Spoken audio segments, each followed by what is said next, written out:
The sacred tooth relic that resides in the Senkadagala kingdom is revered and worshipped as the living Buddha himself. Thus, among daily, weekly, and annual rituals associated with its worship, the Dalada Perahera conducted in the month of Esala is considered the foremost amongst all such processions in the nation.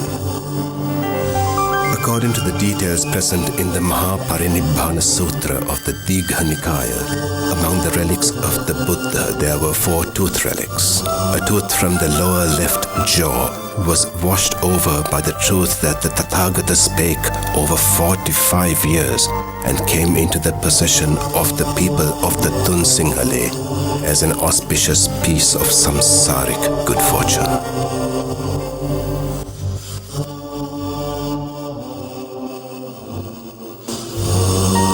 Due to the threatening conditions that occurred in the Kalinga nation during the reign of King Muttasiva, Princess Hemamala and her consort, Prince Danta, brought this sacred tooth relic to our nation during the reign of King Kitsirimevan.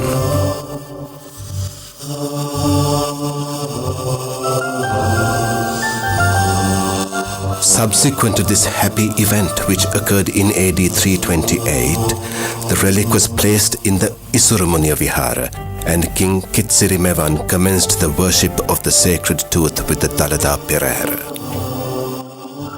The procession was of such pageantry and such beauty that King Kitsirimevan conducted the Perahera every year during the time of the Anuradhapura kingdom to invoke blessings on the people, bring rain, and to give us a bountiful harvest.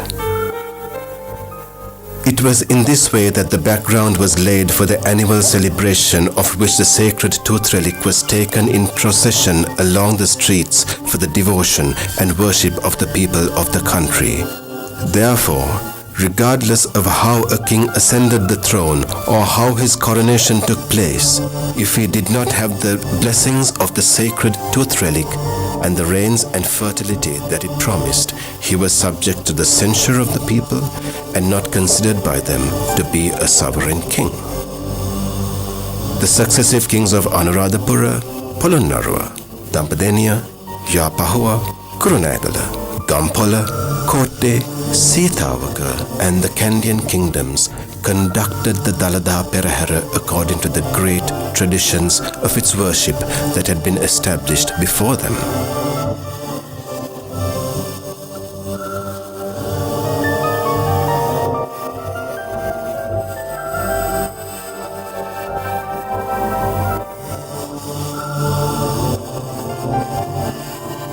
During the Senkadagala kingdom, King Vimaladharma Surya, despite being crowned king, was not considered a true king of the Helak people since he did not have the blessing of the sacred Dalada tooth relic. Therefore, great efforts were made to bring the sacred relic to the Senkadagala kingdom. Then, the relic, which was in the custody of Bhikkhu Ratana Lankara of Devanagala at the Sabaragamua Dalgamua Mahavihara, was brought through the Uva province in secret and on the first day was placed in the Gedige Vihara. Historians knowledgeable of the matter say that on that day, the Dalada Vahanse was brought into the courtyard of the king and a special building constructed to house the sacred relic. The Kanda Udarata Sri Dalada Mandire came into being in this way.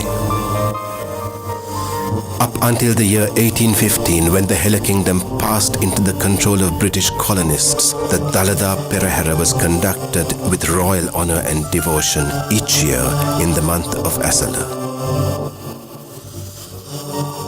During the period of the colonists, in the absence of the Hela king, the Diyavadana Nilame was tasked with conducting the annual Perahera according to the ancient traditions, and space was provided for this.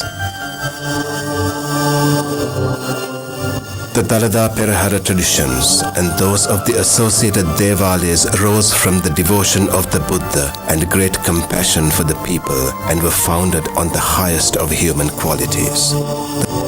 The Senkadagala Dalada Perahera is the only such ceremonious procession in the world where the streets are lit up by the collective devotion of the gods, human beings, and elephants to the living Buddha.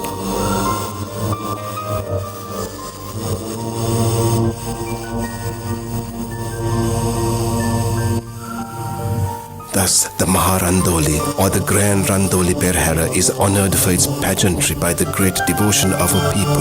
And this is an earnest request on our part to you to be a part of this with your hearts and with your minds.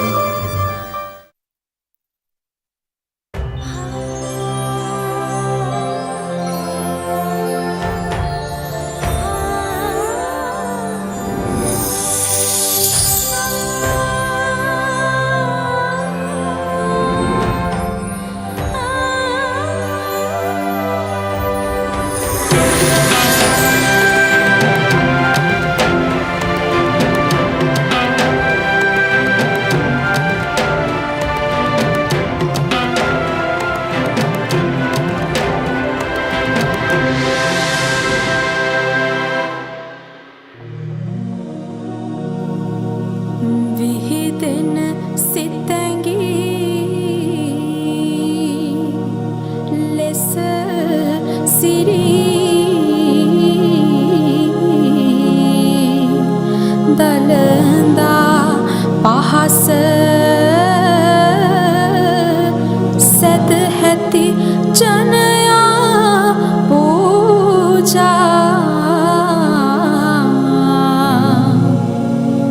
karana lesa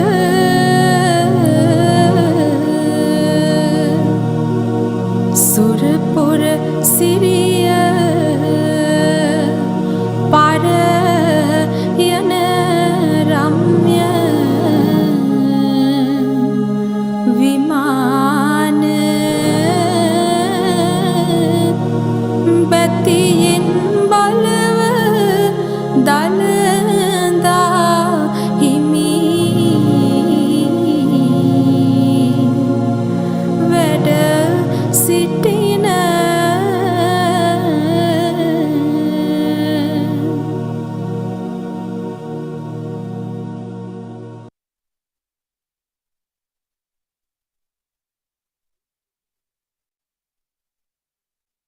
Dalada Samidu Pihitai, you are witnessing.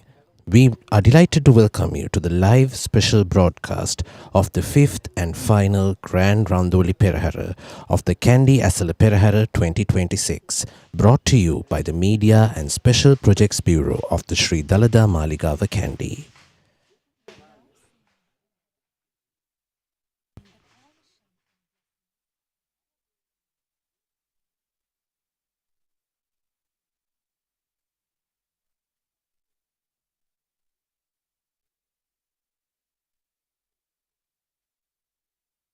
This is the handing over of keys by the Diyavadana Nilame to the officiating bhikkhus.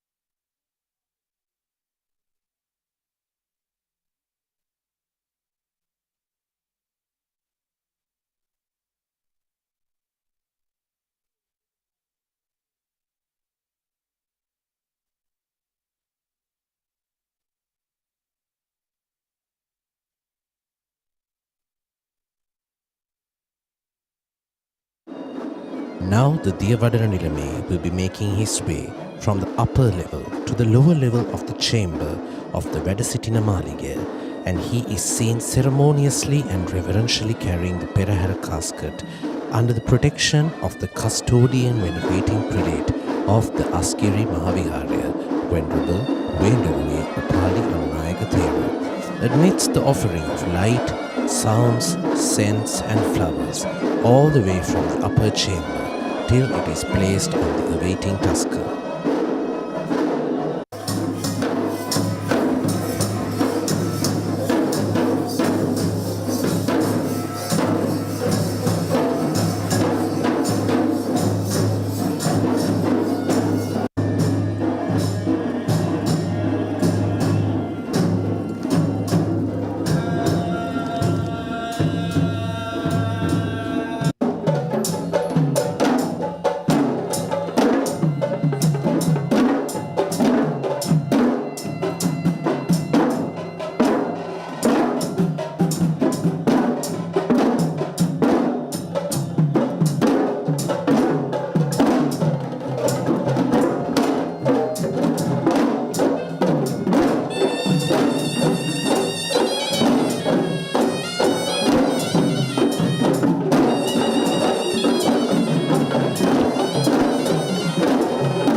These officials are offering flowers and floral gardens to the Perahera casket, and this is the 10th and final night procession of the Kandy Esala Perahera 2026, the grand festival of respect that pays homage to the sacred tooth relic to honor Lord Buddha.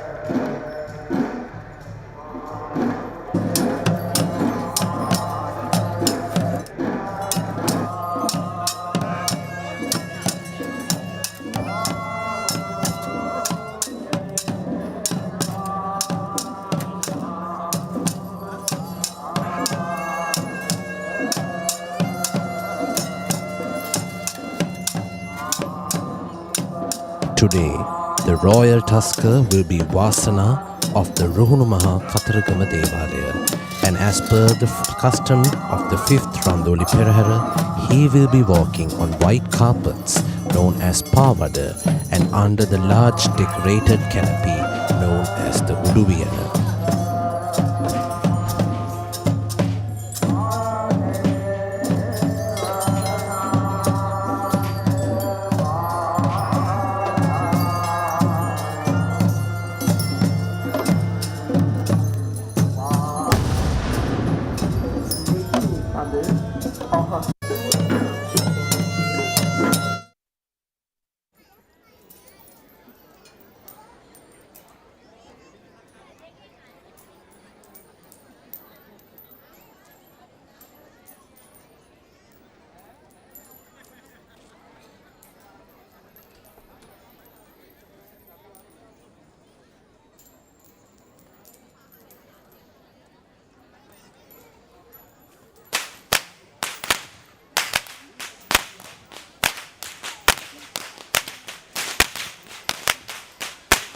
Once a year, and this tradition still continues, followed by the succession of many ruling kings, prime ministers, and presidents of our country.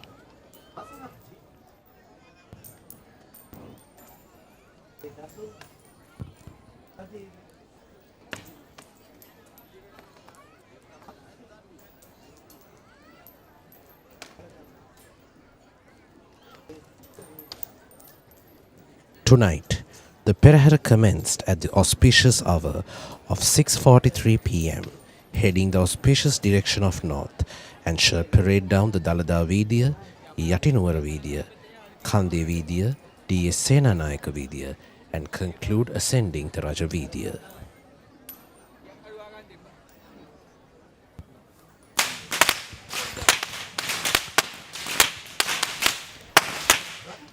Walking up front with the sound of thundering whips piercing through the skies are the whip crackers announcing that the procession has commenced. And these whip masters are tasked with clearing the way for the sacred relic casket and the king. When looking back at history in the ancient times, it was the ruling king who would parade the streets in the Perahera, but now it is the Diyavadana Nilame, the lay custodian of the sacred tooth relic of Lord Buddha, who will resemble the king in the modern day Perahera.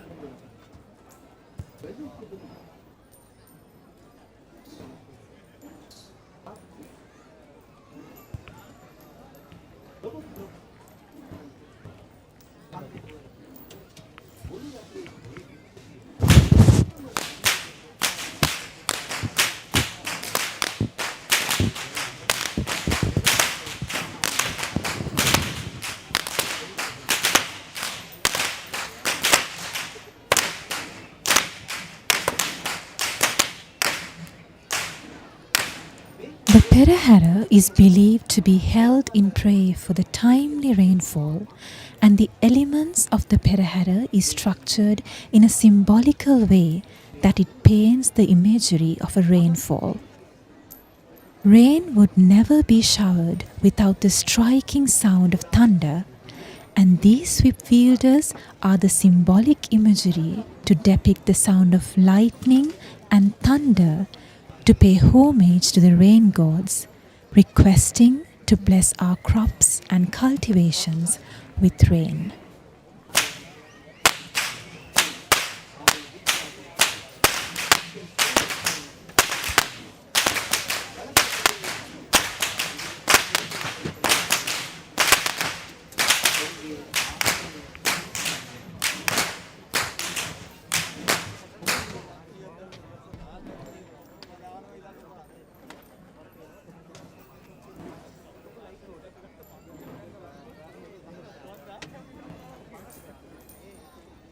The whipmaster's duty is handed down from generation to generation of their clans, and only those who have mastered the art of whip cracking will be taken to participate in Kandy Esala Perahera.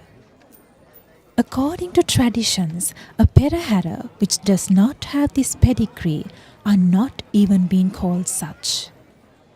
In single file, we see these whipmasters carefully manipulating their whips that is nearly 7 feet in length and is made fully out of natural materials known as Niyaga and Navapatta, which indicates how traditions have been preserved and the authentic methods have not changed throughout the parading history of 1716 years.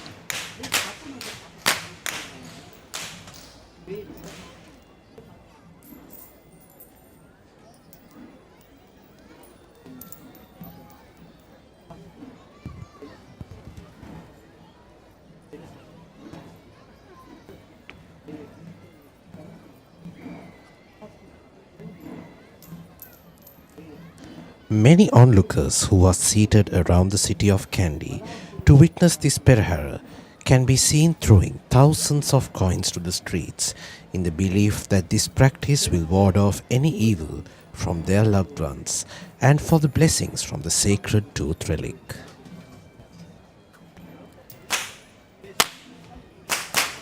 It can be noticed how these whipmasters are untying the knots that are formed with the whipping, and that is symbolic to various problems that we face in this journey of life, where we too spend a careful expense of mind in untying our problems down our walk in this journey of life.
This group of whip crackers are led by Mr. Upali Jairatna.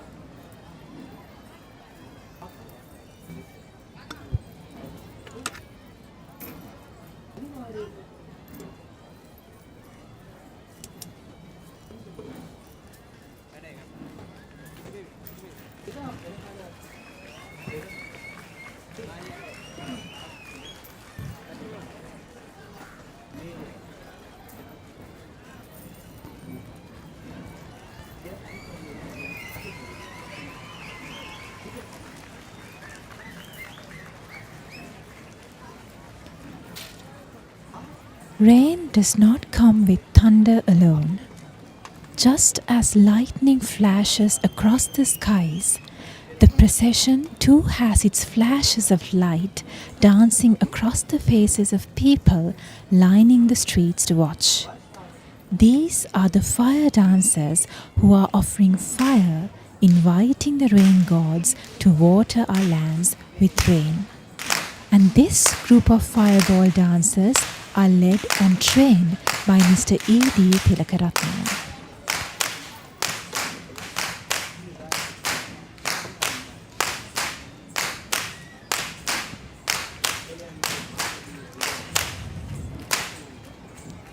Even though it seems very paradox to learn that we offer fire to seek for water, This phenomenon of nature is magnificently depicted by this group of fireball dancers who perform this thrilling stunt of acrobatics while illustrating how lightning comes with the rain.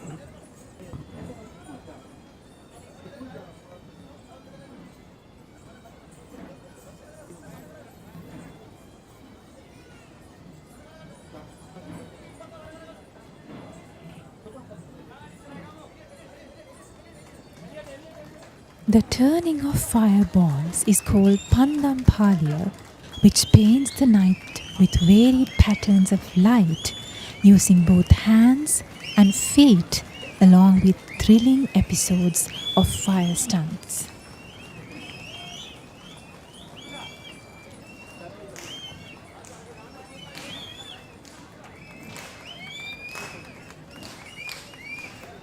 Back in history, Kandian performing arts have been classified into 5 variants which were known as the Wahala Ilangama, Singakara Ilangama, Tambarapittukara Ilangama, Natum Ilangama and the Kavikara Maduwa.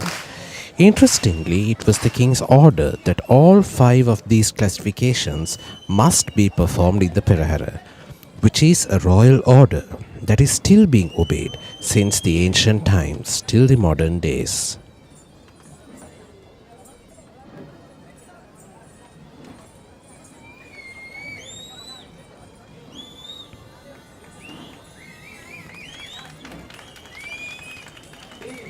The classification of Wahala Ilangama that was mentioned before comprises of acts that create a sense of thrill among the spectators. And the fireball dance we see in front of us is one such example of performing art that belongs to the Wahala Ilangama.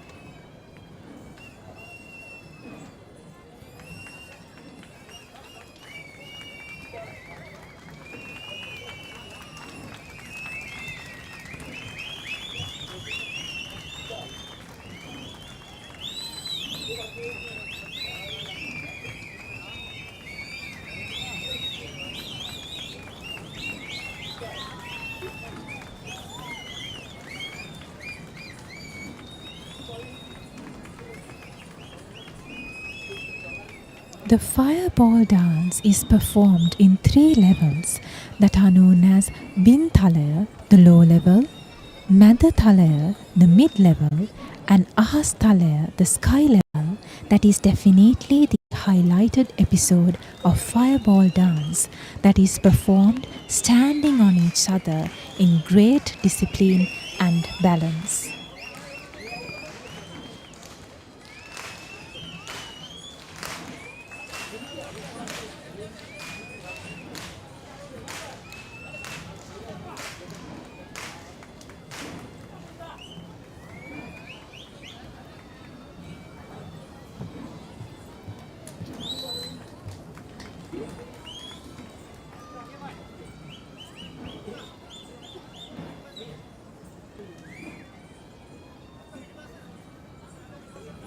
The sun, moon, earth, universe, solar month, night and day are all cyclic, and the fireball dance highlight these universal cycles while depicting how they burn and cool us in our life cycles. The dancers also paint the fiery cycle of samsara, that is this flooded with desire, ignorance and anger that are highlighted by the chakras.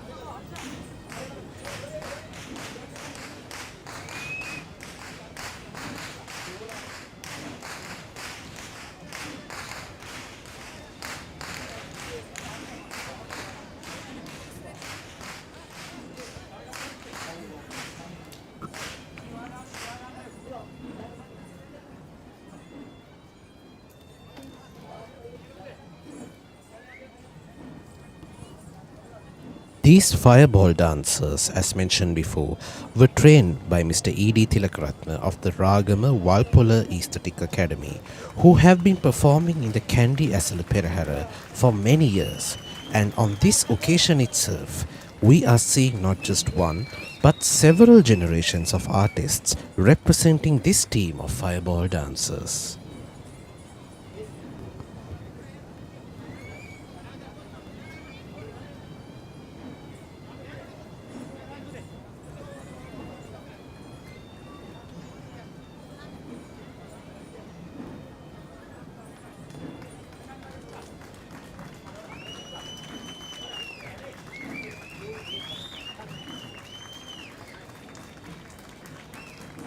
The dancers are seen creating their paintings of fire across the night sky as they move in this procession.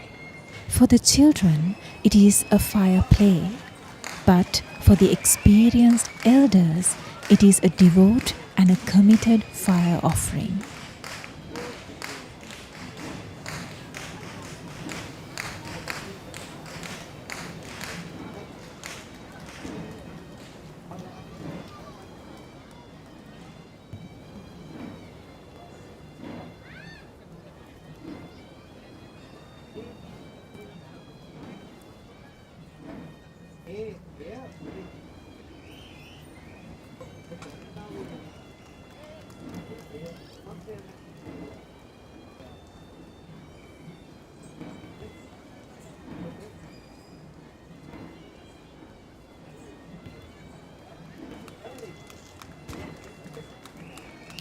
Next in line of the procession are the Buddhist flag bearers who are clad in a white national costume, who are carrying the most respected flag of Buddhism while being preceded by the national flag of Sri Lanka.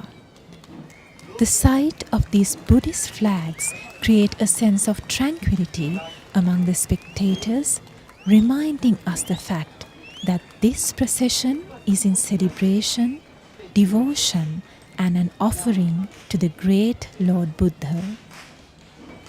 A priority of the Kandy Esala Perahera is to reflect the unity of Sri Lanka as a nation, which in here is symbolized by the national flag that was leading this army of flags.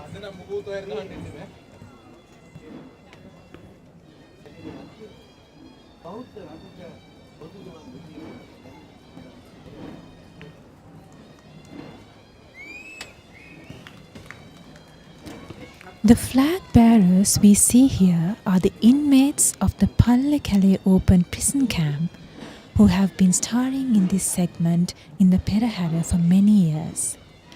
They too are humans just like us who were once diverted in the life in lieu of a wrongdoing that could be a mistake of theirs or of their society. But this participation is a part of the ordeal in releasing them back to the society as corrected humans, and therefore they are here today to pay homage to the sacred tooth relic in hope for the change they pray for in their lives.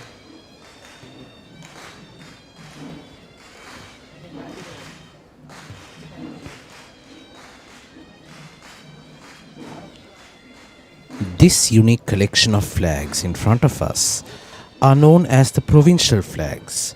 These include the uniquely designed flags for the 12 states and 9 counties that were under the rule of the ancient Kandian kingdom.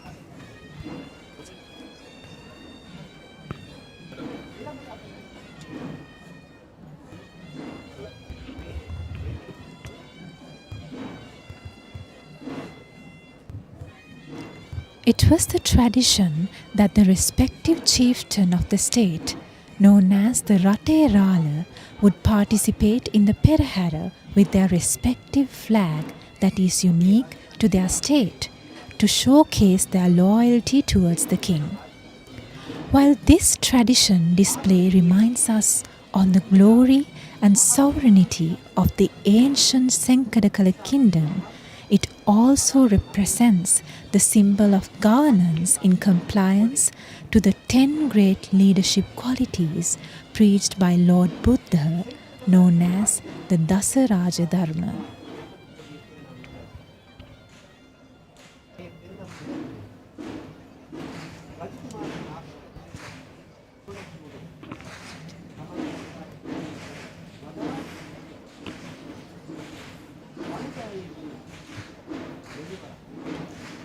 The flag seen here could be identified as the Sun and Moon flag of the Satara Koralaya, Lion flag of Sat Koralaya, White flag of Matale, Silk flag of Sabragamur, Behirunda Pakshiya flag of the Tu Koralaya, Peacock flag of Uvavellassa, and the Lotus flag of Udapalata, which represent the states of Sri Lanka. The same flags we saw before are now being displayed in metallic form, and these are the brass flag bearers who remind us of the proud heritage of the Kandian era.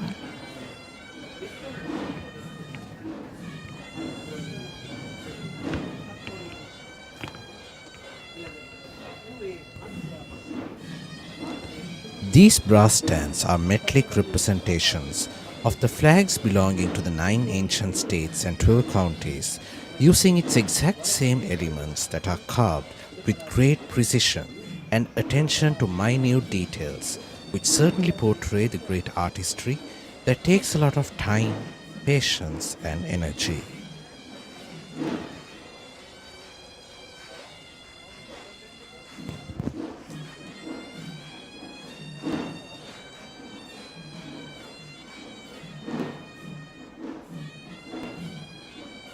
The army of officials who are carrying these stands are dressed in a white sarong and a turban with a bare upper body, which interestingly symbolizes the energetic lifestyle of our people back then in the ancient times. And they too were chosen to be represented from the ones that were practicing the traditional martial arts of Angam.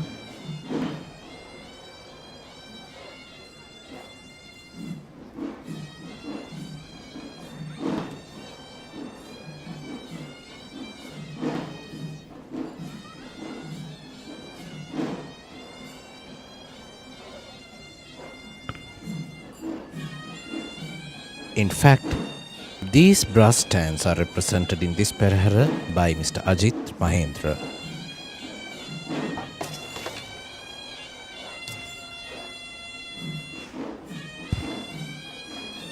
These artists who belong to the Navandanna clan or Gurukulaya were the same ancestors who used to make beautiful gold, silver and brass ornaments with detailed engravings embedded with precious gems for the king and as offerings to the sacred tooth relic and for the procession.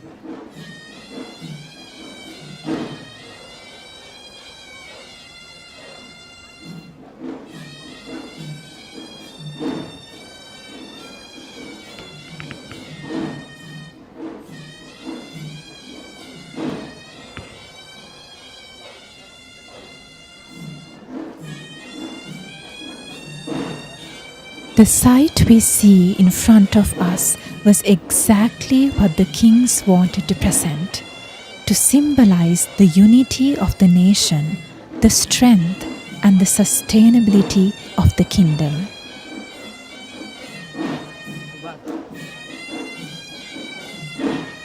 We are also proud that this traditional artistry is still being carried out even after many decades in the exact same villages of Kalasirigama and Kalapura that are in the area of the Gadaladeniya and the Udunura county. This is exactly famous for its engravings and architecture. Walking in great discipline in their calm and disciplined nature are the army of sword bearers who provide protection to the Perahera casket.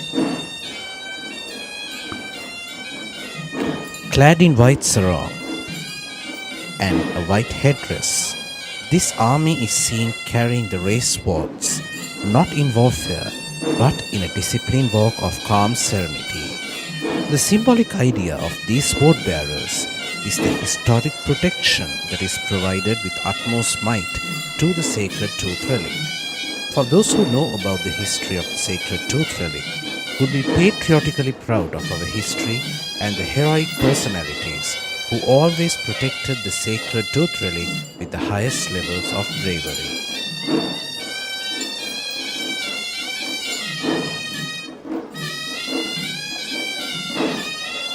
we now see the most magnificent sight of the Perahera, which is the arrival of the very first elephant, who will be carrying the Peramunerala. This evening, the Peramunerala will be riding on the mount of the elephant Banda, belonging to the Honorable Diyavadana Nilame of the Sri Dalada Maligawa, Honorable Pradeep Nilanga Dela.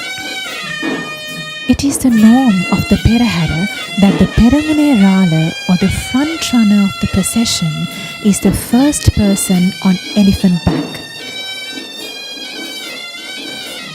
This is the arrival of the first Hevisi troupe that presents the official musical ensemble who are permanently seconded to the service of the Sri Dalada Maligawa. They perform in dignified presence in front of the procession as a tradition which they practice with majestic skill. In fact, no Panchature Vadana or traditional orchestra of Sinhalese music that produce sounds using either drums or other musical instruments is permitted before the Hevisi as per the rule of the Kandy and Perahera tradition.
Sri Lanka is rich with its own genres of traditional music, and Hevisi, which is the dignified as the authentic sound of Sri Lanka. The history of Hevisi takes back to the time when the sapling of the Jaya Sri Mahabodhi tree was brought down to Sri Lanka by Sangamitta Therena, and this evidence marks the fact that Hevisi is the oldest traditional orchestra and Buddhist sound offering in Sri Lankan heritage.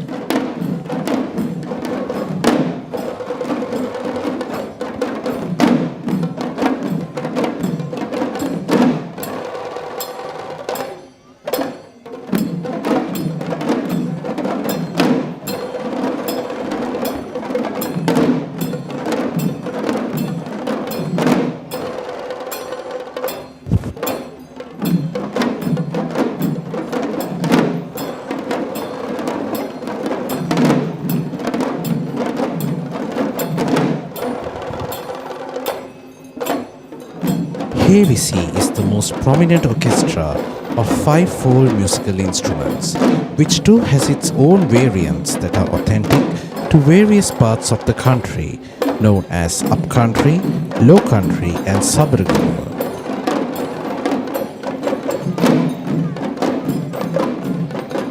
The speciality of the Kandy Esala Perahera is the pure domination of upcountry traditional arts. Wherefore, this particular Hevisi instrumental performance belongs to the upcountry tradition of Hevisi, which is known as Udarata Hevisi in Sinhalese.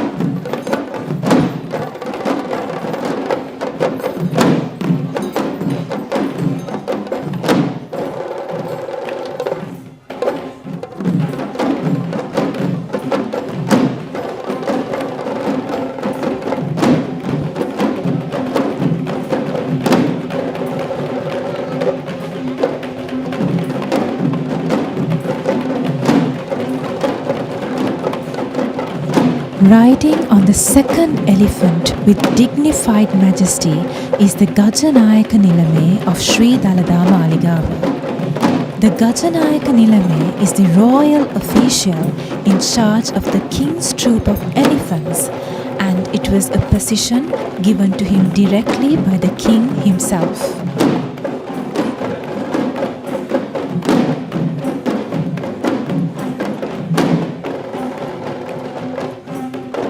The Gajanayaka Nilame of the Grand Randoli Perahera of 2026 is on the mount of the Tusker Buruma Raja belonging to the Sri Dalada Maligawa stable of elephants.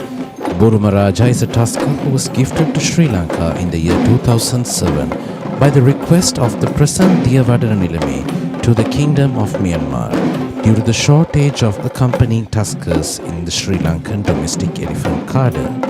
And today, this Tusker, he was fortunate to carry the Perahera Relic casket and is today riding with the Gajanayaka Nilame of the Grand Randoli Perahera.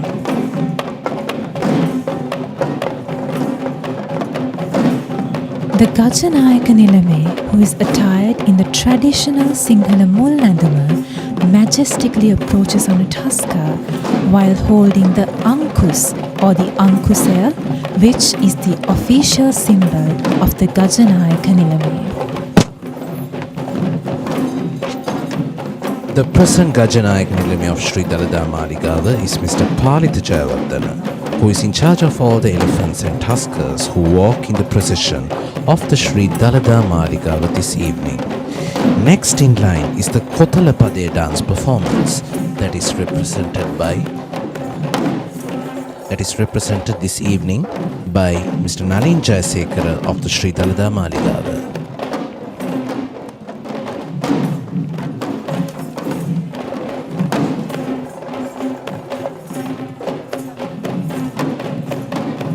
Kothalapade is one of the most gentle dance performances of the upcountry tradition, which is traditionally a dance of purity.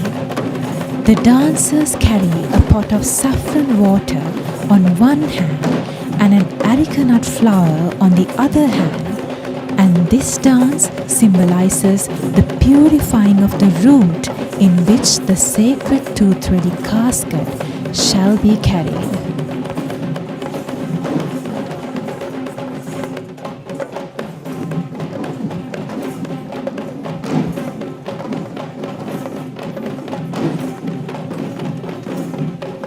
The Kothalapade is in fact a ritualistic dance that is performed in healing rituals or Shanti Karma across upcountry, low-country and Sabaragam traditions. And here we are seeing the upcountry version of the Kothalapade, which originates from the Kohomba Kankariya healing ritual as one of the 4 Hatpade or 7 dance episodes.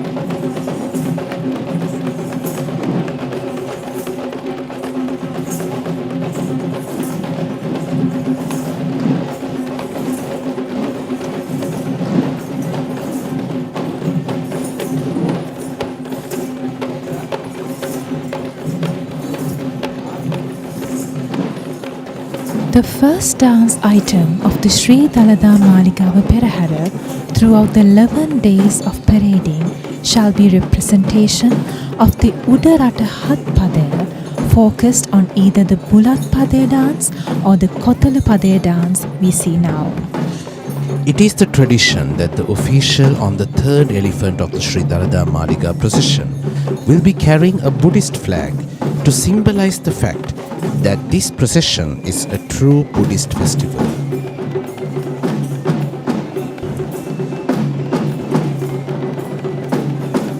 This official is on the mount of the elephant Raja belonging to the present Diyavadana Nilame of the Sri Dalada Maligawa, Honorable Pradeep Nilanga Dayala.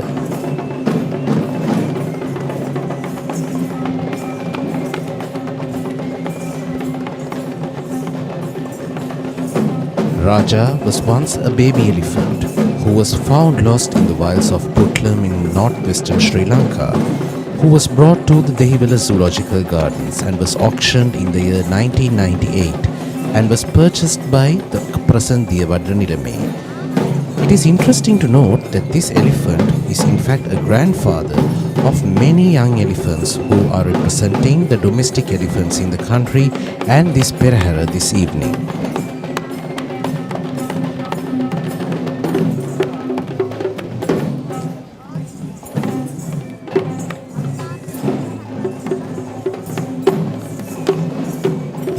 Next is the Chamara dance performance, represented by Mr. Nimesh Sumanaratna of the Chandananda Buddhist College in Kandy.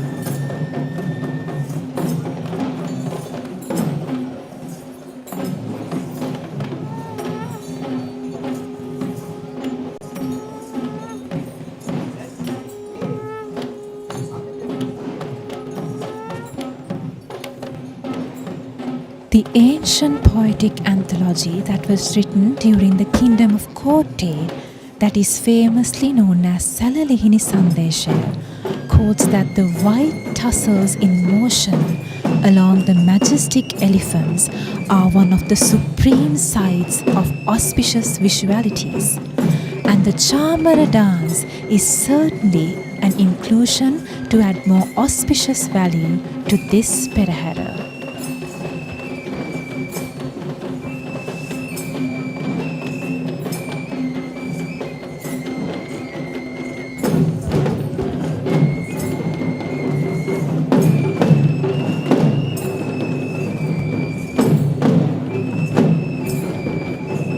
Chamara is a popular upcountry folk dance that is one of the most visually mesmerizing dance acts of the Perahera this evening.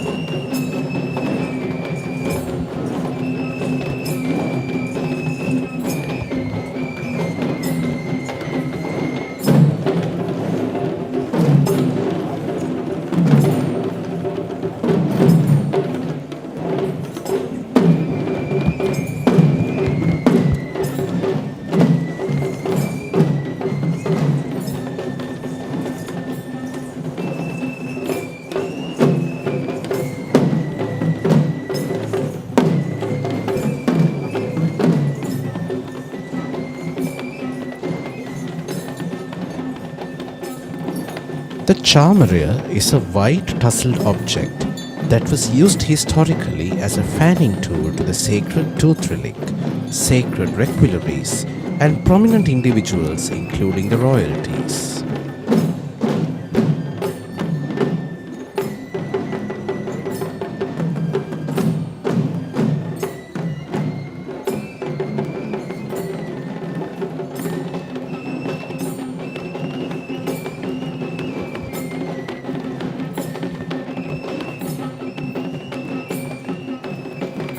The tussles are fanned to the rhythm of the flute and the Kandian drums, where the gentle cool breeze that is produced by this Chamara brings a very pleasant feeling. This was in fact a regular feature of the royal courts in our ancient history.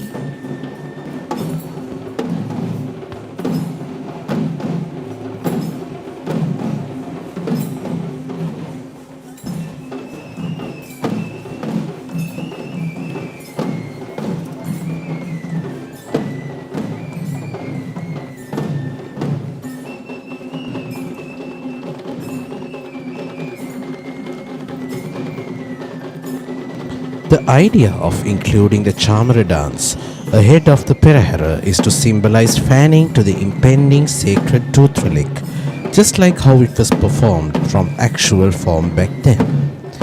Interestingly, you should not miss to note how two of the same charmerer shall be clipped to the ears of the royal tusker, who shall be carrying the relic casket, where the charmerer shall fan the relic casket in each time in which the tusker shall flap its ears.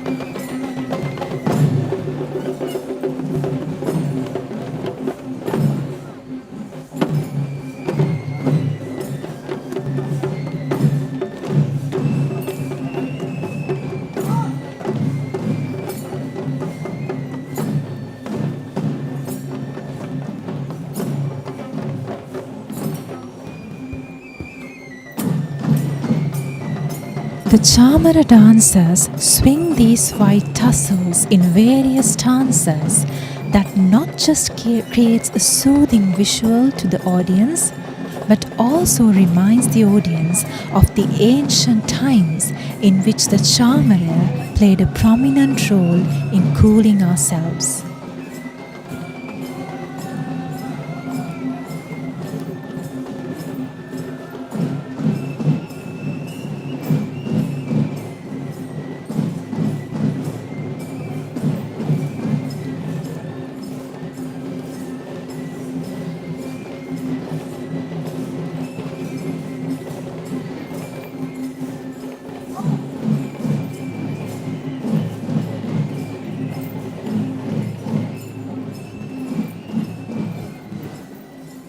Bearing the longest tusks in Sri Lanka is the majestic tusker Janaraja, belonging to the Sri Dalada Maligawa stables of Kandy.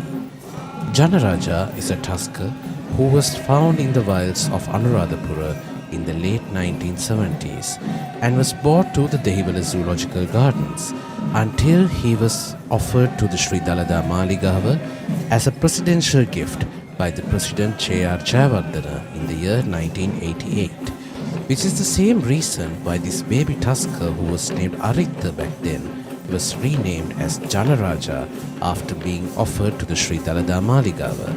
And this year 2026 was quite special for Janaraja, as he was fortunate to carry the Perahera relic casket after 26 years.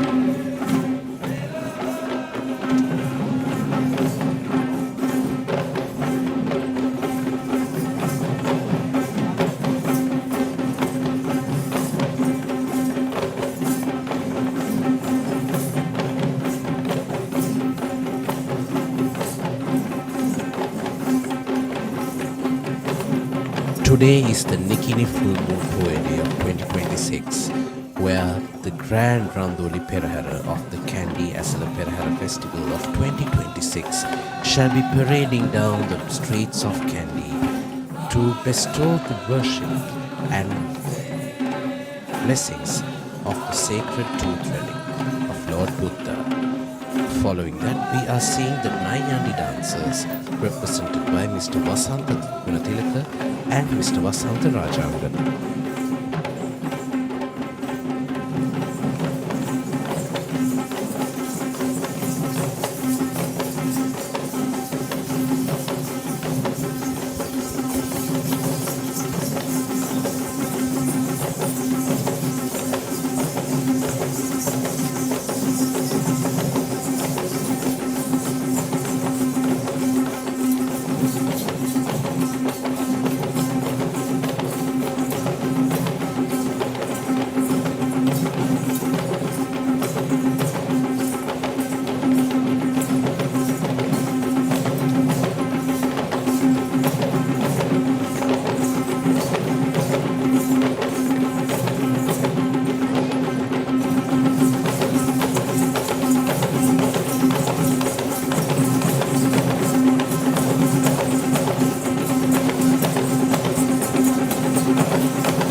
The Nayandi dance is one of the most significant dance performances of the upcountry tradition that holds a very prominent position in the Kandy Esala Perahera, especially during the Kumbal Perahera festivities.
The tallest elephant who shall be walking in the Dalada Perahera and the Kandy Esala Perahera as one is this mighty elephant Gajaba, belonging to Mr. Ranjit Vijayasinghe of the Yakkala Moranbatta Kali Devalaya.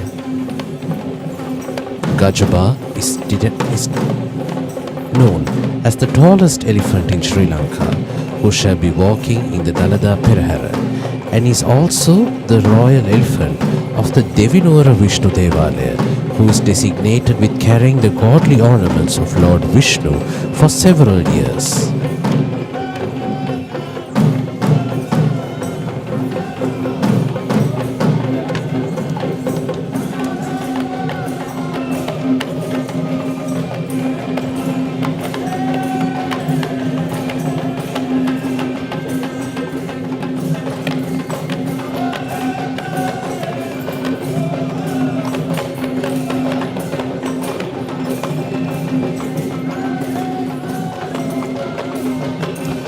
Following Gajaba, we will now be seeing the Thalang dance performance represented once again by Mr. Nimesh Sumanaratna of the Chandananda Buddhist College of Kandy.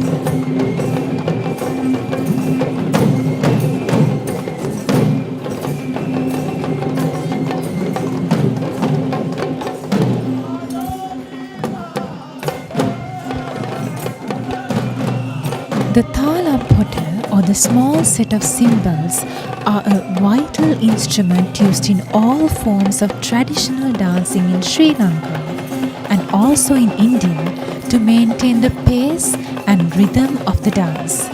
That is technically mentioned as the Tithmatraya. But here the Thalam dance considers these little cymbals as the main prop itself, where the dancers play the cymbals in the denoted rhythm which aligns the footwork and hand movements accordingly.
These young performers dash these cymbals in the choreographed rhythm and perform a dance that creates both horizontal and vertical line movements in this space, using the right moves that are designed in maintaining the cultural element of the act.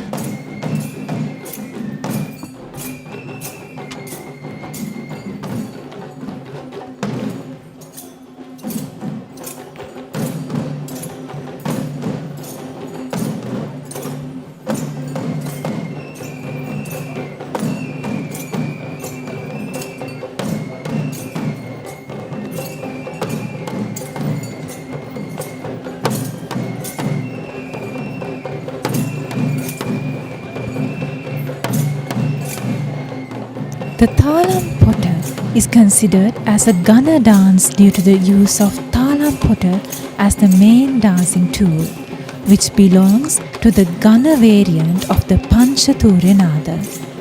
This involves its way as a Gunner Natuma due to the mere reason of how these artists dash their Thalam with each other as part of their dance performance.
Marching gently to the symbolic beat of the Thalam dancers ahead of him is the majestic elephant Tharaka.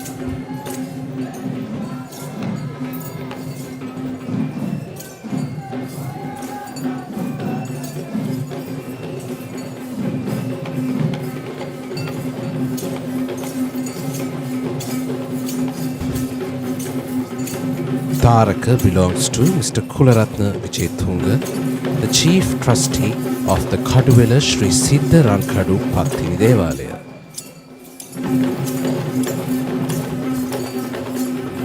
It was in the year 1992 when he was found as a baby elephant lost in the wilds of Putlam and was gifted to the Rankadu Pathini Deval in Kaduwela in the year 2003 by the former Prime Minister of Sri Lanka, Honorable Ranil Wickremesinghe. We are now seeing the Pantheru dance performance represented by Mr. Sarath Vijayasiri.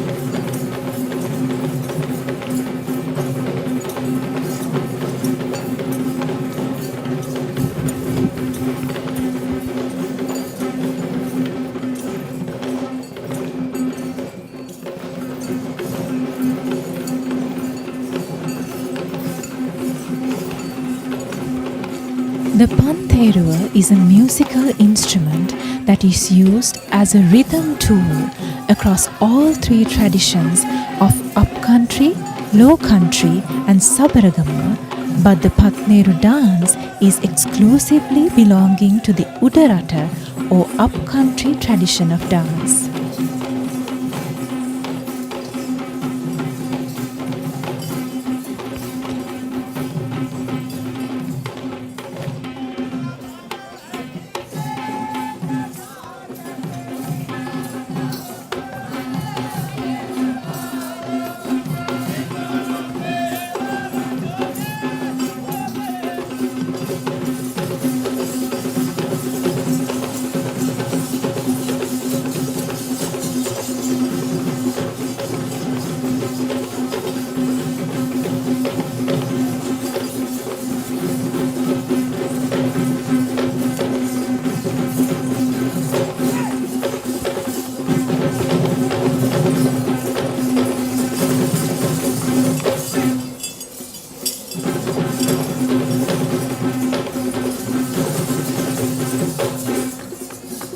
Since the 18th century, the instrument was used for the development of semi-classical dance form, which is an art that was passed down from generation to generation.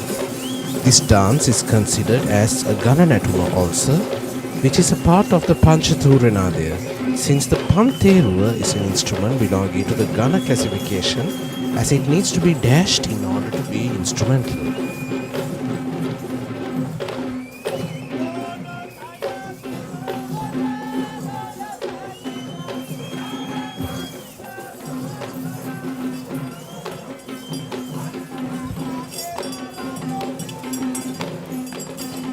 This is Kandula Veera, the elephant belonging to Venerable Kanangama Narada Thero, the chief incumbent of the Kotalavala Sankapitti Purana Rajmaha Vihara of Kadwala.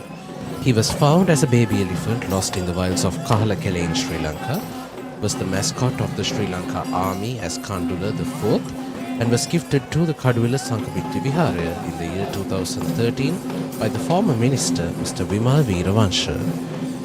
This is the Robban spinning team represented by the late Mr. Aryapala Vijayamana.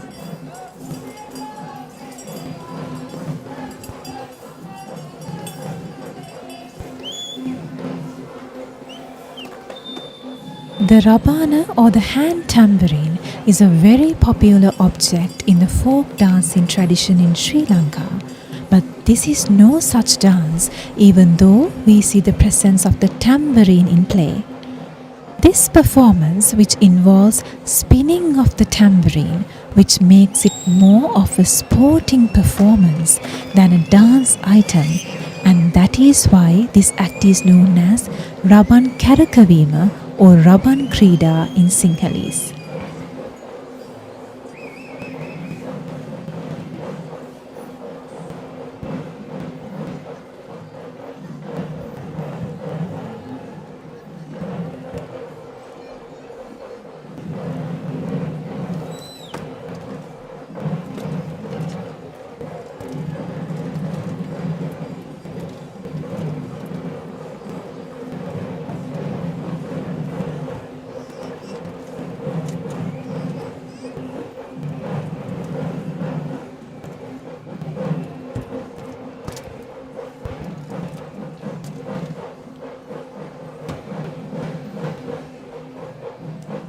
They spin the rabban in their flexible long sticks in great balance, and the highlighted episode of this act is when they throw the tambourines towards the sky and surprisingly catch the rabban back on their sticks or from their hands with no room for failure.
The inclusion of Burmese flags in the Kandy Esala Perahera is to symbolize the relationship of Buddhism that is shared across Burma and Sri Lanka.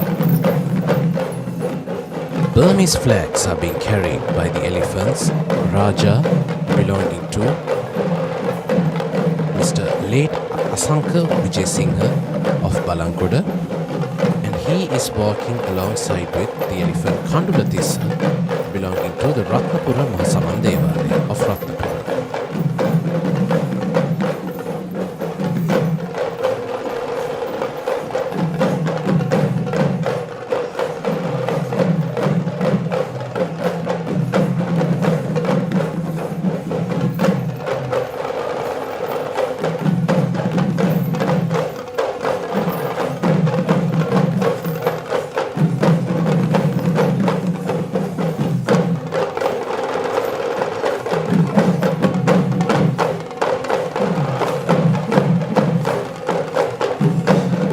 In front of us is the thumb instrumentalist represented by Mr. Sujit Anand.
The thumb also known as the Pokuru Bere in Sinhalese and kettle drum in English, is a vital instrument of Hevesi ensemble that takes a predominant position in Perahera as the main sound offering towards the impending memories of worship.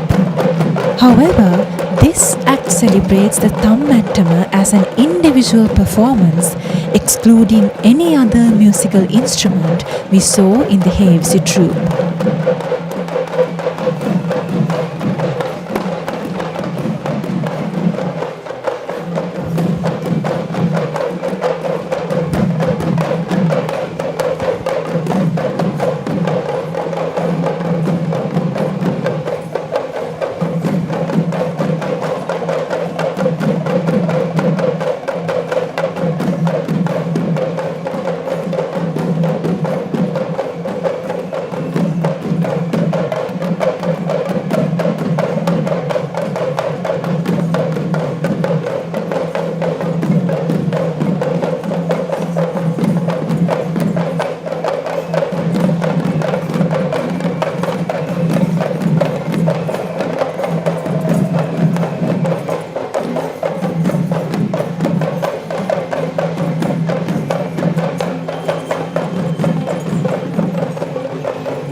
officials are carrying brass umbrellas on the mounts of the elephants, walking with great majesty of the final Randoli Perahera to symbolize protection to the impending relic casket. These officials are on the mount of the elephant Mali, belonging to Mr. Chatura Vikramanayaka of Maligawa in Horana, and she is under the custodianship of Mr. Pradeep Vienapalava, the custodian of the elephant stable of the Sri Dalada Maligawa.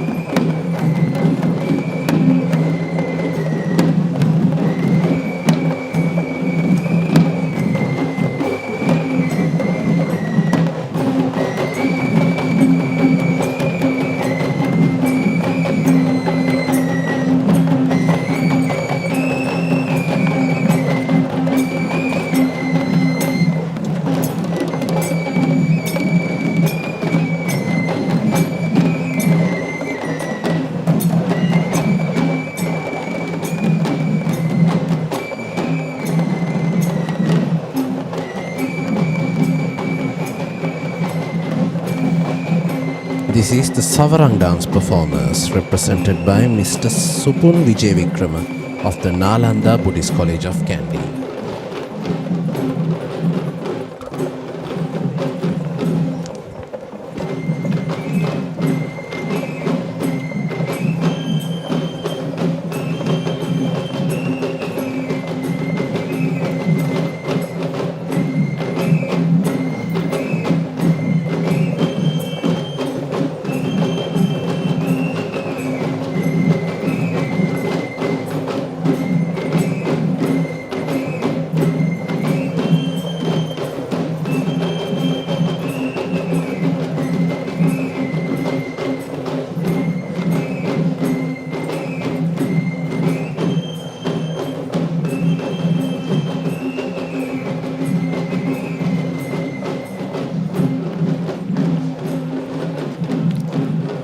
Dance items which involve these tussles are used quite often in the Perahera, but this is not the usual Chamara dance we witnessed previously. This dance, which is recognized as the Savarang dance, is similar dance to Chamara but with a difference in the prop that is used. The Savarama, the main tool used by these dancers, consists of not one but two tussles attached on both ends.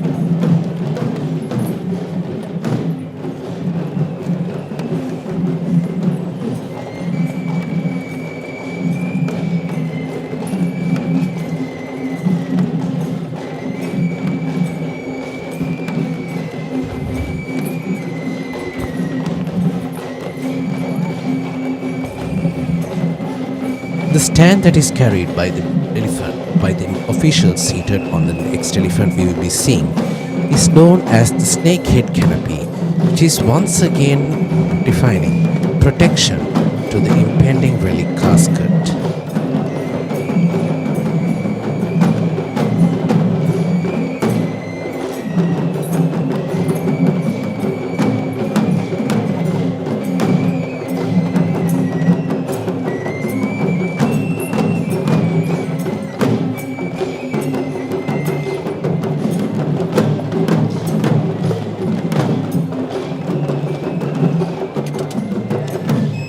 These officials are on the mount of the elephant Sita, belonging to Mrs. Nilanthi Veerasinghe of Maligawa of the Kandalama Valava.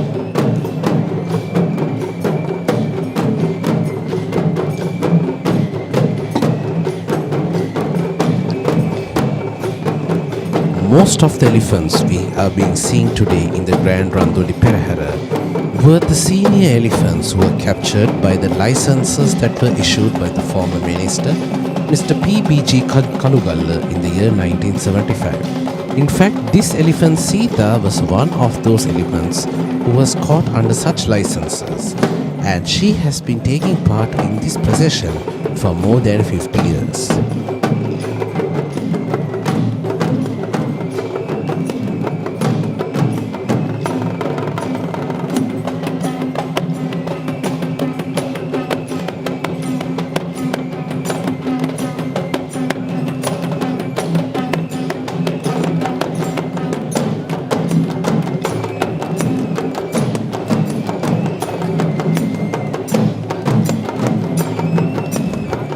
Seeing in front of us is the legally dance performance represented by Mr. Nimesh Somanaratna of the Chandananda Buddhist College in Kandy.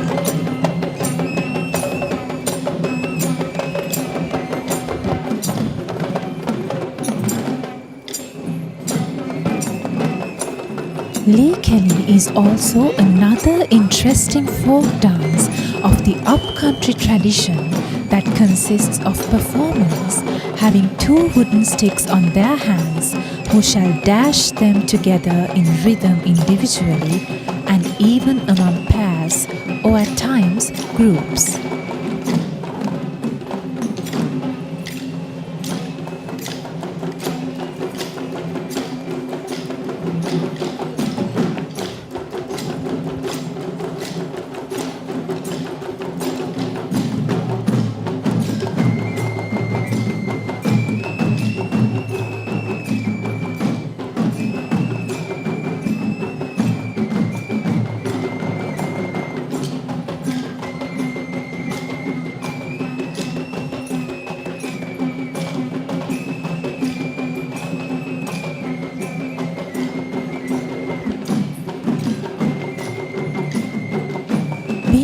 Folk dance itself, this dance too sets a village picture for the audience, but the origin of the exact movements performed can be guessed as the ancient practices for war battles among the folk lifestyles, as the name of the dance itself with the word Kelia translates to battle.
The fast tempo that is performed in several episodes of the Lekili dance create the sense of energy that truly creates a battle atmosphere, which once again connects the folk dance with the previously told affiliation with war rehearsing.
Likili is one of the dance performances that have been performed since more than centuries ago, which is proved by evidence that is still visible to all of us. In fact, the last of the wooden carvings of the Ambeki Kataragama Devalaya that belong to the Gampola era do show a portrait carvings of straits and illusions. Here we are seeing the elephant Rani belonging to Mr. Chanaka Jayasekara of Pallebedda.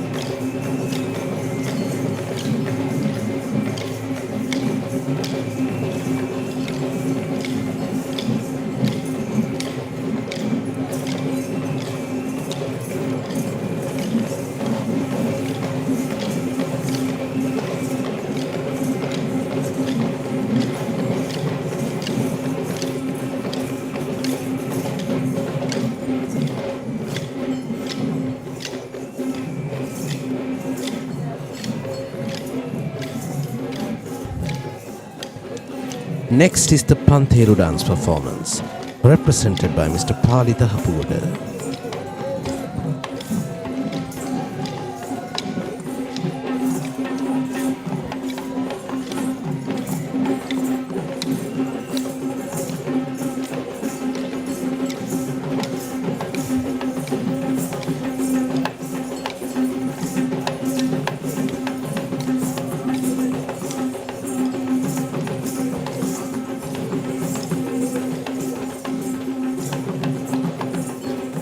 The Pantheru dance is performed to the beat of the Gattaberere or the Udarattaberere, which is considered as the spinal instrument of upcountry dancing, just like how the Yakberere or the Deolberere is the key instrument of the low country dancing.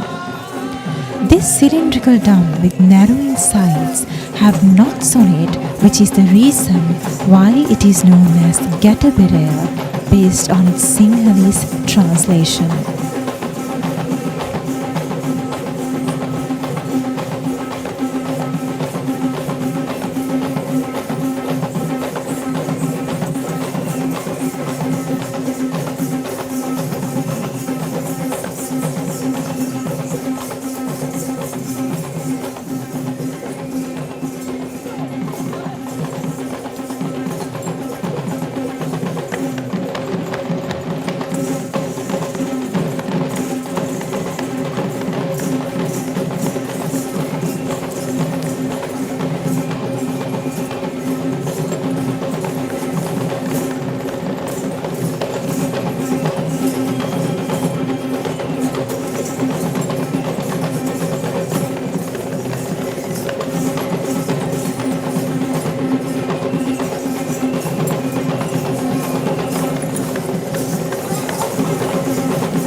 The Pantheru was originally used to keep up the beat in the chamber of versifiers or the Kavikara Maduva, and is considered as one of the most authentic tunes that are engaged with the sound offering associated with Dalada Puja.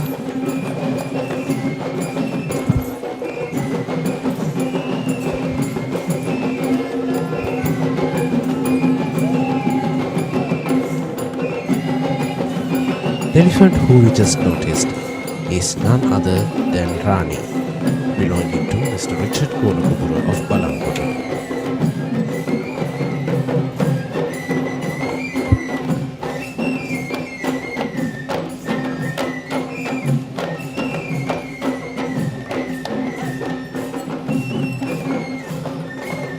This is the mixed folk dance, represented by Mr. PCB Vijayaswamy.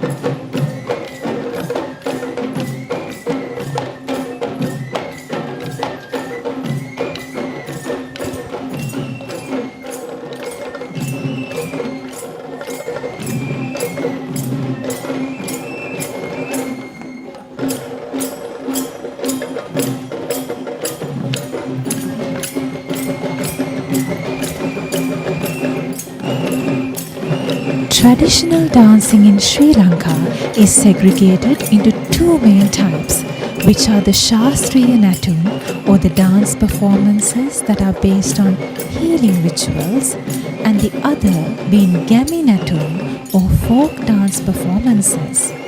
The dance that we see now is a remarkable fusion of not just one, but 4 different folk dance performances being danced simultaneously in the same spotlight.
Dressed in a lavish green costume is the elephant Ganga, belonging to Venerable Kirinde Assaji Thero, the chief incumbent of the Ganga Rama temple of Colombo.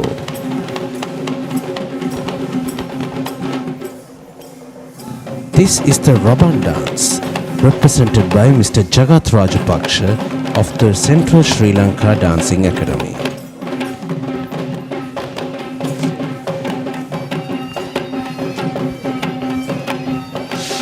The rabana, or the hand tambourine, is a very popular object used in the folk dancing tradition in Sri Lanka, known as the Raban Natuma. There are many forms of Raban in Sri Lanka, and now we are seeing the Atrabana, which is the most prominently seen in dance-related performances.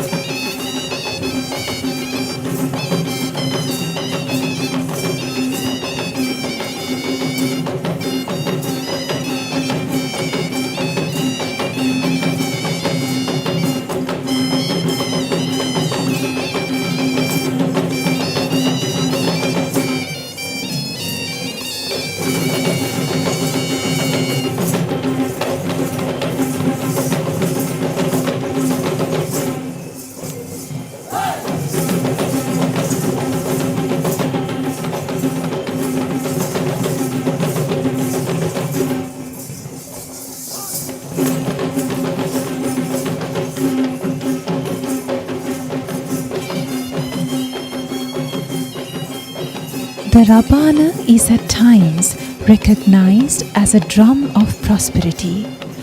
Belonging to the Arthata classification of traditional music instruments, both rabana and bumadiya, which are the drums played only using bare hands, are used in the agricultural entertainment and ritualistic activities in the village setup.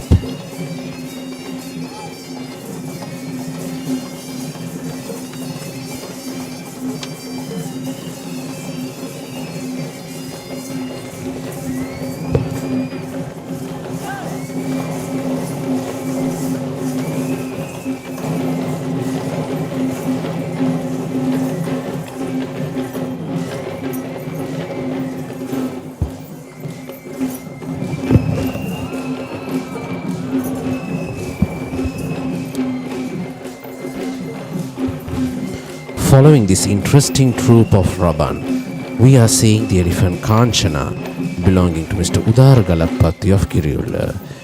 Kanchana was found as an abandoned baby elephant in the wilds of Min area and was gifted to the Sri Lanka Amarapura Nikaya in the year 1995. Following Kanchana, we shall now be seeing the Paturu dance performance represented by Mr. Nalin Jayasekara of the Sri Dalada Maligawa School of Dance.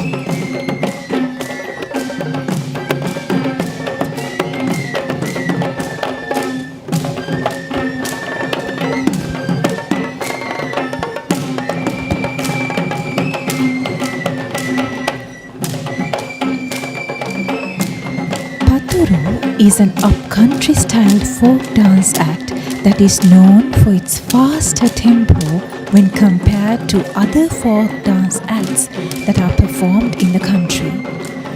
The dancers hold a set of wooden splinters known as paturu on one hand, and they perform to the beat of the up-country gataberea and the melodious flute which is clapping the splinters on various designated parts of the body.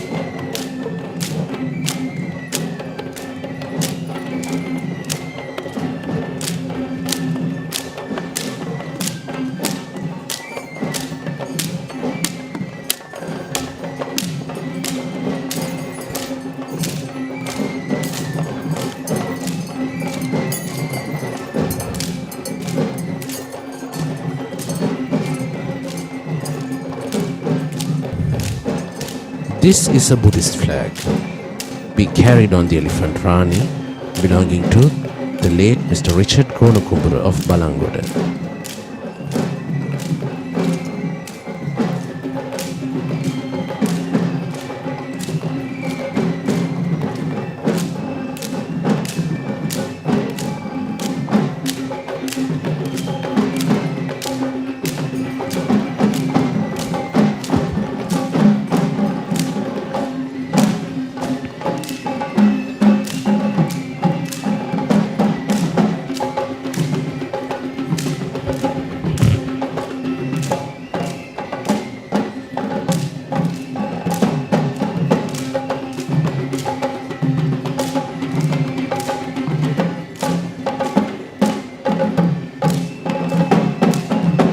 Rani is an elephant who was captured from the 1986 elephant auction of Rasvehera, Sri Lanka, and is currently being owned by the late Mr.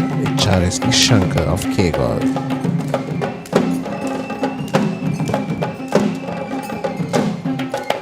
Next is the sword dance, represented by Mr. Hasindu Gunawardana of the Upcountry Dance faculty.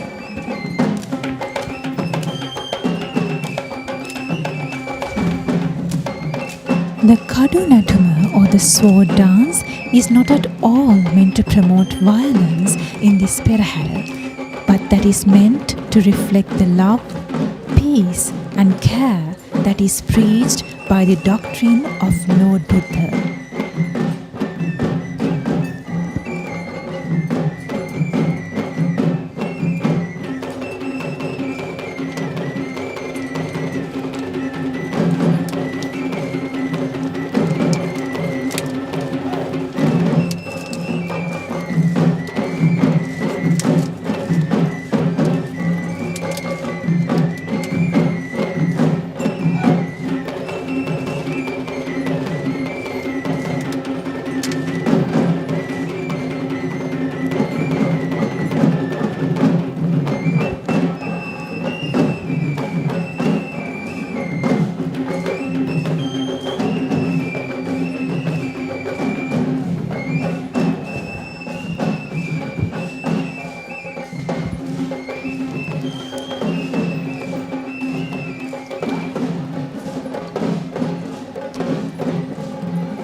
The dance is in fact a dramatic choreography of a dance which uses the props of the kaduva or the sword and the palika, which is the shield, where the dancers present a fictional battle that is displayed using this choreographed dance.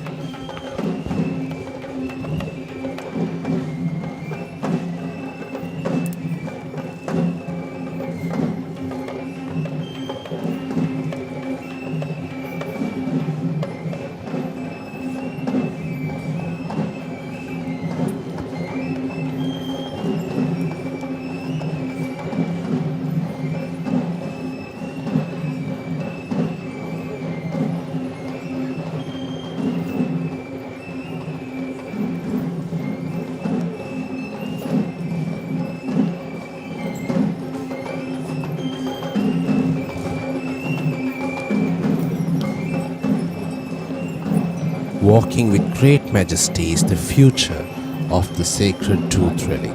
The tuskers who will finally be one of the tuskers who are eligible to carry the Perahera relic casket, Raju and Sindhu. Raju belongs to the most venerable Mahanayaka Thero of the Siamese monastic order of Askiriya, and Sindhu belongs to the most venerable Mahanayaka Thero of the Siamese monastic order to the temple of Malwatu. Both of these tuskers were gifted to the Mahanayaka Theros in the year 2009 by the former president, Mr. Mahinda Rajapaksha.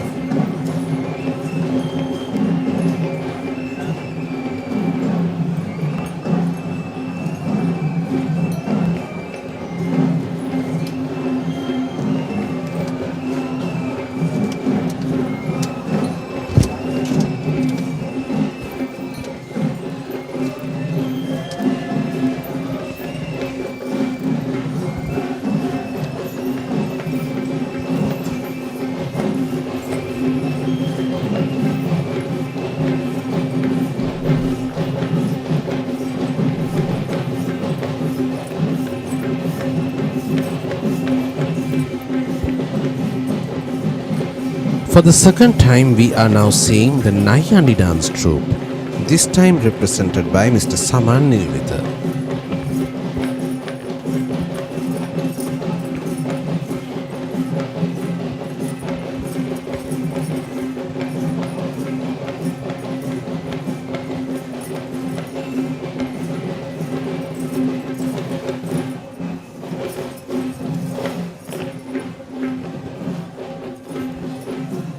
The word Nayandi is in fact the name of the costume that is worn by the Nayandi dancers, which is the same costume that is worn by the Canadian West dancer, with the exclusion of the devoted headdress that is replaced with a cloth turban with a knot on the head center that is taking the shape of a cobra.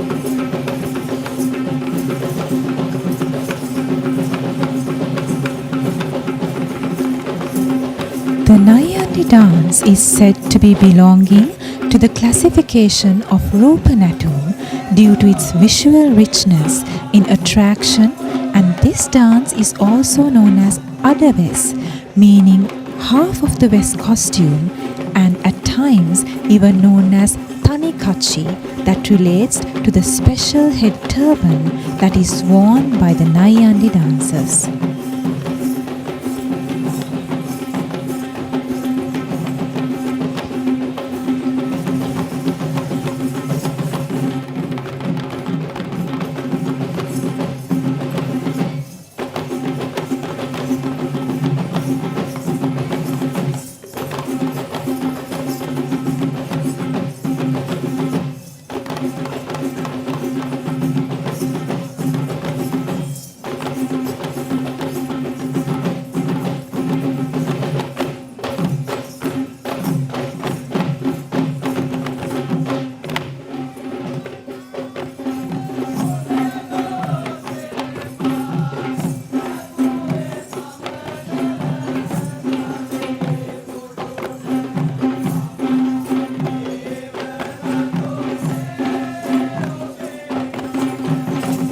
Many professional Kandian dancers who perform the West dance in the Kohaba Kankarya, the main healing ritual of the upcountry tradition, are culturally not practicing the West dance elsewhere in social occasions.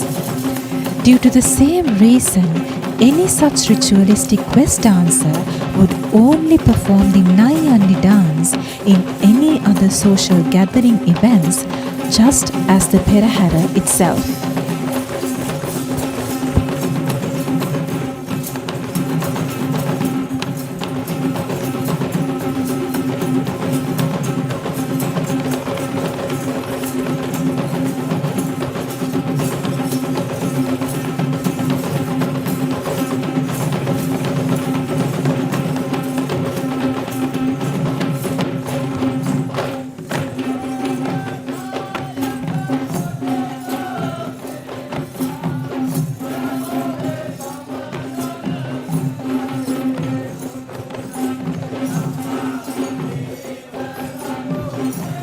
For the second time, we are seeing Burmese flags, which, as told previously, is to symbolize the Buddhist relationship between the countries of Burma and Sri Lanka.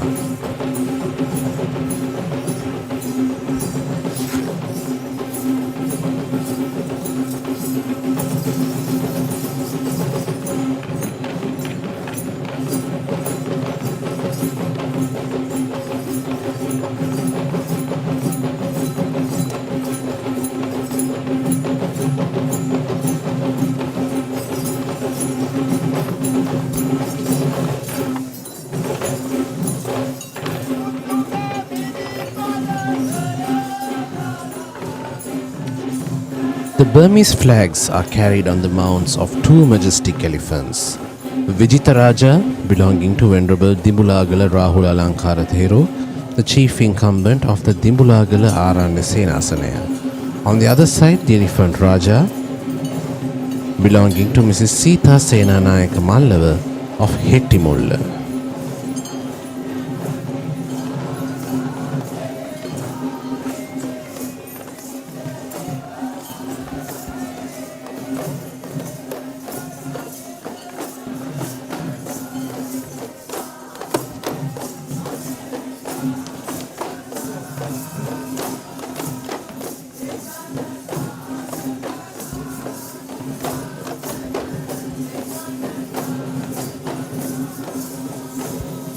This team of Udaki dancers we are seeing next will be represented by Mr. M.B. Tennakon.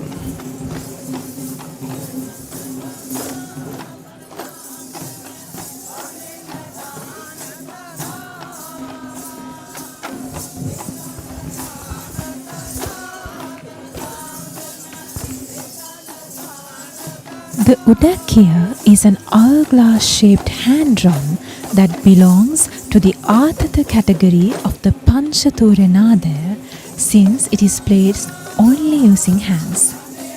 The dancers are dressed in the traditional Kandian attire and dances while playing this instrument along with recitals that glorifies the qualities of Lord Buddha.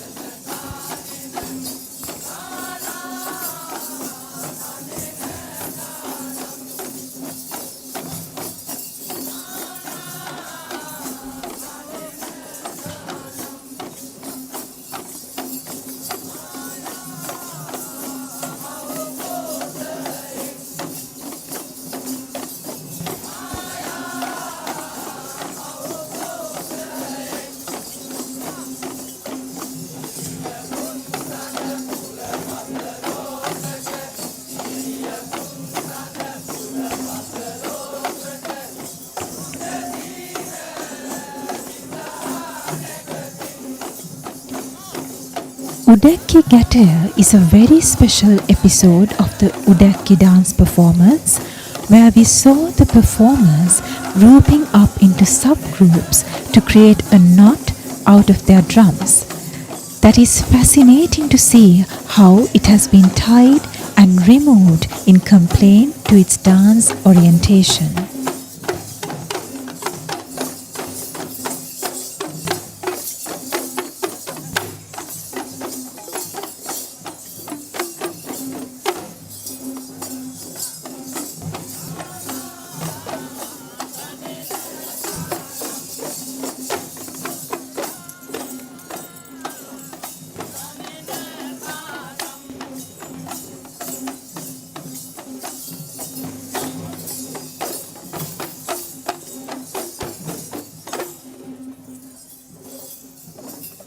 The red ribbon, known as the savaram, that is seen attached to the midpoint of the drum is actually the control of the drum's rhythm.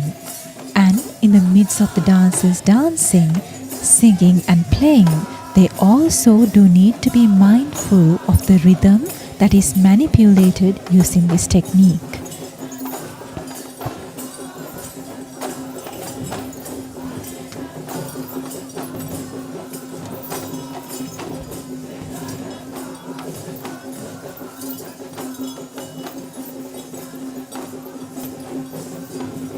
The approach of two tuskers give us one message.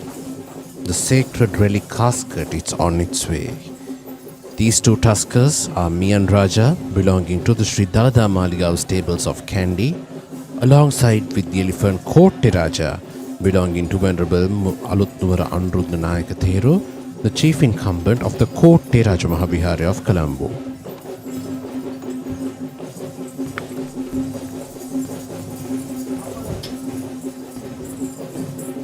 We have reached the most devout highlight of this evening's Grand Randoli Perahera, the approach of the royal tusker who shall be carrying the Perahera relic casket on white pavada and under the Uduviyana.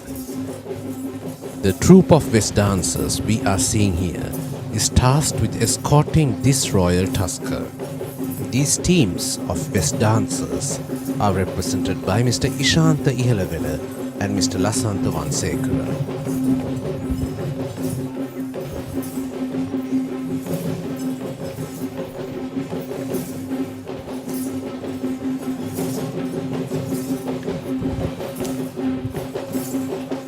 The most unique and the most recognized presentation of the Kandian dance heritage is the most fully adorned West Nattua or the Kandian West dancer. The Kandian dancer's skill and dance form have been considered as an authentic expression of Sri Lankan culture.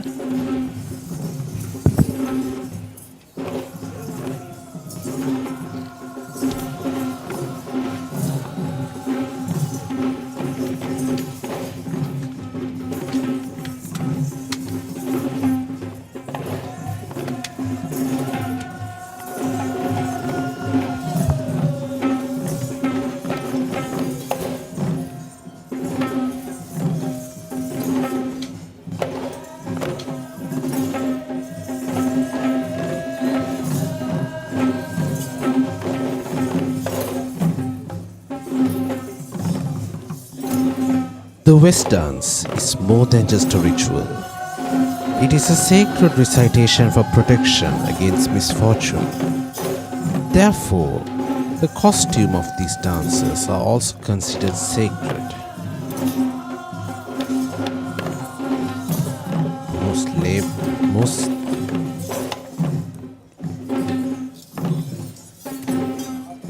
This most glamorous costume represents the regalia of King Malaya, the royalty who performed the ancient ritual of the Hatapas Mangalya 2500 years ago.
dressed in the white Tuppotiya costume, is the Karya Karavana Korala, who is the royal official that holds responsibility for all engagements in regard to the offerings, the Perahera and the Relic casket.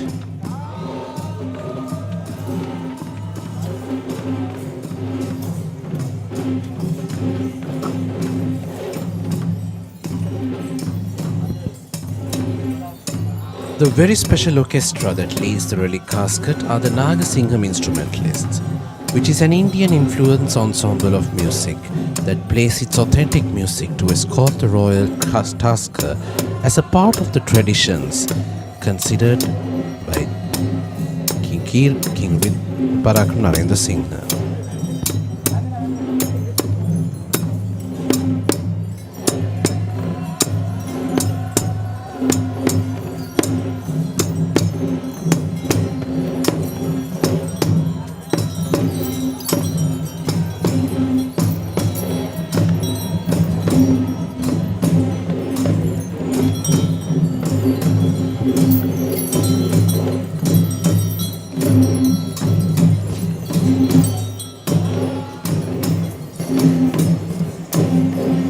This evening, the royal tusker will be Vasana, belonging to the Ruhunu Mahakataragama Devalaya. Vasana is accompanied by the tuskers Singharaja and Pulatisi Raja, belonging to the Sri Dalada Maligawa stables of Kandy.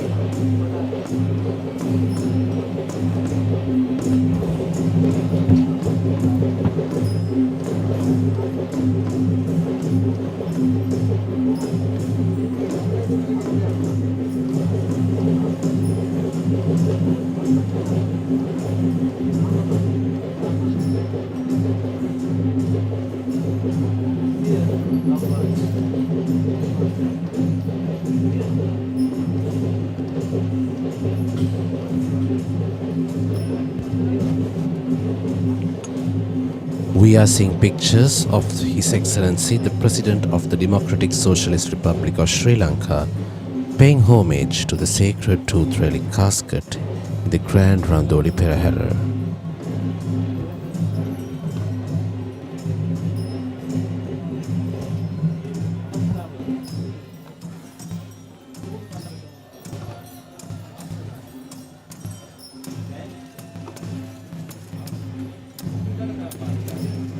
This is the chamber of versifiers, or the Kavikara Madua, the group of poets who walk behind the relic casket while singing the virtues of Lord Buddha.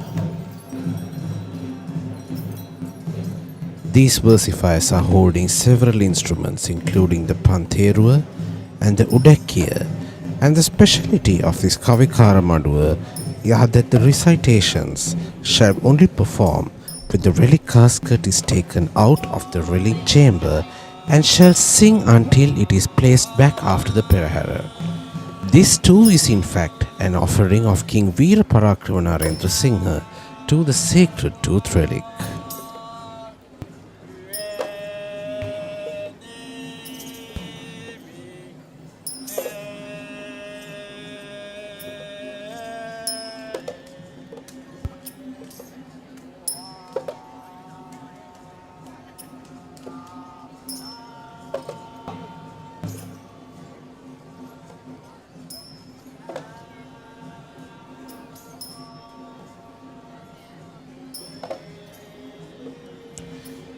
Following the most sacred moment of this Perahera, we see the clan of devotees holding flowers and lamps that symbolize an offering to the relic casket.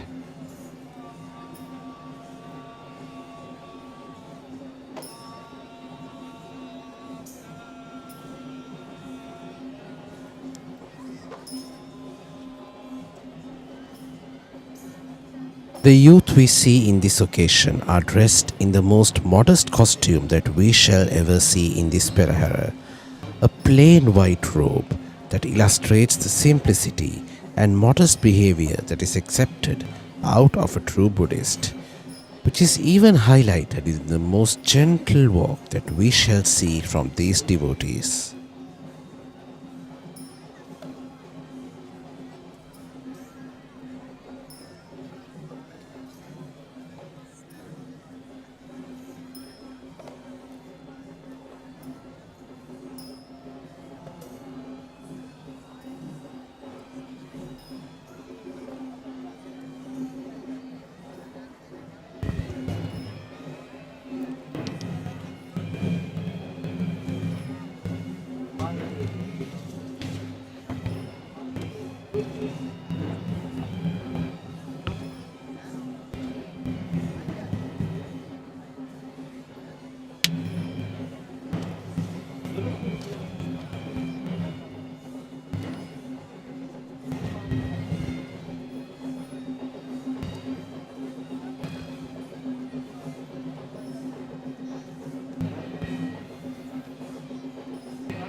There are several forms of offering that Sri Lankan Buddhists pledged as puja towards the Buddha, and one of its prominent offerings are flowers and incense sticks, which offer fragrance to the Buddha, oil lamps which offer light, and we see both flowers and lamps are in the hands of these devotees, which interpret this episode as an offering of fragrance and light towards the sacred relic casket.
The second group of West dancers of today's final Randoli Perahera is tasked with escorting the way for the Diyavadana Nilame, and both of these teams are being represented by Mr. Sanjeeva Verapitiya and Mr. Peter Surasena.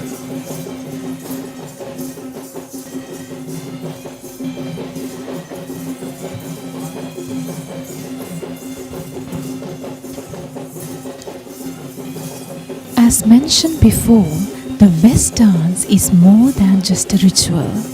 It was in the 4th century BC when the first ever Hattapas Mangalaya was performed in Sri Lanka by the Malaya king to cure a dividos, or a godly curse that had been bestowed upon King Panduvasdeva, who is in fact a descendant of King Vijaya, the Indian prince who discovered the land of Sri Lanka as Thambapani.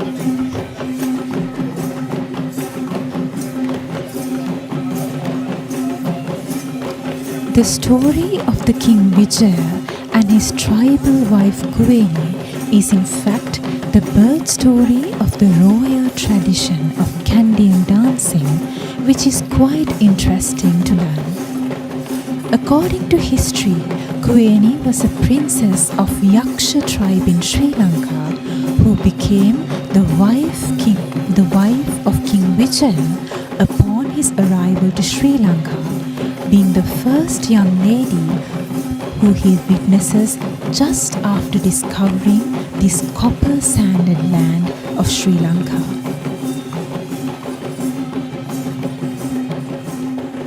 Unfortunately, it is a sad incident when Kueni was betrayed by King Vijaya, which led to a devastated Kueni who was left out with both her children. Being frustrated with pressure, Kueni cursed King Vijaya and his descendants, which ultimately affected King Panduvasdeva, who was a relative of King Vijaya. The curse known as Dividos was not cured of King Panduvasdeva, for which he invited the Malaya king from India to perform the healing ritual named Hattapasmangala.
West dancing is considered as a Roopanatu, which means a picturesque dance act.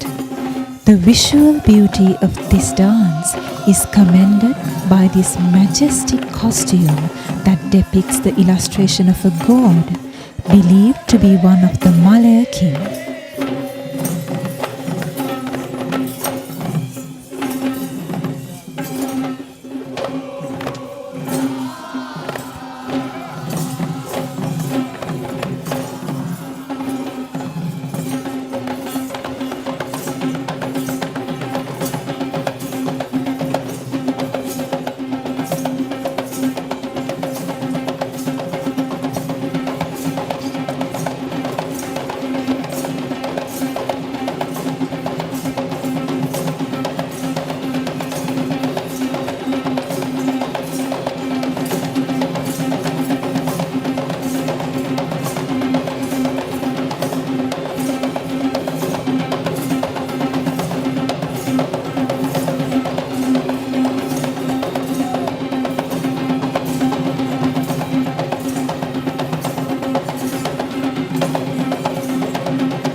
The dancers who perform in this part of Perahera are not just random participants, but in fact they are performing in the Kandy Esala Perahera for a long time.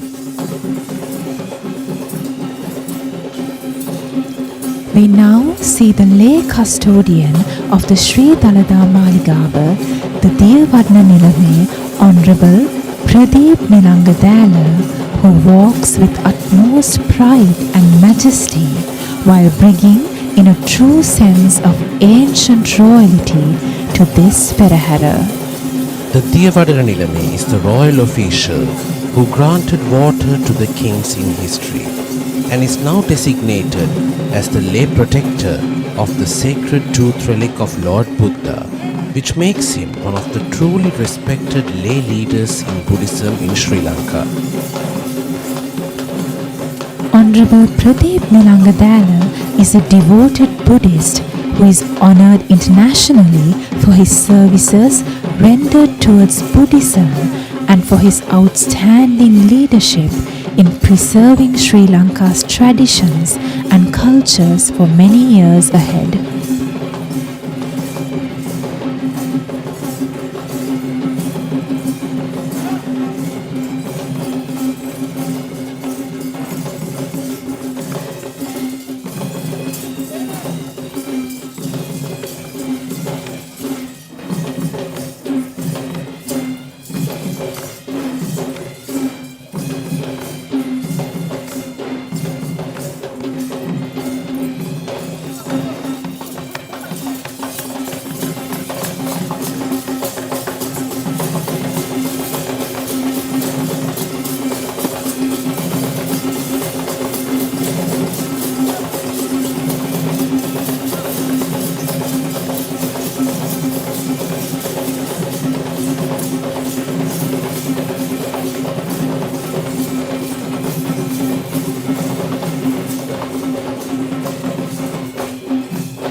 The Diyavadana Nilame shall walk under the Mutukudaya or the pearl umbrella, surrounded by his army of gods and followed by the Vidane or the chieftain of the 10 associated villages of the Sri Dalada Maligawa.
The cooling breeze that flows from the surroundings, from the Udavatta forest from the right and from the Kandy lake on the left, certainly creates the feel of how nature too contributes to the Perahera by displaying its unmatched unique forms of beauty to this Perahera that shall bless our country. And this is the commencement of the Sri Mahanatha Esala Perahera. The Sri Mahanatha Esala in Kandy is located right in front of Sri Dalada Maligawa, where it is considered as the main shrine that is dedicated towards Lord Natha and one of the oldest buildings in Kandy that was built even before the Sri Dalada Maligawa. The procession of the Natha Esala is the first to follow the Dalada Perahera due to the belief that God Natha is the next in line to attain Buddhahood.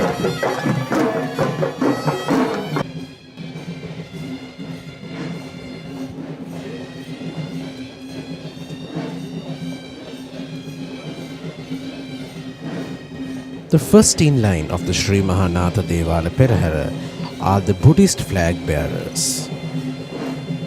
These Buddhist flag bearers are represented by the Pallekele Civil Defence Authority.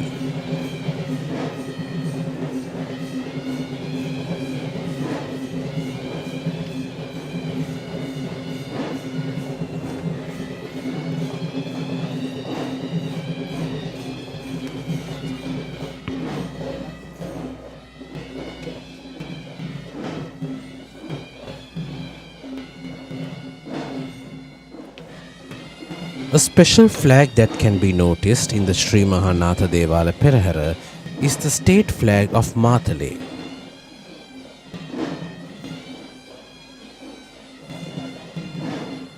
The state flag of Matale will be carried in the Perahera to signify the birthplace of the Basnayaka Nilame of the Sri Mahanatha Devale in Kandy.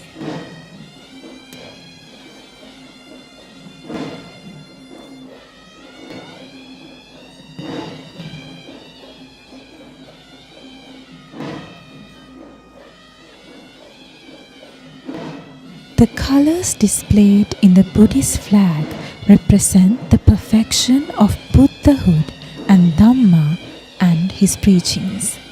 The symbolic identities of these colors are illustrated as blue for universal compassion, yellow for the middle path, red for blessings, white for purity and liberation, and orange for the unshakable wisdom.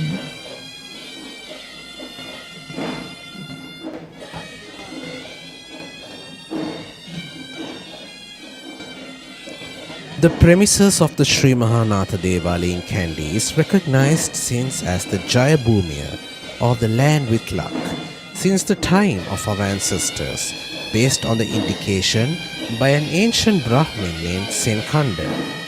According to the legend, this sage Senkanda had once visited this land and had witnessed a hare being chased by a pack of wolves, and with a flick of a moment, the hare had managed to chase the entire pack of wolves by itself, and just as it entered this land.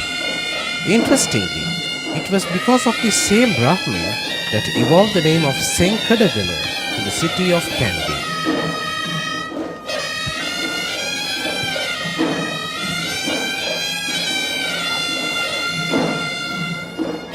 This is the official hay visit troupe of the Sri Mahanatha Devale in Kandy, led by Mr. S.Y.G. Priyantha Premalal.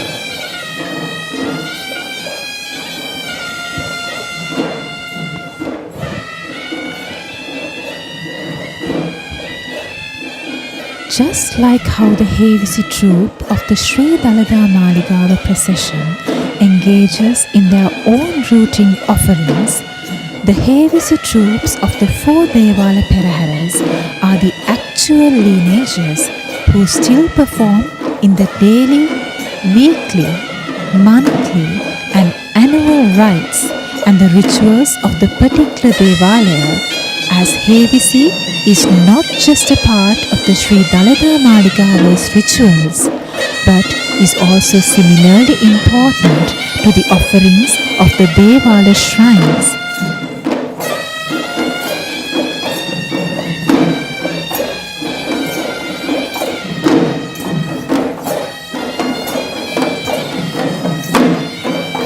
Interestingly, these tunes that are played by these ensembles are the ones that are unique to the respective Devalaya.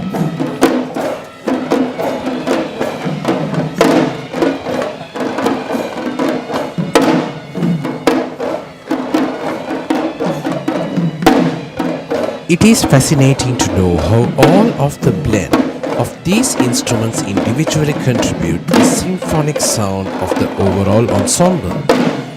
When musically analyzing the instruments on its own, we see that the dowler is used to create a deep echoing sound. The thumb maton, on the other hand, creates a noise that is heard to a far distance, while the horanable creates a high-pitched wind noise, and all of these put together creates the iconic symphony that covers the heritage of Sri Lanka.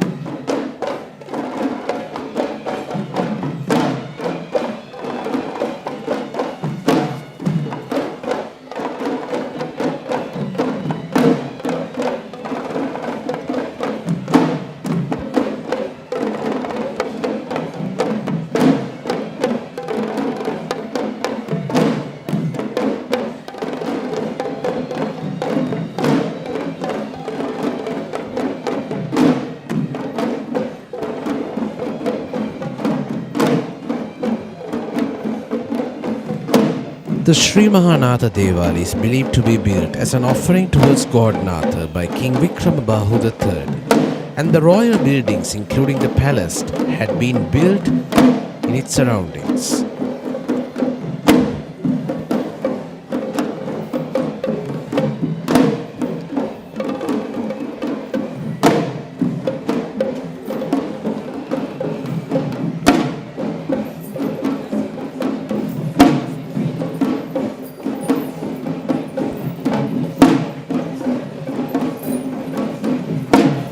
We see the first elephant of the Sri Mahanatha Devalaya, who will be carrying an official with quite a unique flag.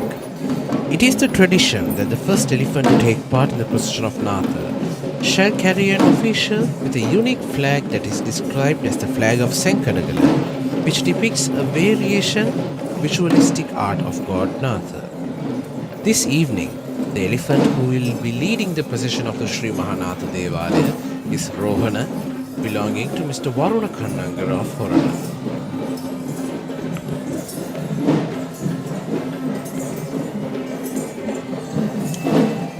This is the Pantheru dance performance, represented by Mr. Ruan Marasinha.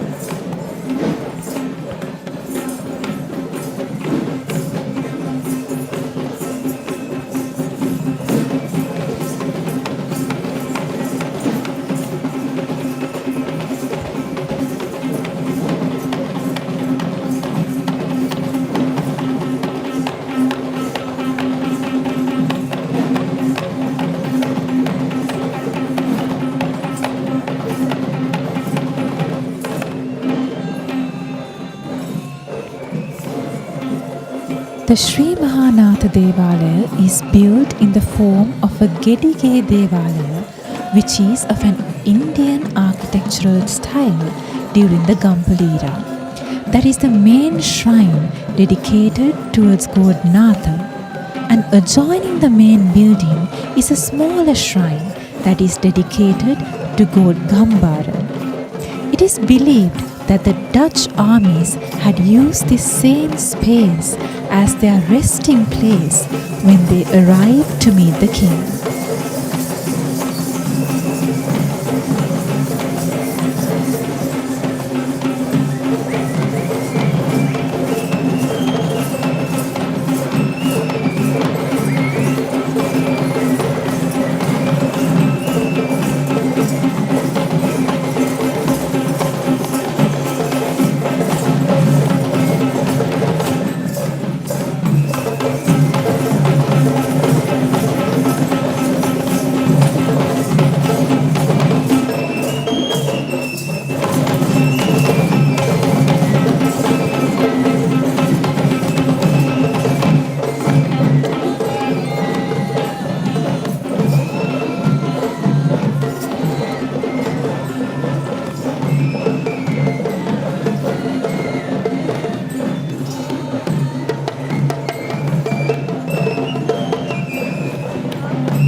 Following the troupe of Pantheru dancers is a group of Savaran dancers who are trained and led by Mr. Dilshan Shalita.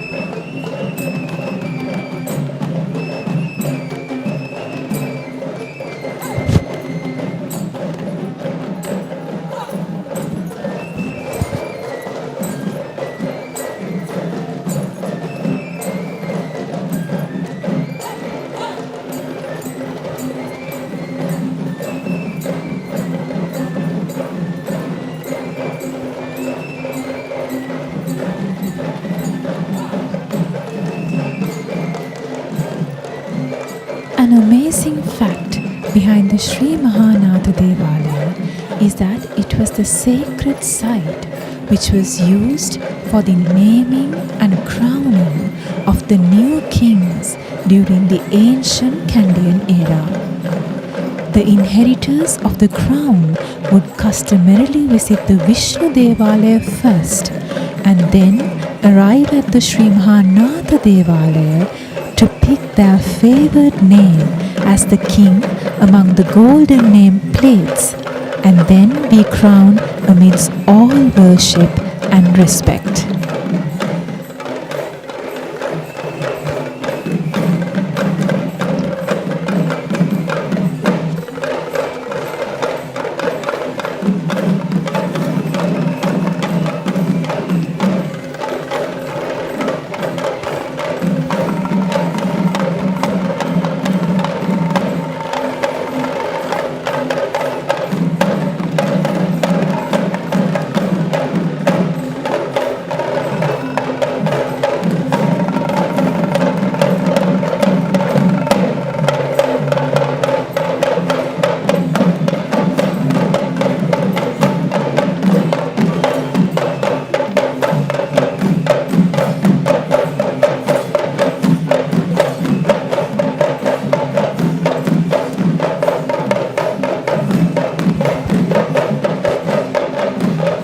Next is the Thammattam dance performance, represented by Mr. Jagat of Hridigama.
The Thammattama belongs to the Vittata classification of the Panchathurana and it is played using two cane sticks known as kadippu. And this is why the Thammattam dance is classified as a Vittata dance. The anatomy of the Thammattama is a drum set that consists of two drums known as the Mandama and the which produces two distinct sounds.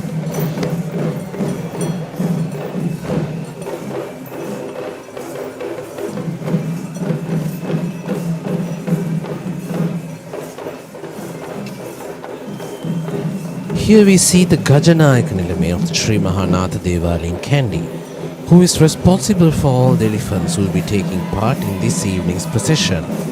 The Gajanayaka Nilame is on the mount of the elephant Kandula belonging to Mr. Prasanna Athurupana of the Athurupana Valauva in Kegol. Next, we see the Udekki dance performance. The Udekki dance performance is represented this evening by Mr. Dhammika Thinnakku.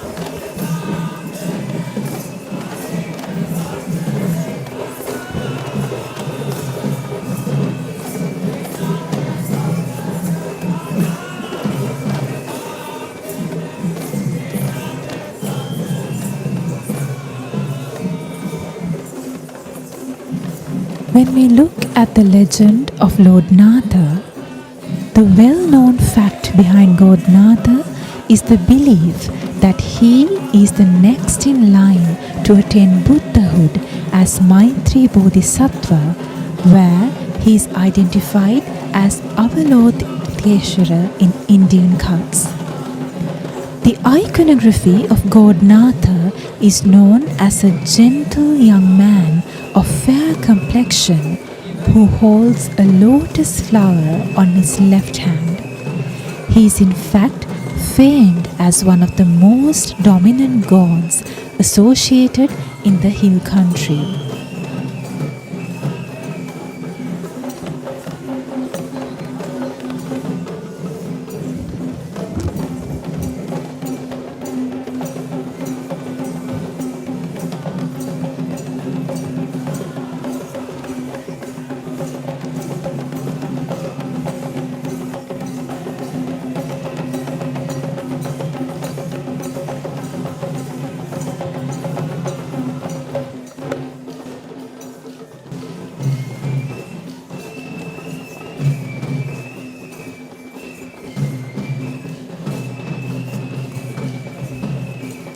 are witnessing the arrival of a troupe of Raban dancers who are trained and led by Mr. Anjana Gamage.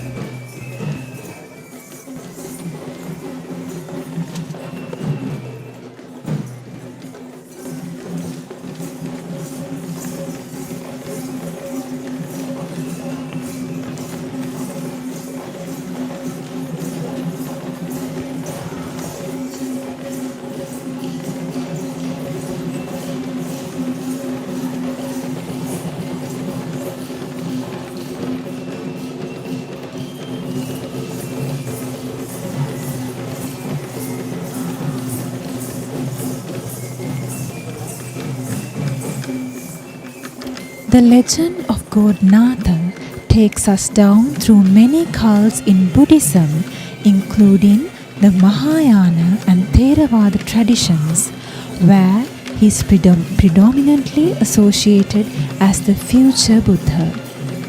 In the Sri Lankan history, there are recorded evidence and the mentions of God Natha in the Sandeshas of Tisara, Gira and Koul, where God Natha was one of the prime deities who was seeked by the ancient kings of Sri Lanka.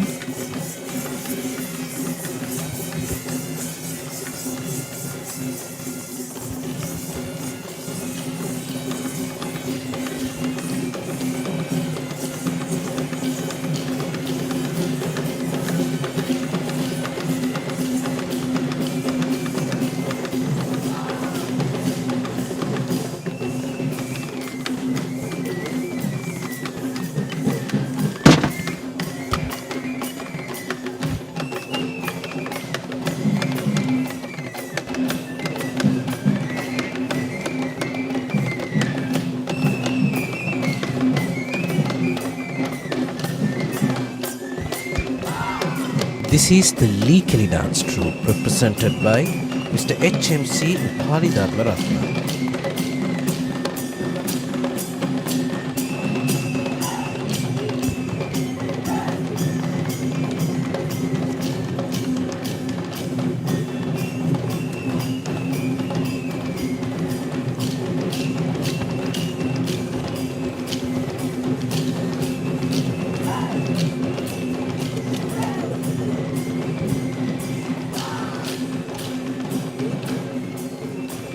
The fast tempo that is performed in several episodes of the Lekeli dance creates a sense of energy that is truly creates a battle atmosphere, which once again connects the folk dance with the previously told affiliations with war rehearsing.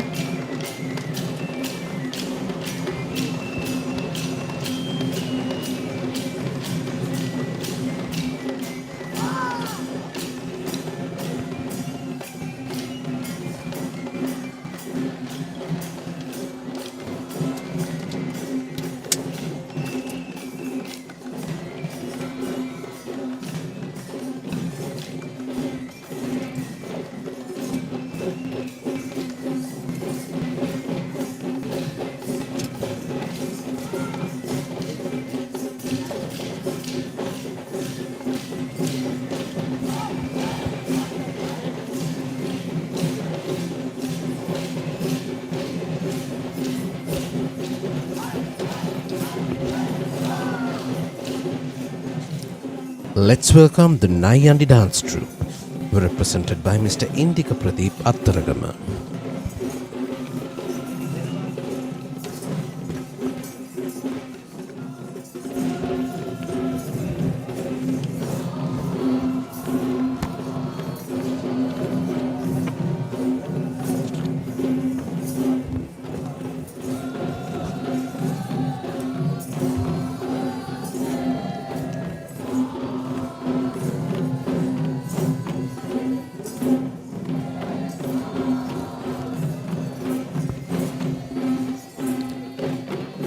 The speciality of the Nayandi dancing is that this dance is primarily performed by the primitive Kandyan dance artists who have not yet been attained reverentially as a West dancer, and any dance artist who aspires to crown as a Kandian West dancer would first need to master the skill of Nayandi in order to proceed.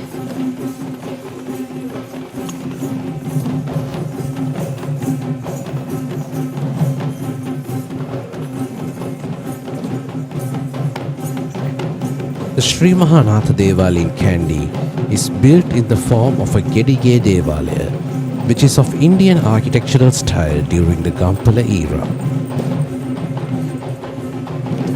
That is, the main shrine dedicated towards God Natha, and the adjoining main building is the smaller shrine that is dedicated to God Gambara. And adjoining the main building to the smaller shrine, same space as their resting place.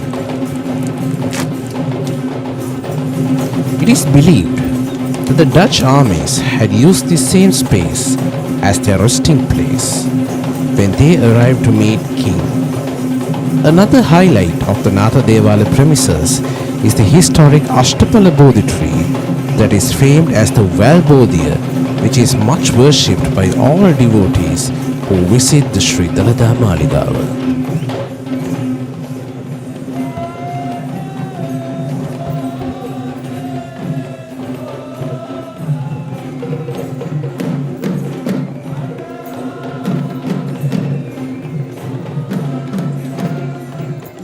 We see the third elephant of the Sri Mahanatha Esala Perahera. This is the elephant Sumana, belonging to Venerable Boralande Vajraknyana Thero, the chief incumbent of the Sambodhi Vihara of Kalambusavan.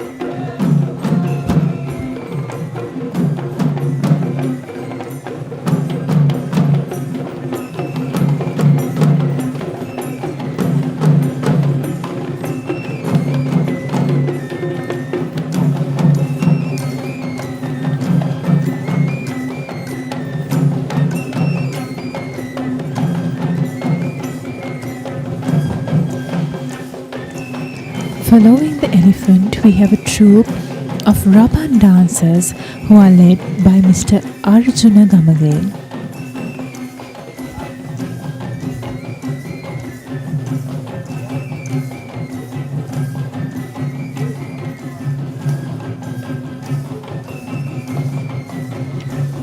An amazing fact behind the Sri Mahanatha Devalaya is that it was the sacred site which was used for the naming and crowning of the new kings during the ancient Kandian era.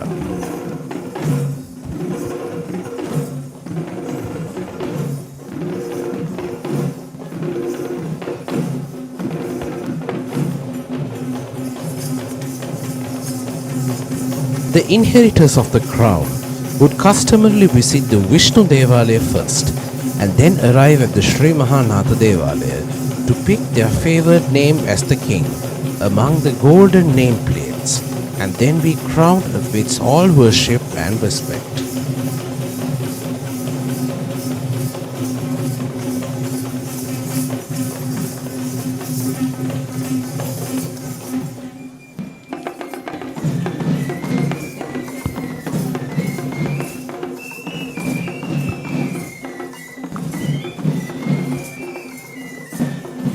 There are many forms of Raban in Sri Lanka. We have the Maharabana or the Banku Rabana, which is a large drum that is played by multiple artists at the same time. The Virindu Rabana that is played while singing comical verses of Virindu. And the Atrabana, which we see now, that is the most prominently seen in dance-related performances. We also hear a version of Karakavime Rabana or spinning tambourine, which is in fact the same Atrabana with a dent carved in its middle.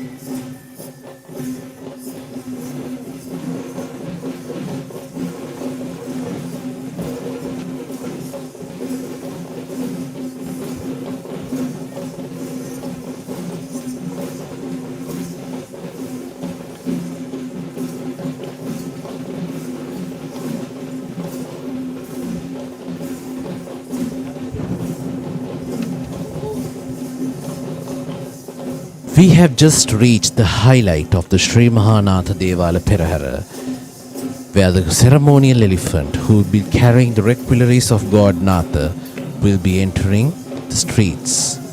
And this ceremonial elephant will be escorted by the first troop of West dancers of the Sri Mahanatha Devala in Kandy, who will be represented this evening by Vishuddhi Verapitiya.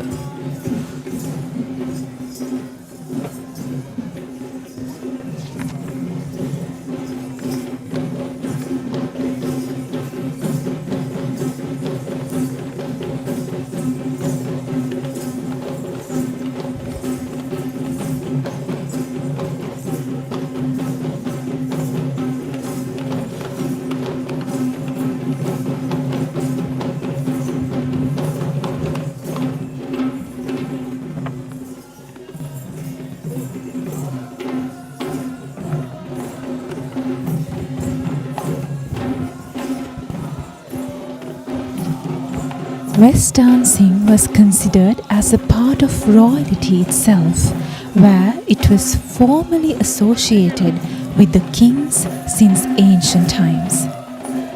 When going down history, the West dance was performed in the time of Anuradhapura kingdom, and this had been rebranded as Kandian dance only after the royalty has shifted to the kingdom of Kandy.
Dressed in the white Tupotya costume is the chief trustee of the Sri Mahanatha Devala in Kandy.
The ceremonial elephant who shall be carrying the godly ornaments of God Natha on the grand Randoli Perahera this evening is Arjuna, the elephant belonging to Venerable Karatota Pannasiha Thero, the chief incumbent of the Vyauru Kannala Buduraja Mahaviharaya.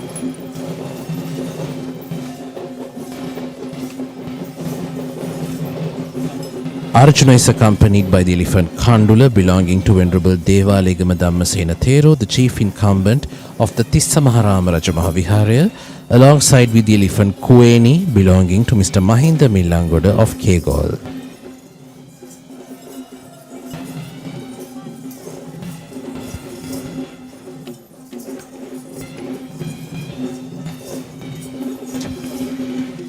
The second troupe of West dancers of the Sri Mahanatha Devala Perahera is represented by Mr. Asanka Karunaratna, who is tasked with escorting the way for the Basnayaka Nilame of the Sri Mahanatha Devalaya.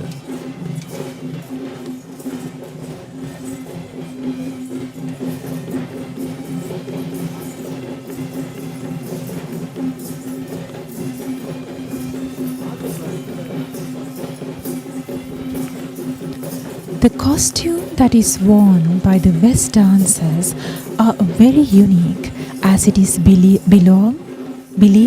to be half of the exact same costume that was the regalia of the Malaya king.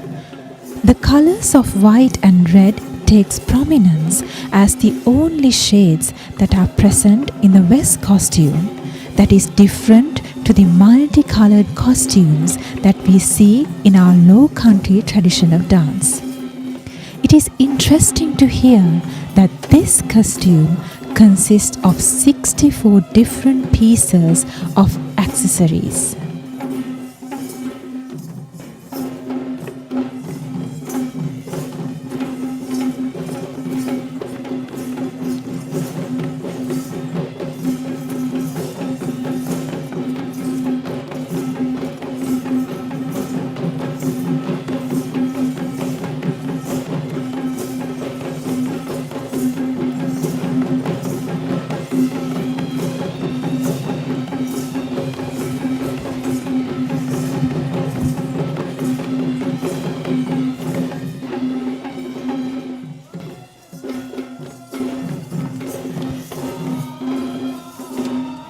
The steps of the West dance are highly masculine. The dance is choreographed in a very heavy steps that could be performed only by the strongest of men, and is undoubtedly a dance performance that requires a lot of energy to perform. The audience cannot just experience the energy of the West dance, but this is also an opportunity to learn about the highly energetic Sri Lankan men who had evolved since our history in this country with so much of man-made developments.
As mentioned before, the role of this troupe of West dancers is to escort the way for the Basnayak Nilame of the Sri Mahanatha Devalaya.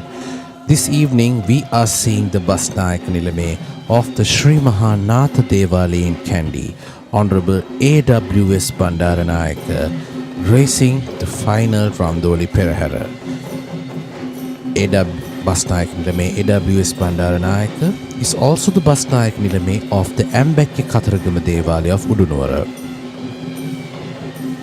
This evening he is accompanied by the Basnayak Nilames of the rural shrines that are affiliated with the Sri Mahanatha Devalaya in Kandy.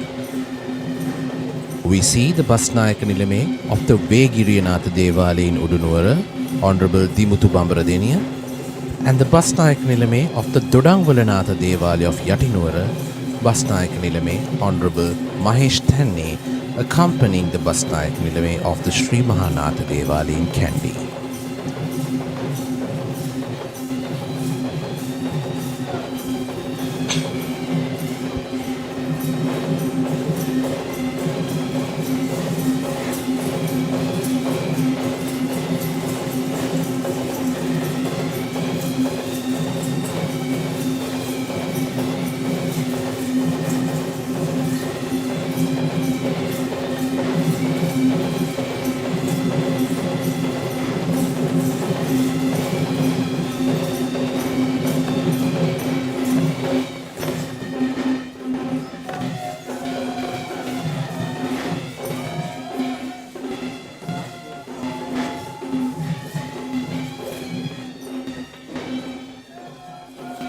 The Basnayak Nilames will be walking under the pearl umbrellas known as the Muthukudaya, and they are surrounded by the armed guards known as Murayuda.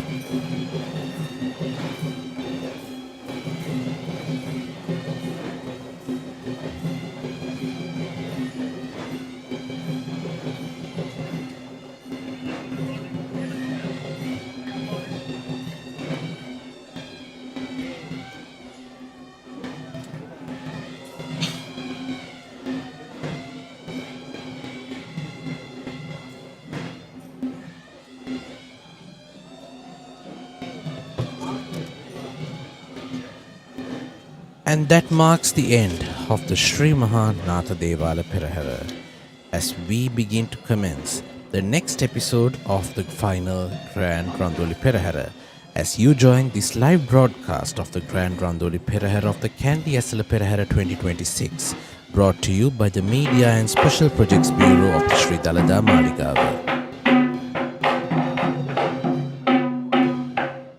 This marks the commencement of the Sri Maha Vishnu Esala Perahera.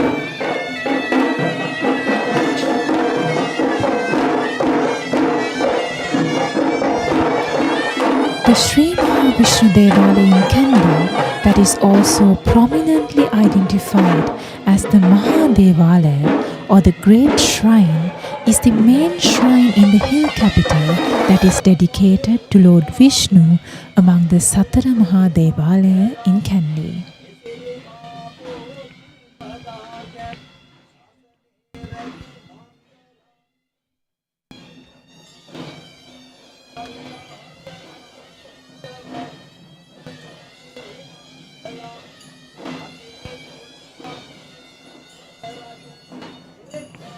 The first episode of the Sri Maha Vishnu Esala Perahera are the provincial or the state flag bearers.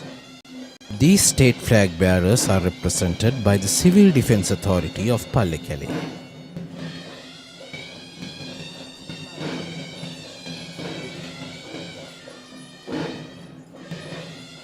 The reason why state flags will be carried as the first item of the Perahera is to symbolize the fact that Lord Vishnu overlooks over his powers as the protector of Sri Lanka across all of these districts and states recognized by these flags.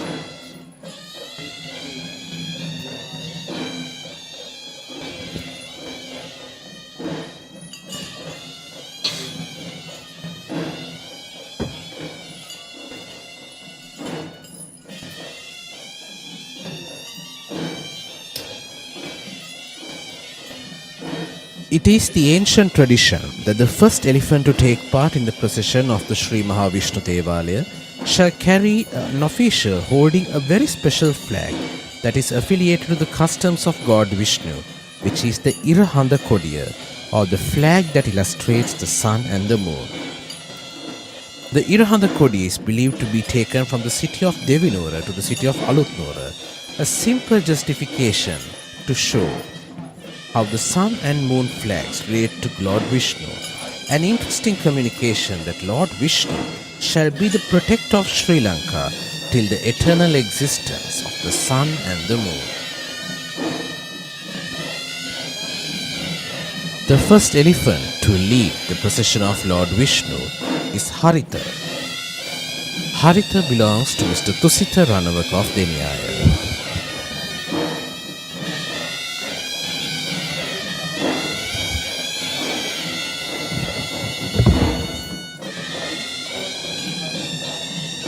Haritha was found as a baby elephant in the year 2001 in the village of Siyamalagua and was gifted to the Pushparama temple in Deniyaya in the year 2011 by the former President of Sri Lanka, His Excellency Mr. Mahinda Rajapaksha.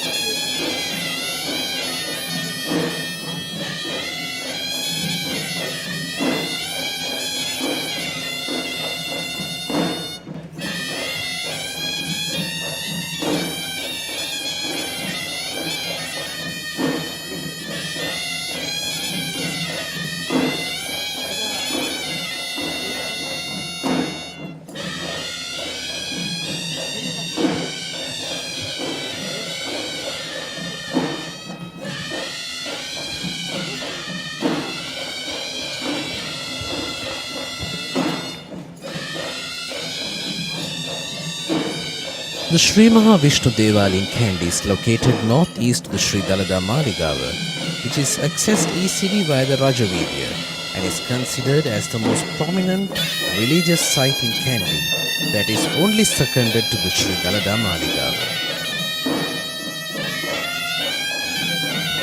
This is the official Hevisi ensemble of the Sri Mahavishnu Devalaya.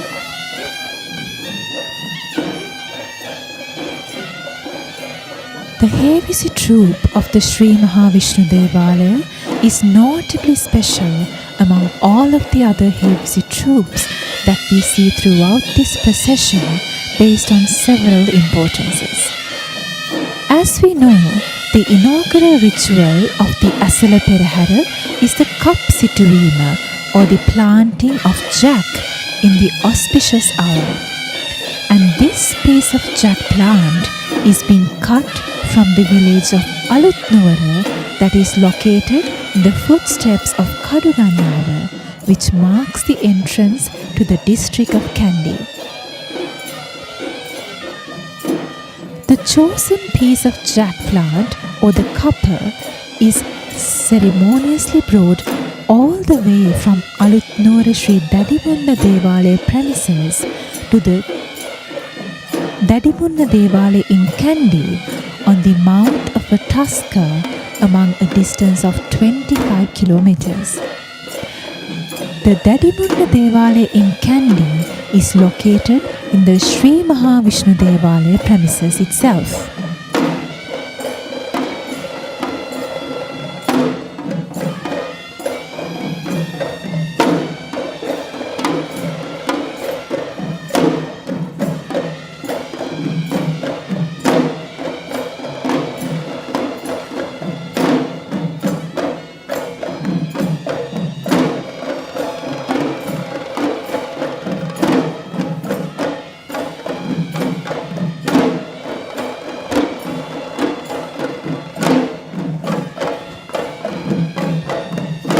Different sources of history have pronounced this deity and the Devalaya by different names.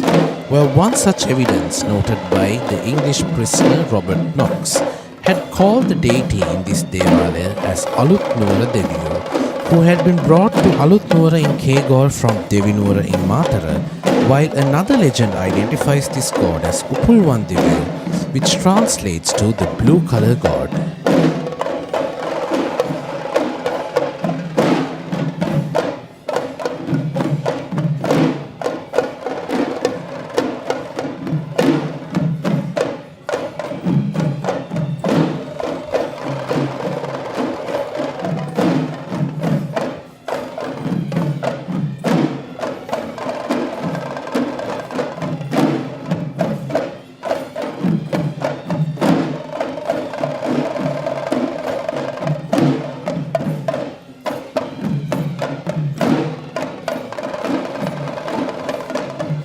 The Paravi Sandeshe anthology that was written in the 15th century describes Lord Vishnu as the destroyer of Asura, which hints a believed similarity between Lord Vishnu and Rama of the great Indian epic of Ramayana.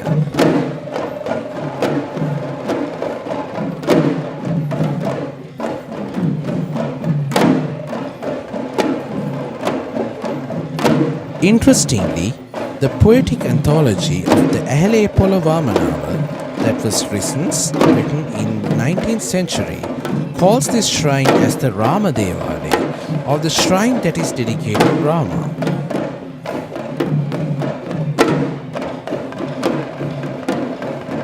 This is even more evident with the cloth painting that the Sri Mahavishnu Devale possesses, which illustrates a battle of Rama and Ravana.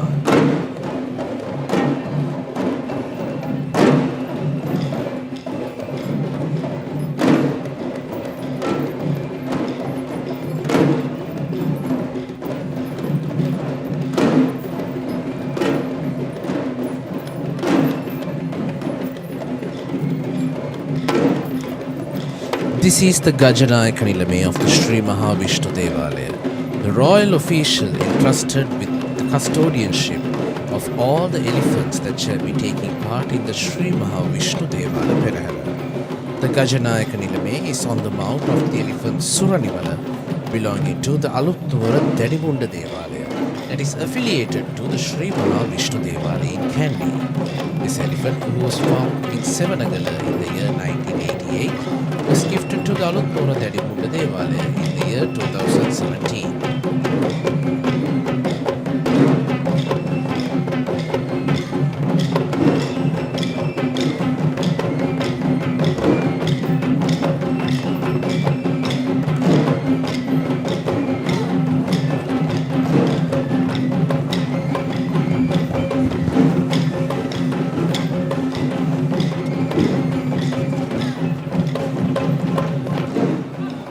This is the troupe of Lekeli dancers represented by Mr. Rumesh Kumara of the Maya Seruvala Sumedakara School of Dance, representing the Nupura Nertaka Rangayatanaya.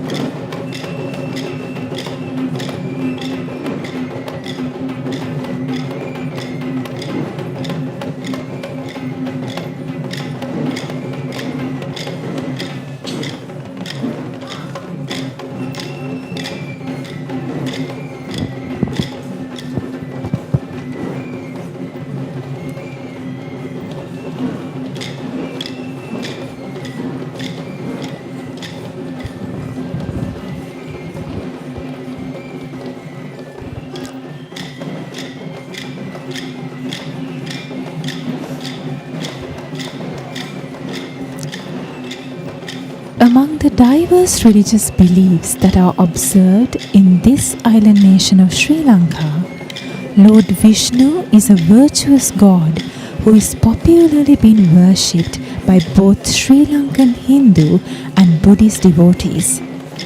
He is known by 108 other names including Hari, Madhava and Narayana, apart from the Sri Lankan recognition as Upulwan.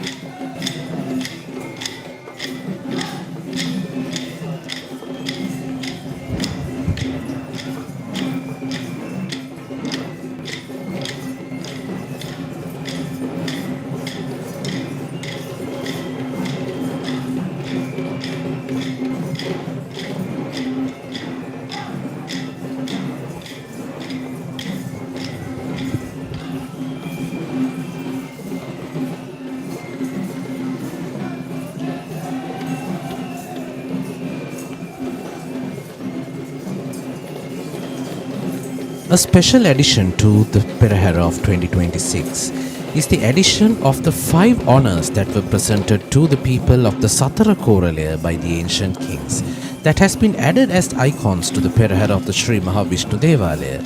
And one such icon is the flag with the Daunda Beraya that was carried by the Tusker Rohana Raja belonging to Mr. L.K. Vanyarachi of Kotti.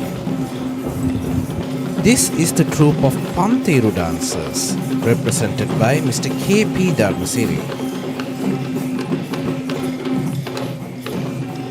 And this troupe of Pantheru dancers interestingly represent the Kodituakku lineage of traditional Pantheru dancing.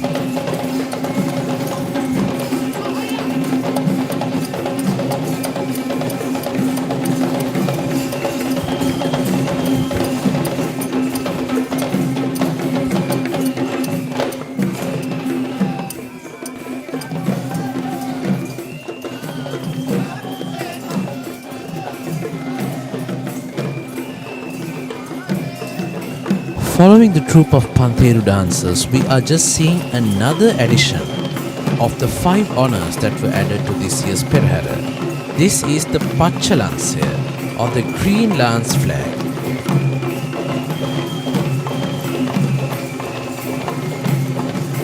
The Green Lance flag, or the Pachalansya, which was awarded to the people of the Satara Koralaya as an honor, is carried today by the elephant Gagana belonging to the Pinnavala Elephant Conservation Center.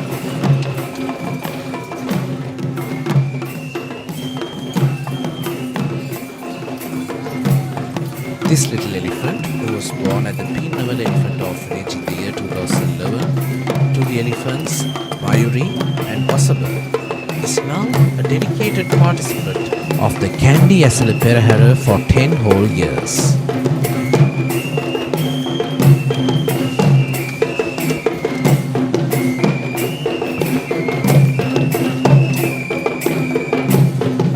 This is the troupe of Savaran dancers represented by Mr. Ruwan Talgahaguda of the Nityatal Aesthetic Academy, who represent the lineages of Nittavela and Talgahaguda.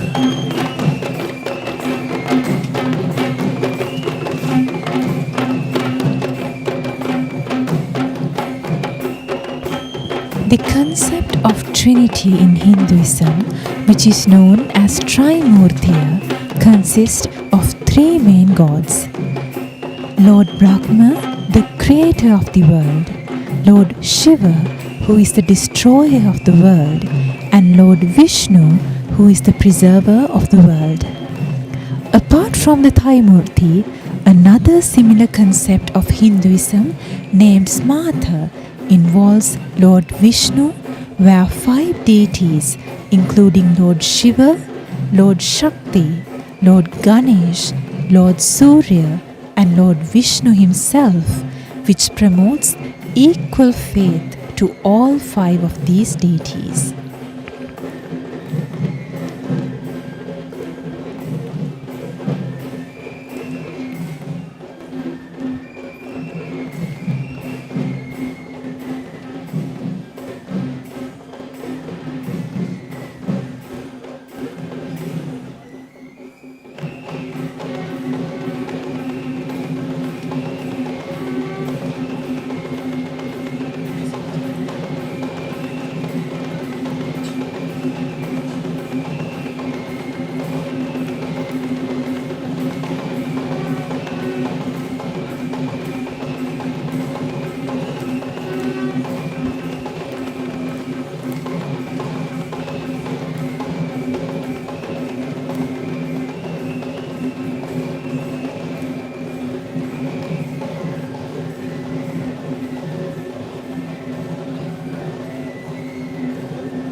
The Nityatal dance school, representing the Savarang dance in the Sri Mahavishnu Devala Perahera, has been a part of this Perahera for many years. And the most fascinating fact is that we hear about this dance academy is that the Talgahagoda lineage of dancers have been present ever since the time of King Walagamba, and these young dancers are surely a hope. Here we see two elephants joining the Perahera with the Ilokkolua and the red flag with Savara, two distinct honours of the Satara Koralaya. On the mounts of the elephants Banda belonging to Mr. Sisira Samarakon of Polgahavela and the elephant Muthu belonging to Mr. Indika Mudulkot of Manikin.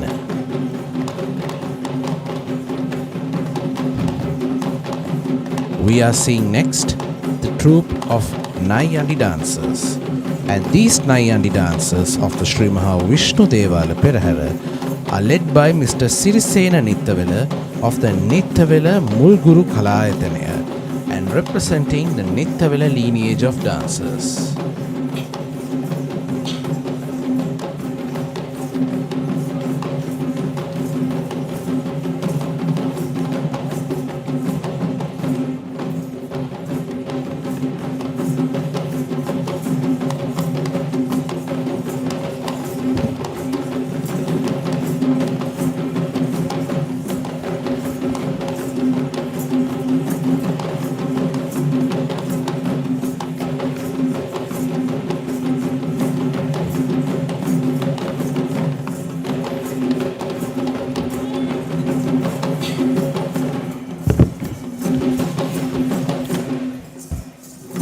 The cult of Lord Vishnu is so popular around the world that we are able to see a chapter of Hinduism known as Vaishnavism, where we see these devotees of Hinduism considering Lord Vishnu as the prime and most supreme deity in their belief.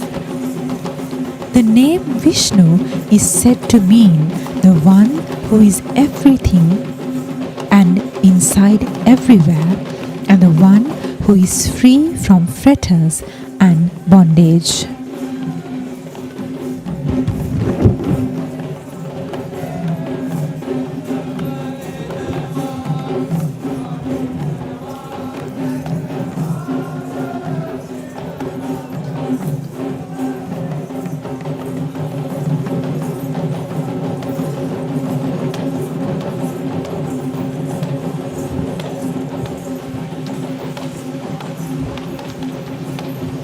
Interestingly aligned are three elephants who are personally very close with each other.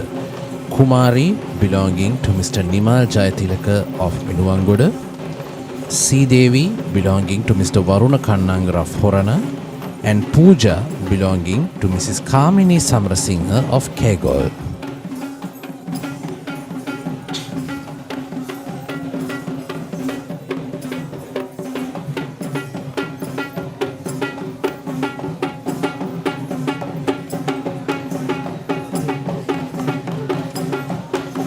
Now we see the Udaki dancers. The Udaki dancers are represented by Mr. Pasindu Pahala Medagama of the Pasindu Aesthetic Academy.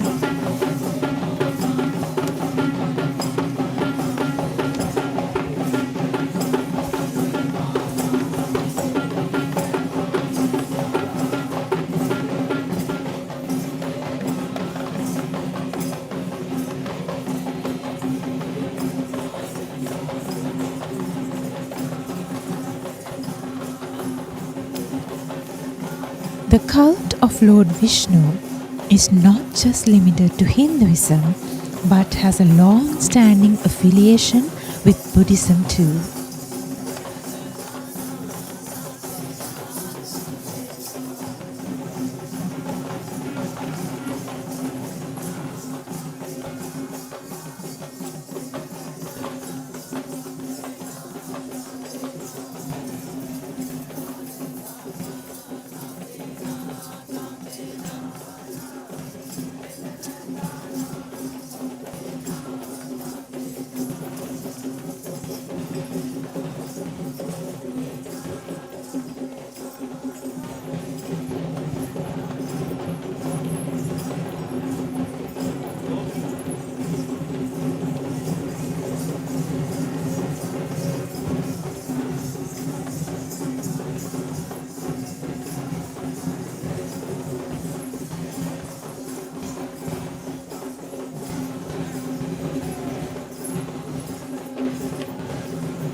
the elephants Chutimanike,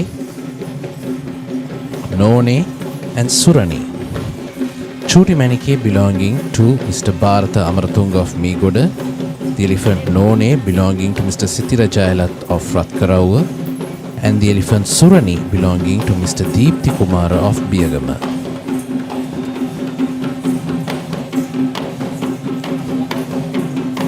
We have now reached the pinnacle of the Sri Mahavishnu Esala Perahera. The arrival of the ceremonial tusker who shall be carrying the godly ornaments of Lord Vishnu. And this ceremonial troop of tuskers are escorted by the troop of West dancers. These West dancers are represented by Mr. Sarath Ekanayaka of the Saraswati Aesthetic Academy, who represent the Mamulavala traditional lineage of dancing.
The chief trustee of the Sri Mahavishnu Devalaya is walking ahead of the ceremonial tusker.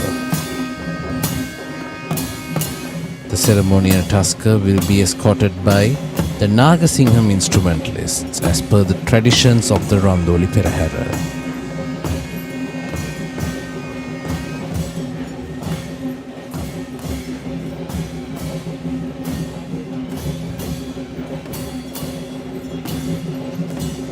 The requelaries of Lord Vishnu will be ceremoniously carried by the tusker Rama, belonging to Venerable Kollupitiya Mahingastha Sangarakita Thero, the chief incumbent of the Kalaniya Rajamahaviharaya.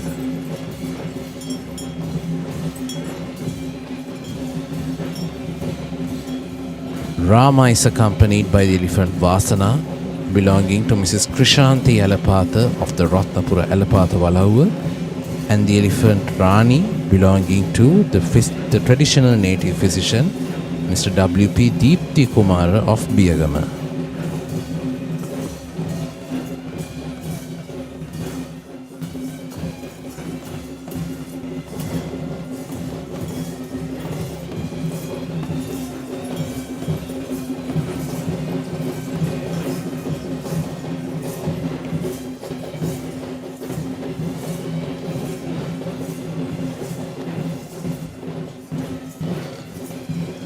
This is the second troupe of West dancers of the Sri Mahavishnu Esala Perahera. And this team of West dancers is represented by the artist Kondadiniye Samansiri of the Saman Ranga Aesthetic Academy, and they represent the Kondadiniya lineage of traditional dancers.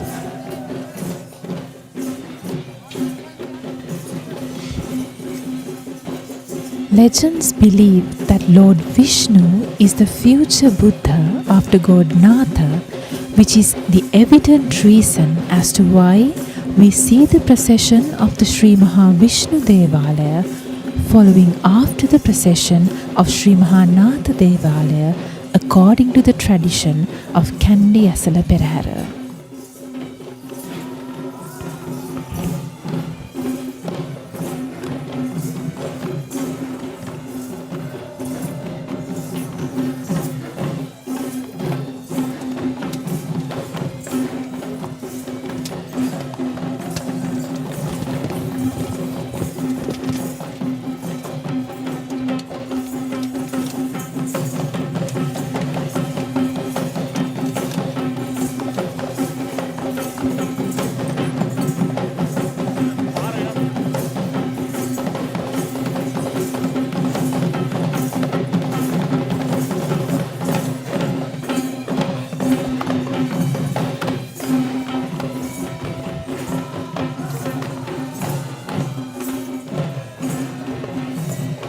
The responsibility of this troupe of West dancers is to escort the route for the Basnayaka Nilame of the Sri Maha Vishnu Devalaya of Kandy.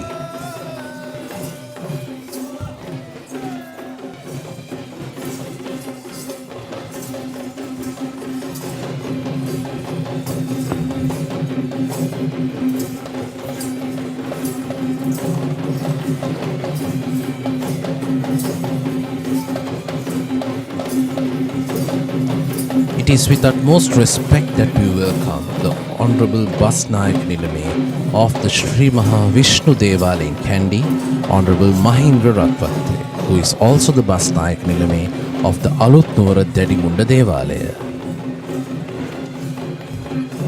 And on this grand Randoli Perahera, he is accompanied by the Basnayak Nilames of the rural shrines affiliated with the Sri Maha Vishnu Devalaya in Kandy.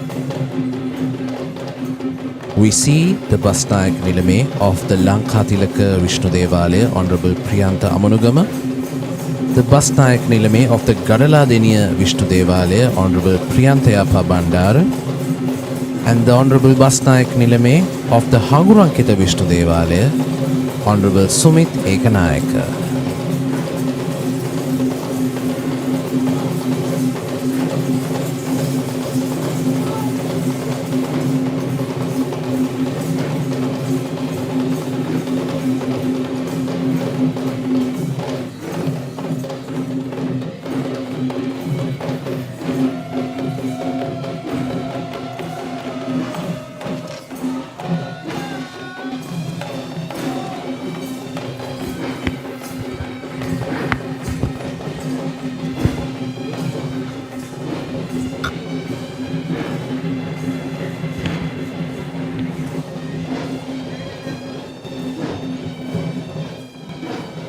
And that marks the end of the Sri Maha Vishnu Esala Perahera as we begin to witness the arrival of the next episode of the Grand Randoli Perahera, which is the procession of the Sri Maha Kataragama Devalaya. The Sri Maha Kataragama Devalaya in Kandy is one of the key places of worship that are dedicated to Lord Kataragama in the city of Kandy. And the speciality of the Sri Maha Kataragama Devalaya being the only out of the Satara Mahadevala or the four main shrines that is located outside the premises of Sri Dalada Maligawa. And it is located in the Kotugudalla Vidya, which is also known as the ancient Kavikara Vidya, where the poets of the king had used to reside during the times of royalty. Leading the way of the Sri Maha Kataragama Esala Perahera are the flag bearers represented by the Civil Defence Authority of Pallekele. We see a collection of Buddhist flags and flags of the peacock. This is to symbolize the affiliation with the animal peacock, who is considered as the vehicle of Lord Kataragama. Next in line, we see the official hay visit troop of the Sri Maha Kataragama Devalaya in Kandy, which is led by Mr. P.V. James Guru Nanse.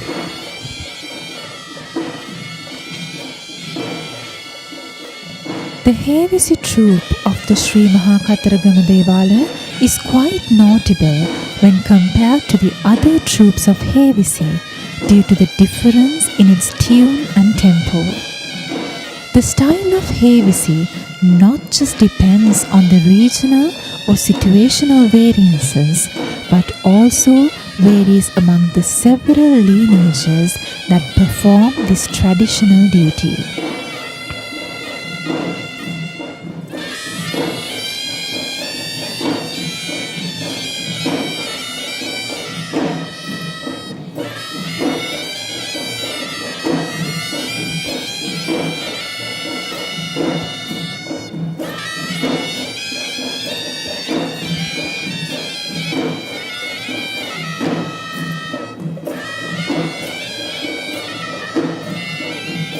The Perahera performs across many streets that occupy the Kandy town. Once it steps down to the Dalada Vidya. Once it passes down from this esplanade known as the Mahamaluwa. And the interesting fact is that the symphony played by the Hevisi troupe shall change once they turn into a new street or Vidya.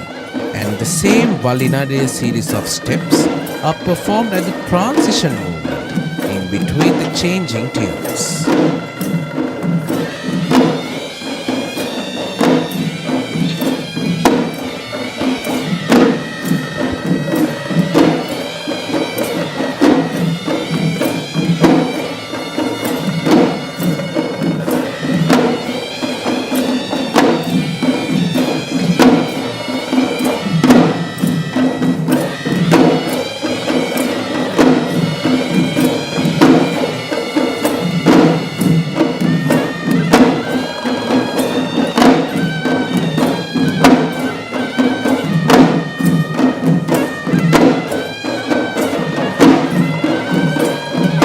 The step known as the Bahira Valinade is performed in the closing episode of the Perahera when each of the four Devala Rekuris have been taken back into their shrines, where it is also accompanied by the situational variance of Hevisi that is known as the Hevisi Perahera.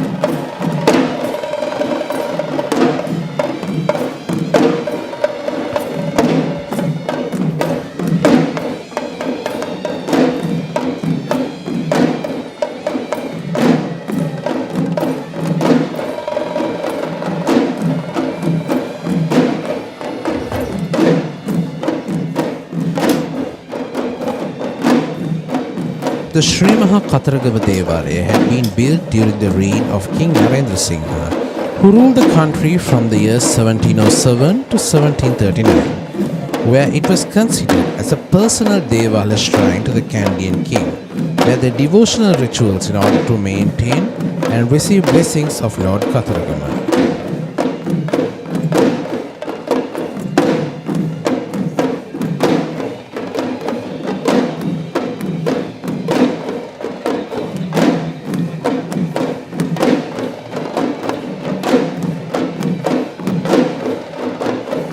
The Sri Maha Kataragama Devalaya is constructed in the shape of an oblong building with wood-carved valance booths, having narrow passages on all four sides.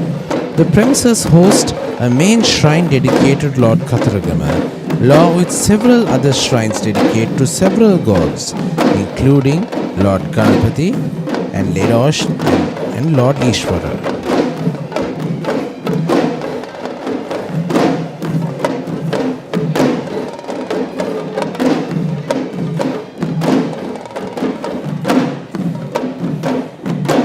Shrines dedicated to gods are referred to as Kovil or Devala in general Sinhalese, but has its differentiation based on the practiced culture of traditions.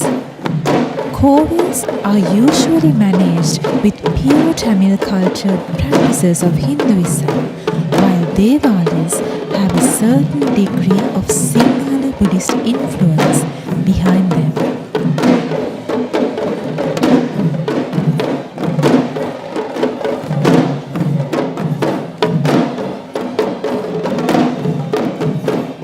The Kataragama Devalaya in Kandy practices a variety of Tamil-influenced rituals such as the annual Theru festival that takes place annually in the month of June, and the chief priest or the Iyer hailing from an original South Indian Brahmic lineage itself.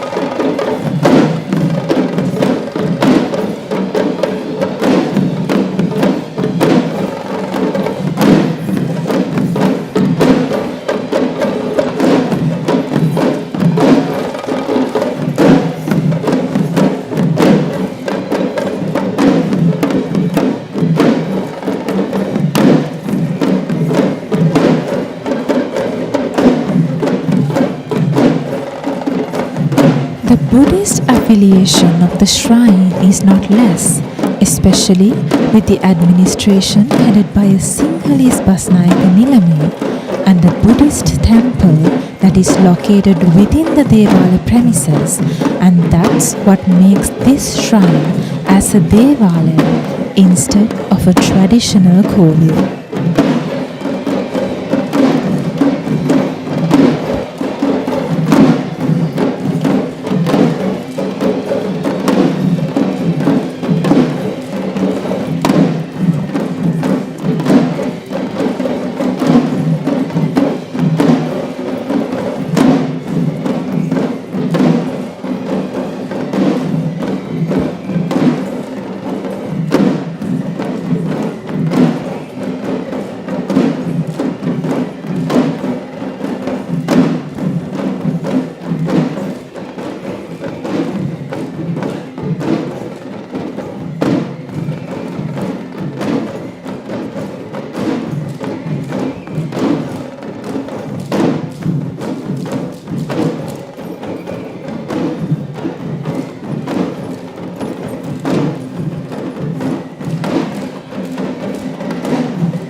Walking with pride is the first elephant of the Sri Maha Katharagama Devala Perahera with an official carrying a Buddhist flag.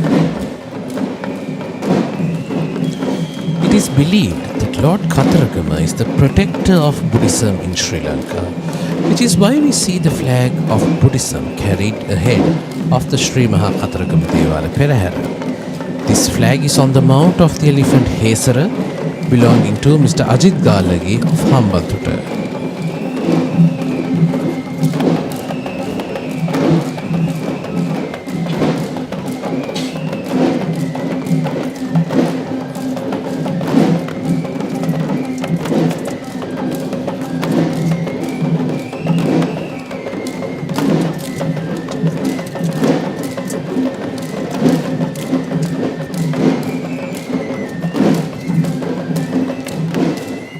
This is the troupe of Paturu dancers represented by the Hasita Ramanayaka Aesthetic Academy of Midwalpura.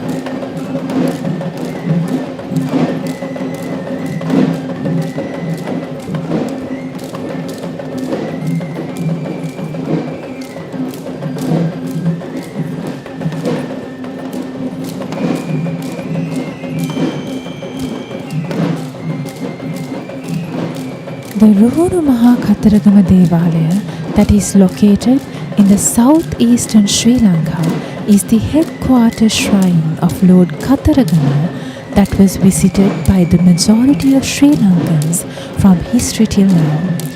And it is believed that there is a practice of the ancient Kandians to first worship the Sri Maha Katharagama Devalaya in Kandy before commencing their pilgrimage to the sacred city of Katharagama.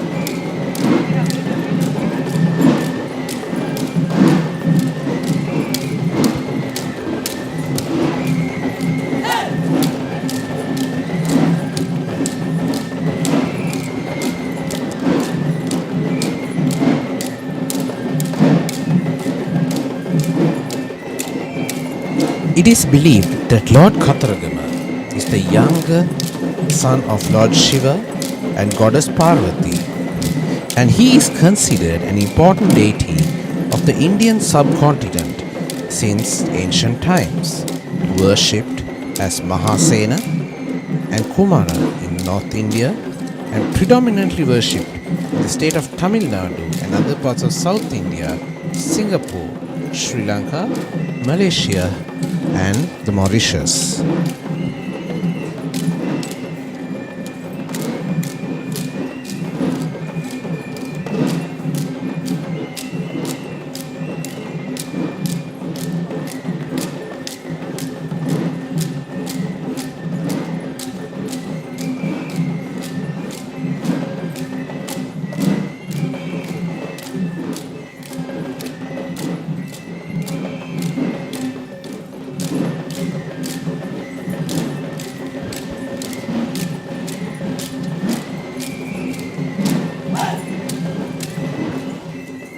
Just like other gods, Lord Katharagama too has a weapon unique to himself, known as the Velayudaya, along with other symbols such as the peacock, the color red. According to Richard Groundback, Skanda has been an important deity in Theravada Buddhist pantheon in countries such as Sri Lanka and Thailand. The Nikaya Samahara describes Kandakumara as a guardian deity of the land, either along with Upulvan, Saman and Vibhishana. Similarly, the 16th century Samese text Jina Kalama Kali mentions him as a guardian and the patron god of both Muslim and Sri Lanka.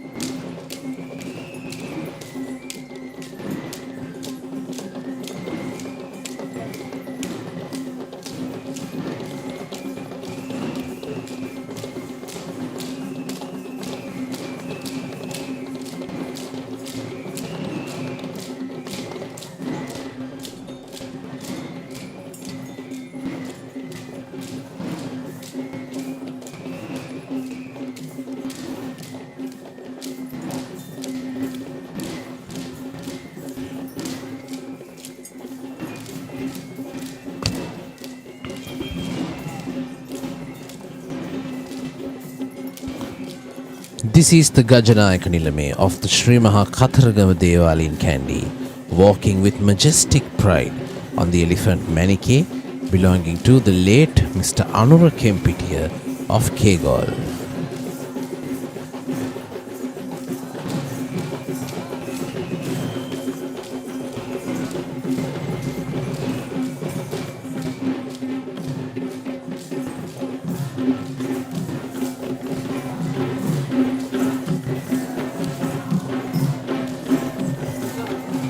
The beautiful citadel of Kandy illuminated with bright Syriac lights. Just to welcome the grand Randoli Perahera for the 2026 year.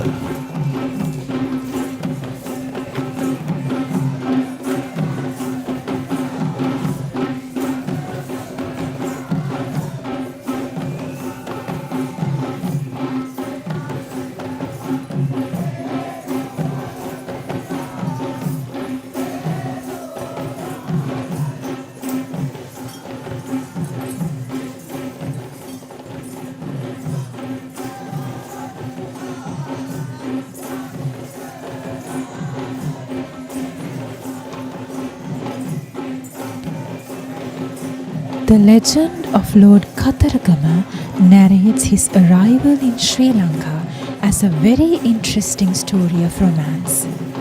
According to the story, Lord Katharagama had witnessed a tribal young girl named Valli from the southeastern wilds of Sri Lanka, whom he fell in love with. In order to win Valli as his consort, he had reached Sri Lanka via the shores of Deondara in Mathura and reached the city of Katharagama in search for Valli.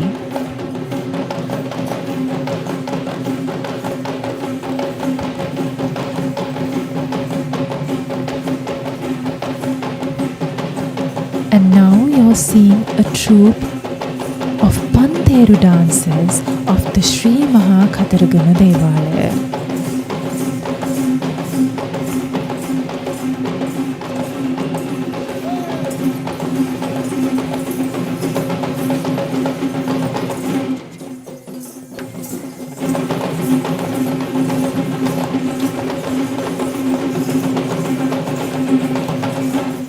The Pantheru is a small brass circular frame casnet with 5 cymbals fixed to it, which gives a subtle metallic sound as it shakes.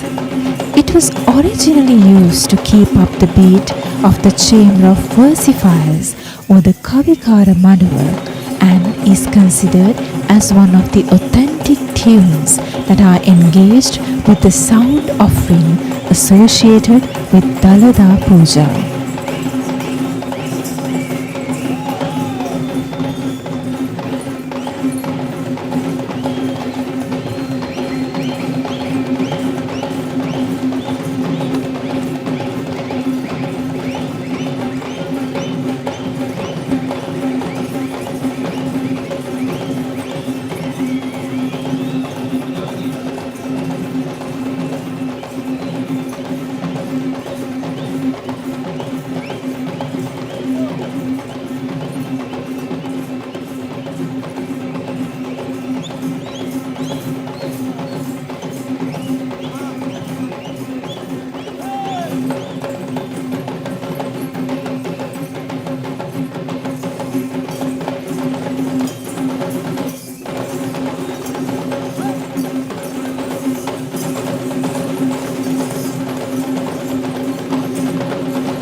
The Basnagarillame of the Sri Maha Vishnu Devalaya in Kandy. The Basnagarillame of Sri Maha Katharagama Devalaya in Kandy.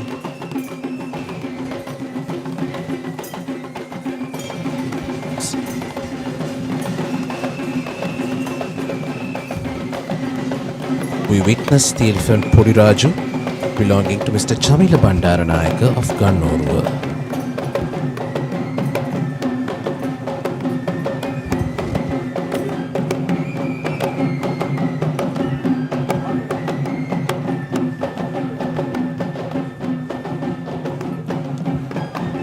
Next in line is the Savaran dancers. This troupe of Savaran dancers are represented by the Hasitha Ramanayaka Aesthetic Academy of Minuwangoda.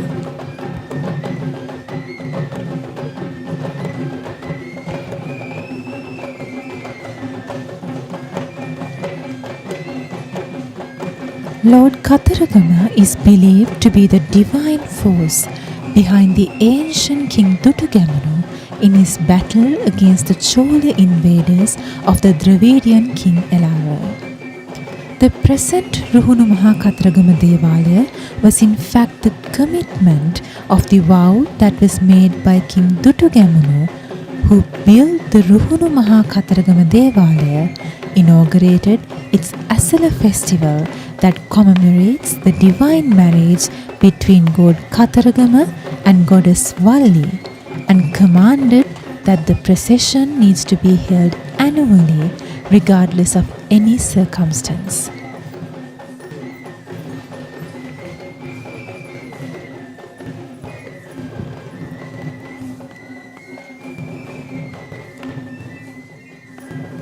The interesting ideology behind placing this troupe of Chamara dancers in the procession of Lord Katharagama is to fan the approaching relics, the requelaries of God Katharagama.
walking in her playful might, is the lovely elephant Sandali, belonging to Mr. Ajit Galage of Hambanthuta.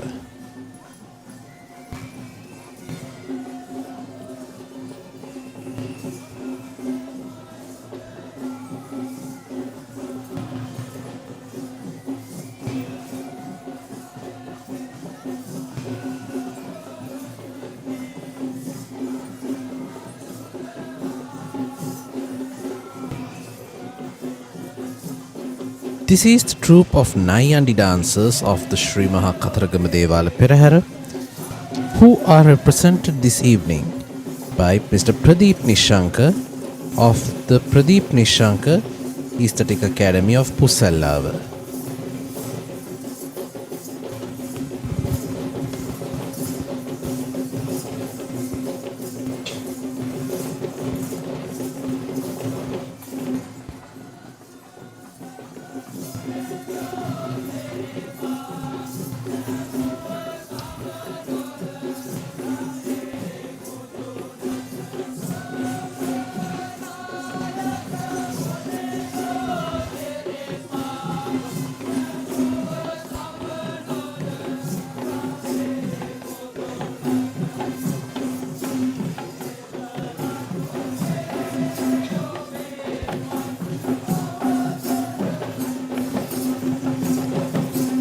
The god Katharagama is mostly represented with an iconography with 6 faces that symbolize 6 of his divine powers or attributes.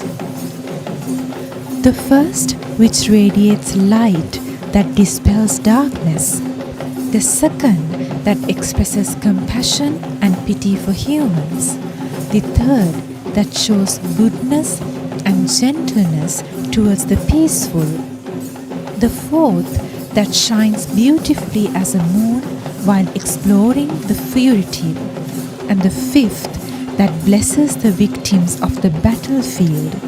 And sixth is the kind husband who shows benevolence to both his consorts.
This is the elephant Podiraju, belonging to Mr. Chamila Bandaranayaka of Gannoruwa.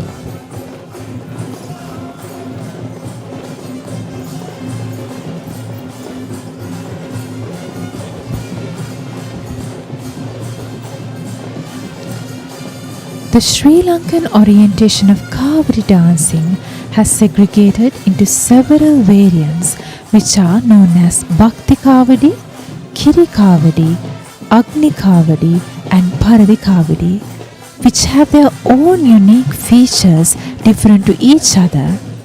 And what we see here in this procession now is a variant of Bhakti Kavadi, where the uniqueness of this variant is the concept that the hillock is made under much purified practices and is lifted only after being offered to God, with 120 peacock feathers attached to it, with the belief that even 100 people cannot lift the hillock apart from the designated devotee.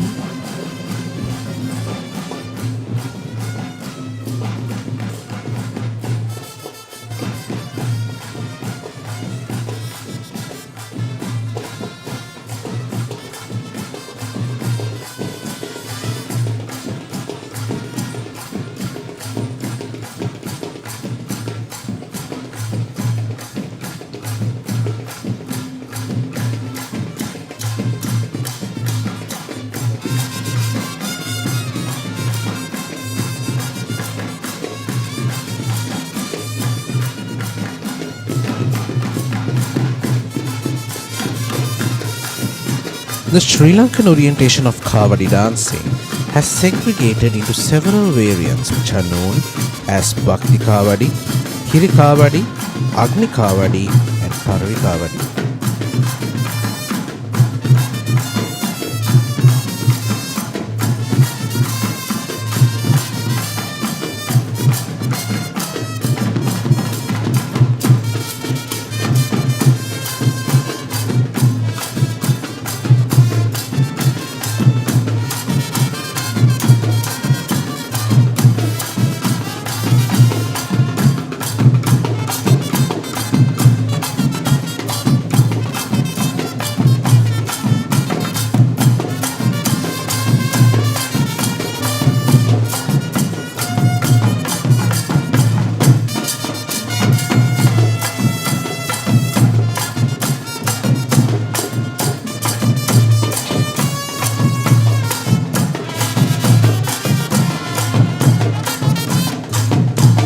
When examining facts about the history of Kavadi, in ancient stories rooted down the Tamil mythology, when Lord Shiva has entrusted the sage Agastya to install two hillocks, the hill of Shivagiri and Shaktigiri in South India.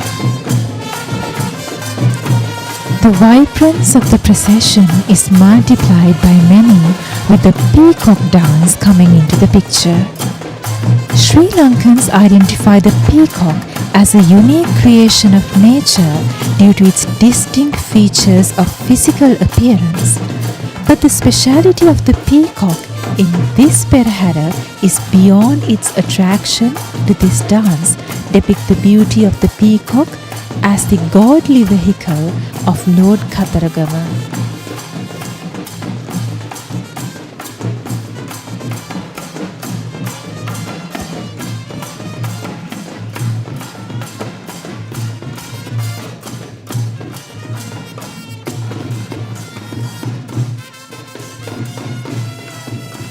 And this troupe of peacock dancers are represented by the Trishur Aesthetic Academy.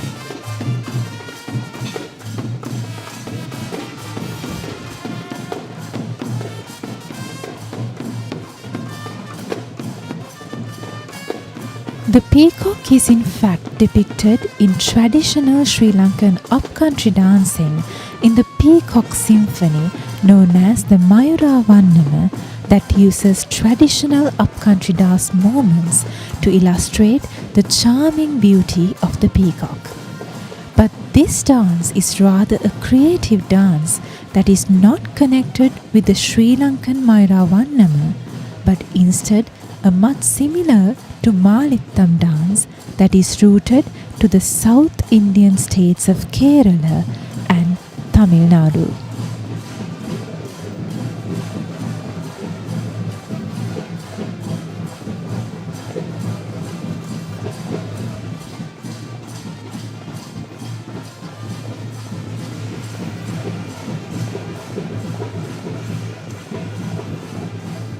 The religious city of Katharagama shall never experience an hour that does not have this music.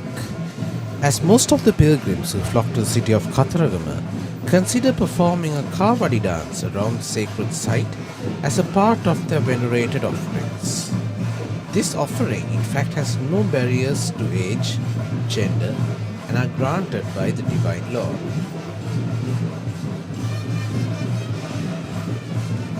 Any festival that is linked with God Kataragama shall never be complete without this bustling, vibrant energy of Kavadi.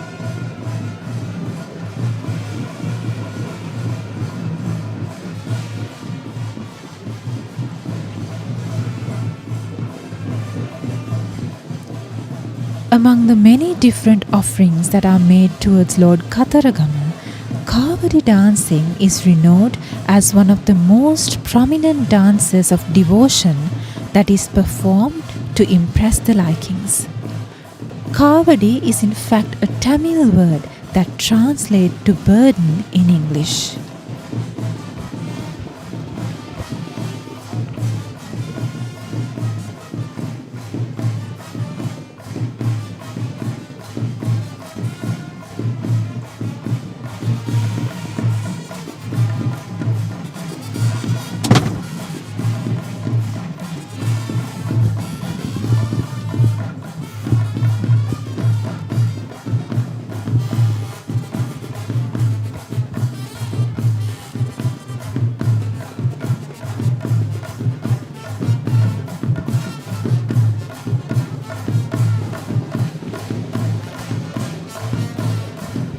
The legend of Lord Kataragama narrates his arrival in Sri Lanka as a very interesting story of romance.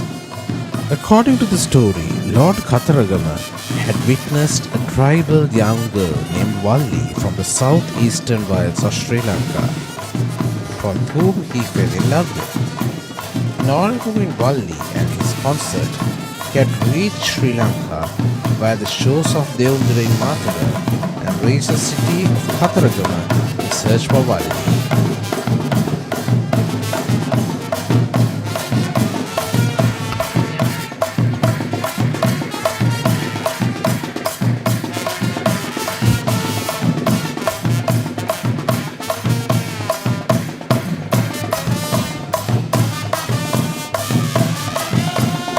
Devotees believe that Lord Kataragama is impressed by energy, and Kavadi dancing is one of its key interpretations, where these performers hold the hillocks known as Kavadi or physical burden, a semicircle shaped wooden prop with peacock feathers attached to it on their shoulders, and dance to the fast tempo of music in full energy, while at times the most authentic form of Kavadi is performed without single practice of choreography, but instead a fast-paced and highly energetic dance.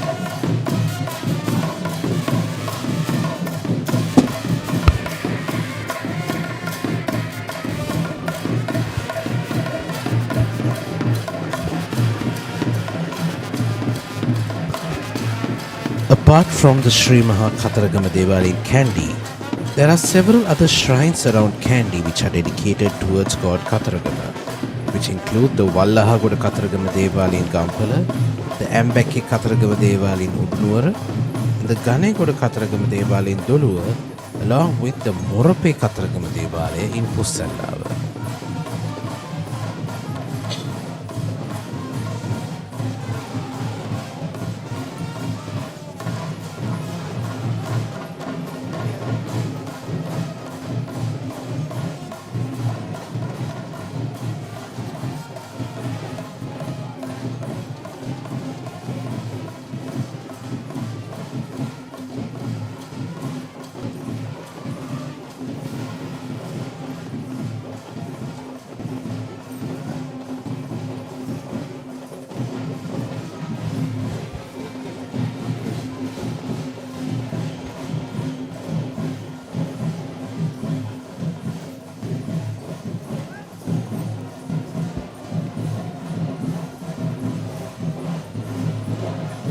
This Kataragama Devali in Kandy too practices a variety of Tamil influence rituals such as the annual Theru festival that takes place annually in the month of June, and the chief priest or Iyer hailing from a South Indian background. But the Buddhist affiliation of the shrine is not less, especially with the lead administration headed by a Sinhalese Basnayakan Leme. And this is the elephant Hiruni, belonging to Mr. Ajit Galage of Hambantota.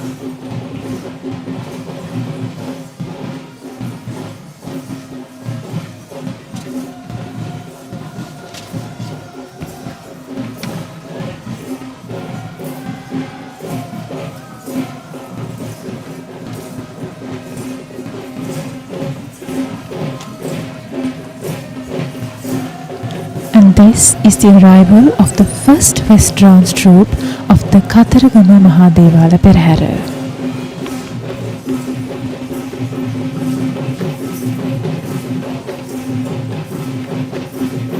And this troupe of West dancers are tasked with escorting the way for the ceremonial elephant of the Sri Mahakataragama Devalaya. And this team is represented by Mr. G. A. Malagamana of the Malagamana Aesthetic Academy.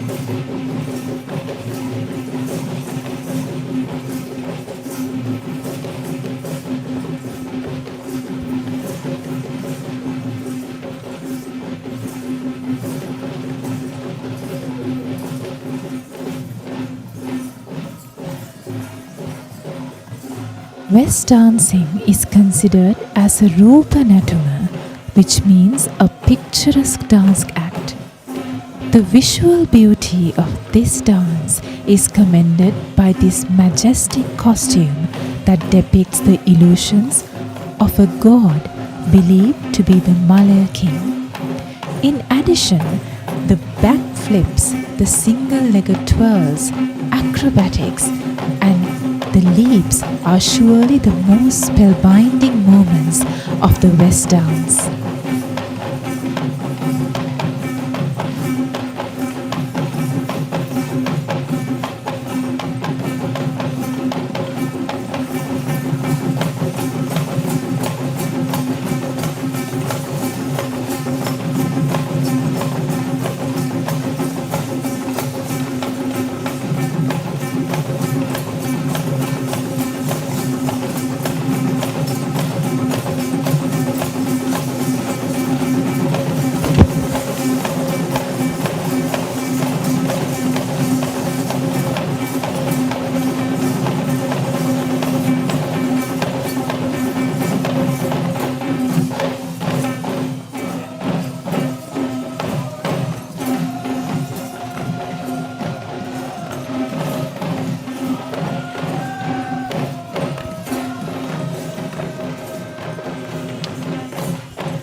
The role of these West dancers is to escort the way for the ceremonial troop of elephants of the Sri Mahakataragama Devalaya.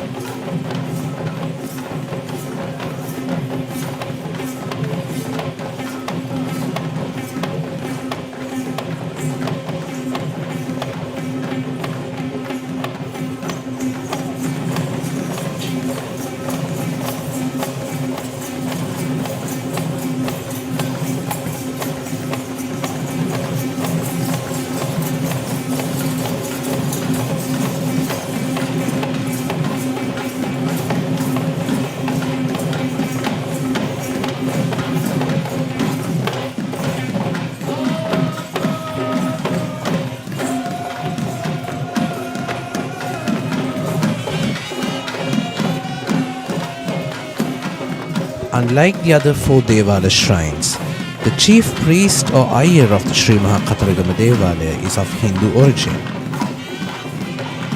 We see the Nadaswaram troupe who provide a different vibe to the Perahera, using traditional instruments such as the South Indian Mrudangam, the Shenai pipe and the Tawil drum, while playing music that are of venerating songs towards God Kataragama.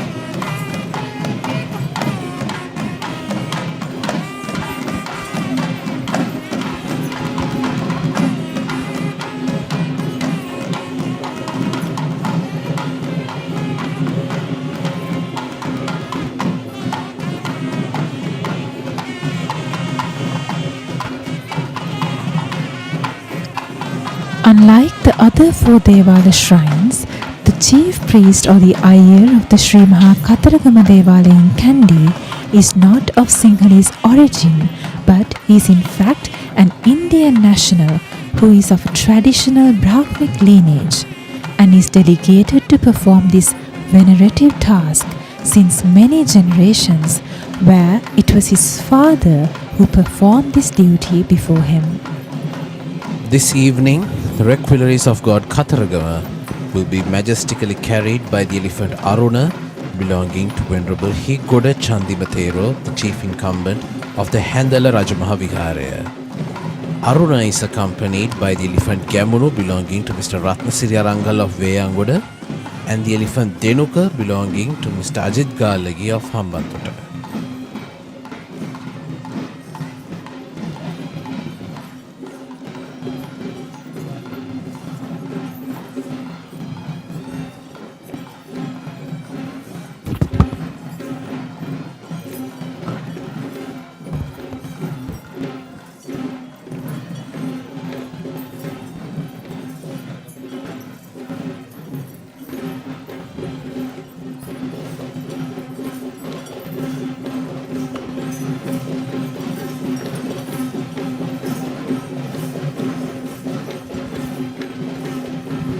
This is the second troupe of West dancers of the Sri Mahakataragama Devalaya. They are represented by the same aesthetic academy we spoke of previously from Mr. Gaishan Malagammana.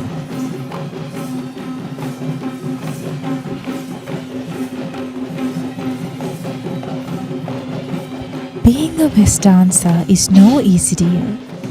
Any primitive dancer needs years and years of practice and skill in order to be crowned as a West dancer, and they are only permitted to wear the West tattu or the much respected headdress only after they are religiously coronated as a West dancer, which is a highly respectable tradition that is even practiced in the modern times.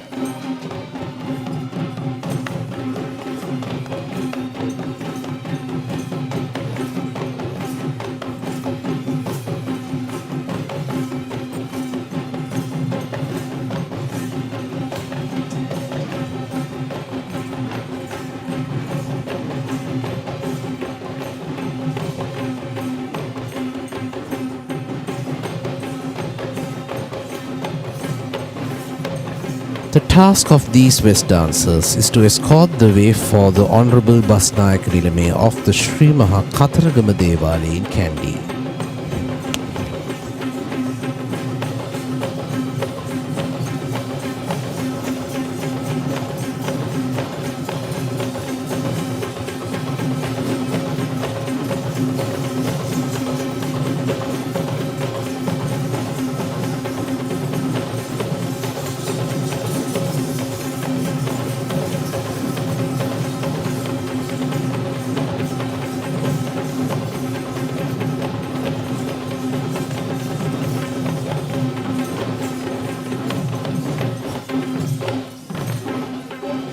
We see the Basnayaka Nilame of the Sri Mahakataragama Devalaya in Kandy, Honorable Daminda Bandar Uduravana, gracing the Perahera, who is also the Basnayaka Nilame of the Paskamanatha Devalaya in Hevahata.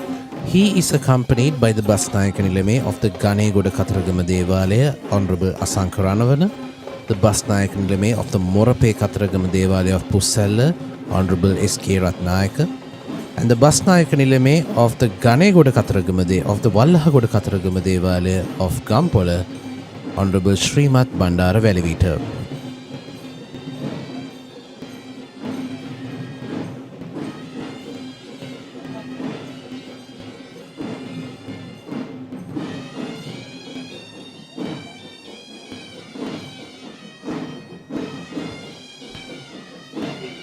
This is the commencement of the Sri Mahapattini Esala Perahera.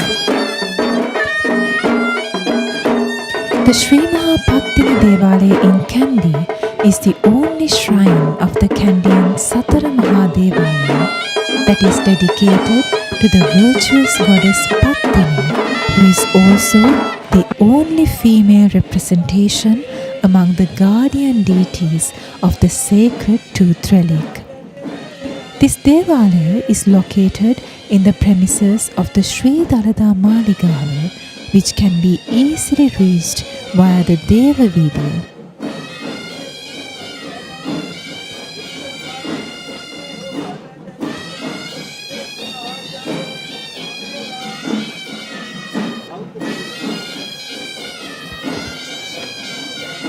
We notice the flag of the Sakkoralaya being preceded among the army of flags of the Sri Mahapattini Esala Perahera, which is to signify the birthplace of the Basnayaka Nilame of the Sri Mahapattini Esala. It was followed by a series of provincial flags that represent the areas that the Sri Mahapattini Esala owns property with, and those flag bearers were led by the Pallekele Civil Defence Authority.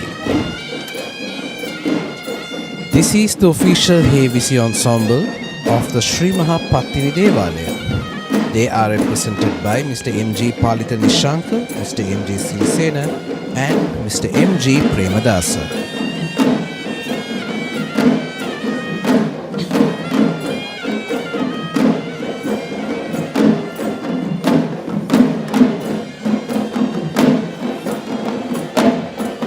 It is believed that the Sri Mahapattini Esala is at least 4 centuries old, as there are written evidence of a Perahera that had been held during the reign of King Rajasingha II. According to the folklore, the statue of goddess Pattini at this Devalaya was bought from the Maligawa Pattini Devalaya during the time of King Vimala Dharmasuriya I. Even today, the statues at Maligawa Devalaya and Kandy looks very similar, and this evidence suggests that the Sri Mahapattini Esala in Kandy goes back to the 16th century in history.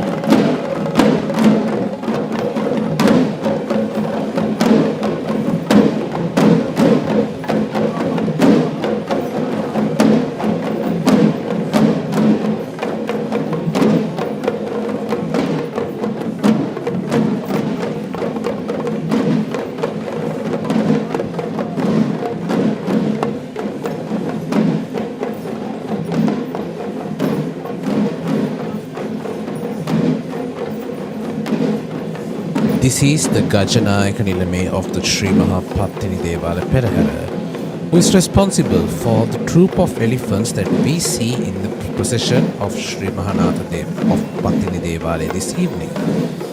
He is on the mount of the elephant Isuru, belonging to Venerable Urulavatte Dhammarakkhita Thero, the chief incumbent of the Mahiyangana Rajamahaviharaya. Next we are seeing the troop of female Pantheru dancers who are represented this evening by Miss K.M. Ishani Vindhya Kulasiri of the Jayashani Aesthetic Academy of Gorakhadeniya.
We spoke about several origins of the Pantheru, and one of the most popularly assumed legends is that the Pantheru descends from the Gini Salamba, or the anklets of goddess Pattini, which is highly associated with her unique symbols and illustrations, which show goddess Pattini holding two anklets in her hands with the Duhul Salua of the shawl.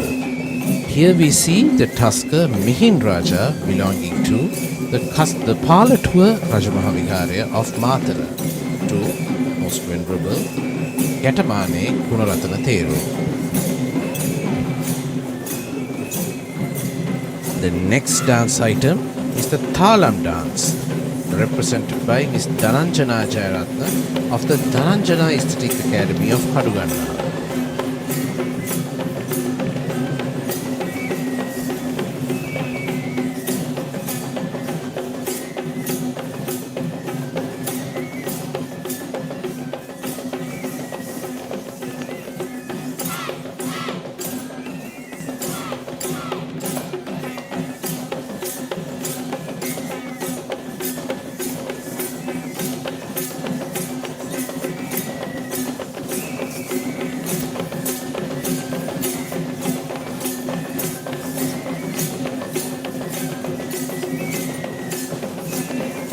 The male-dominated presence of artists that we saw previously is no longer visible as we see the entrance of female representation of the Perahera, which is indeed the speciality of the Sri Mahapattini Devala Perahera.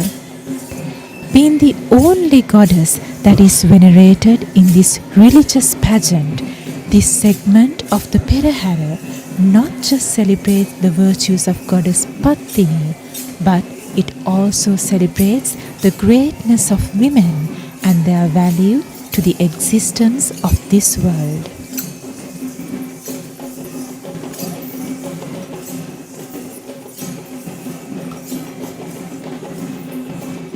The next elephant of the Sri Mahapattini Devala Perahera in this grand Randoli Perahera is Nandimitra, the elephant belonging to Venerable Kirinde Ananda Theru, the chief incumbent of the Gatabaru Rajamahaviharya of Moravata.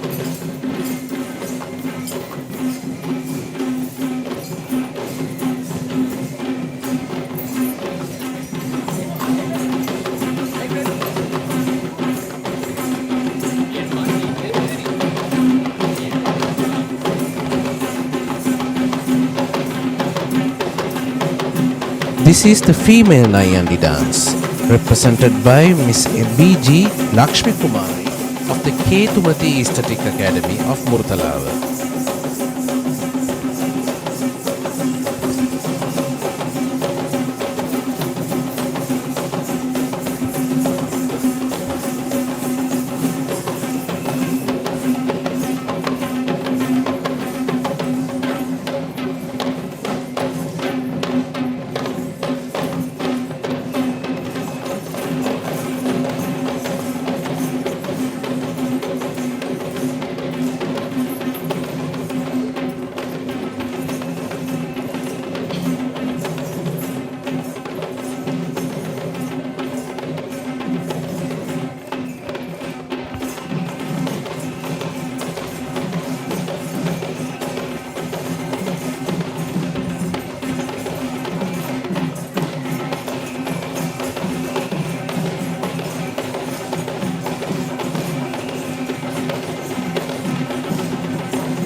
This is the elephant Ratna, belonging to Venerable Bengamue Dhammadinna Theru, the chief incumbent of the Pelmadulla Rajamahaviharya of Ratnapura.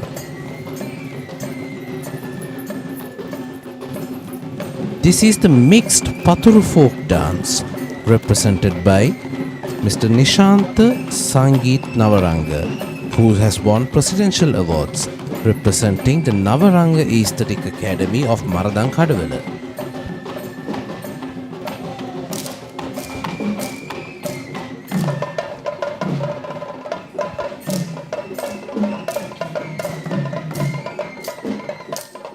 The cult of goddess Pattini narrates many amusing stories, which are all part of the legend of this great goddess. One of the most interesting out of such legends is her birth story, which is popular as Sat Pattini, where it reveals the 7 different ways in which she had been born, which include the stories of goddess Pattini being born out of a mango, dewdrop, cobra tear, Demeter flower, shawl, fire, and lightning.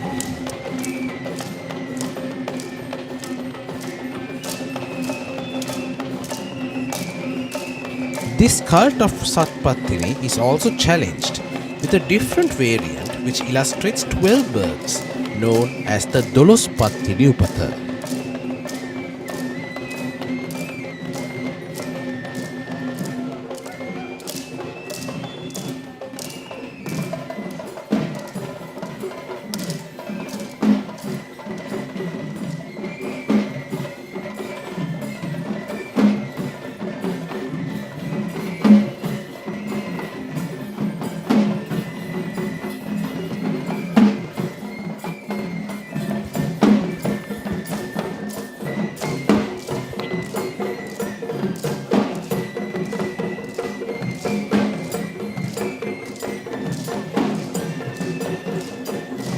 We are now seeing the sword dance, represented once again by Mr. Nishanta Sangeet Navaranga, who also represents the Navaranga Aesthetic Academy of Maradang Kadawala.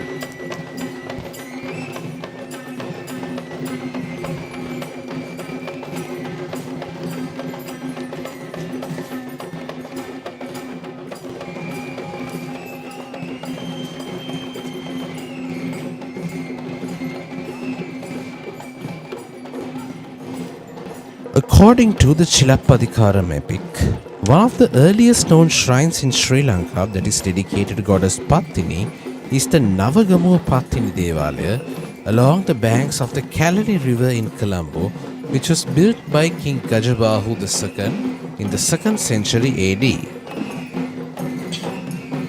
This is the elephant Sanju belonging to Mr. Jagat Vitana of Mathugama. We are now seeing the winnowing fan dance or the Kulu Natuma that is represented by Mr. Hemantha Sri Ratnakumara by the Suvirisi Aesthetic Academy of Galin Bidunu.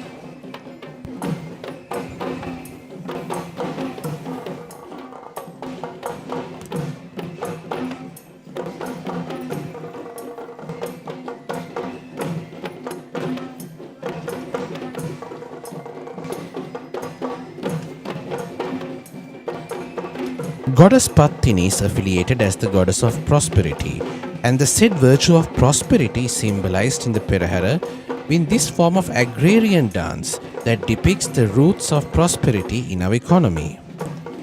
The Kulunatuma in Sinhalese is a beautiful illustration of the village folk who are engaging in their role in agricultural activities. Sri Lanka is in fact well known since history as the granary of the East, a country that is blessed with the soils that can flourish any crop, and it's the same reason why Sri Lanka was always powerful in its primary sector economy. It can be noticed how these dancers hold various stances of the winnowing fan or the kulla, which is used to sieve and to separate good grains.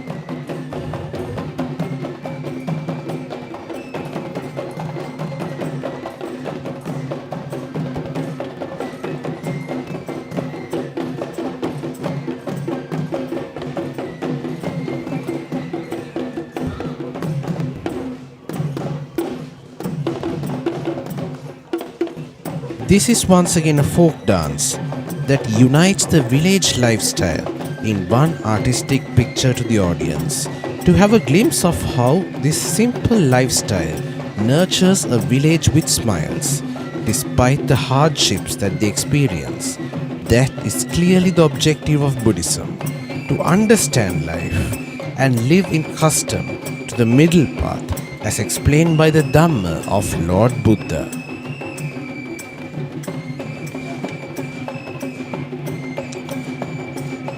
Coming up next is the Kalagidi Netuma or the folk dance, represented by Mr. R.P. Lahiru Lakshan of the Raviputta Aesthetic Academy of Murtalava.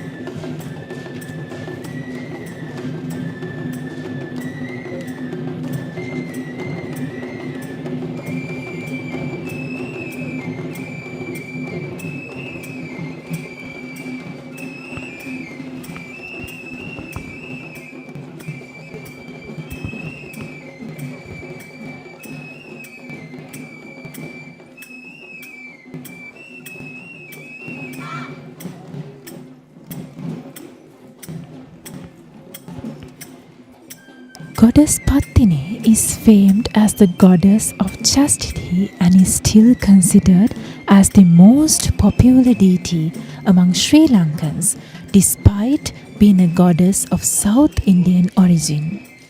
The virtues of Goddess Pattini are narrated in a Tamil epic which was written in the 2nd century, along with several other poetic literature that was written in Sri Lanka during the 18th and 19th century.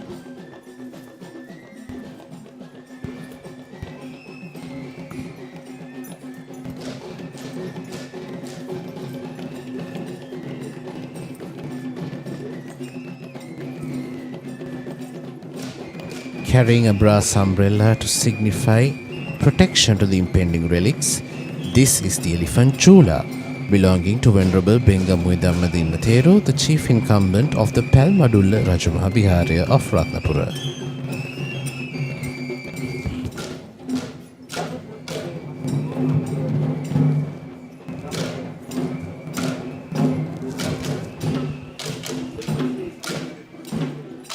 And this is the arrival of a Dandubera Narthana troupe represented by Mr. Hemantha Sri Ratnakumara.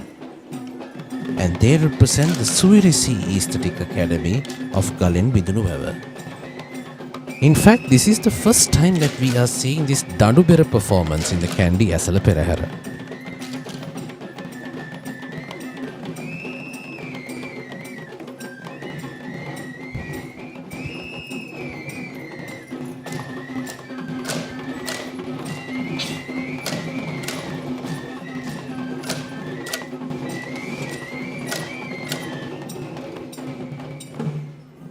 In fact, this is an instrumental performance where the artists are expected to play the Dandubera and to dance at the same time.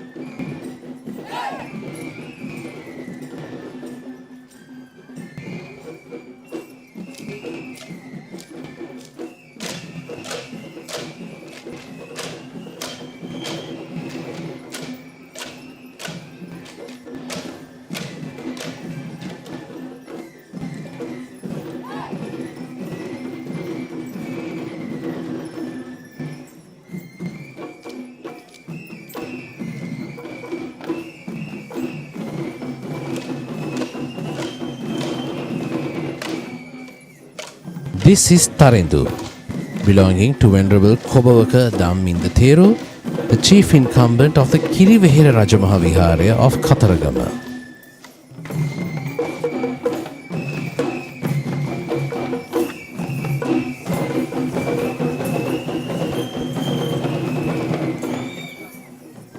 Goddess Pattini is also known as Kannagi Amma in Tamil folklore, where we find many kovils in Sri Lanka that are built by the Sri Lankan Hindus to pay respect to their faith of Goddess Pattini as Kannagi Amma. And this is a troupe of female Savaran dancers who are trained and led by Miss Nelka Vijayanayaka of the Nelka Academy, Murutalawa.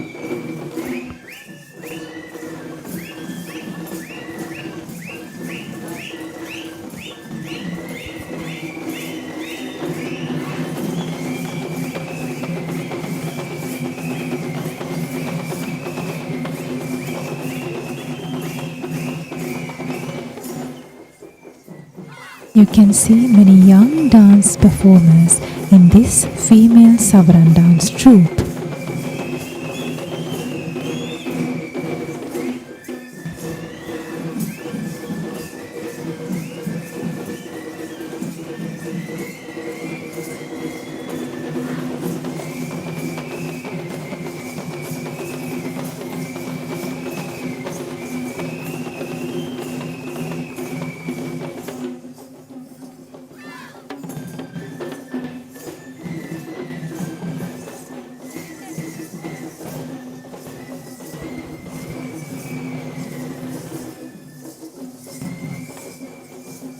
Goddess Pattini is much popular among the Sri Lankans due to her power in curing diseases among women and small children.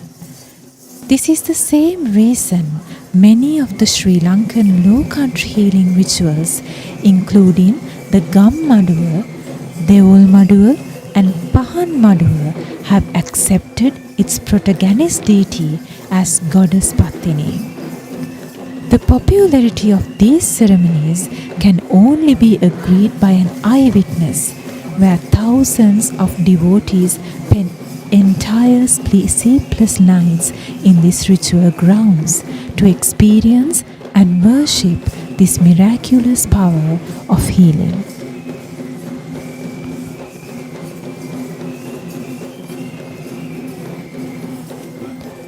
Following the female troupe of Savaran dancers is the elephant Sita, who belongs to S. N. Samarakodi of Maharagama.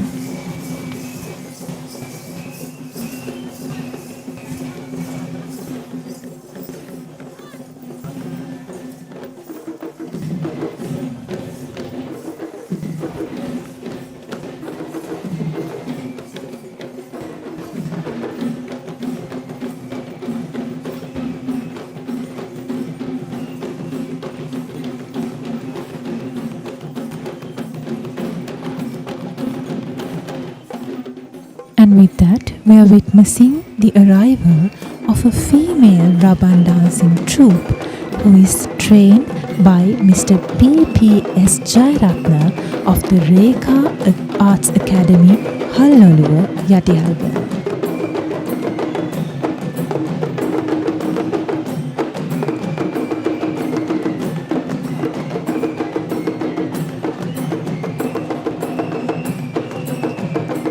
On this day, 2026, we are witnessing the great grace of the 1716th Perahera that had begun during the reign of King Kirtisingha Meghavarna.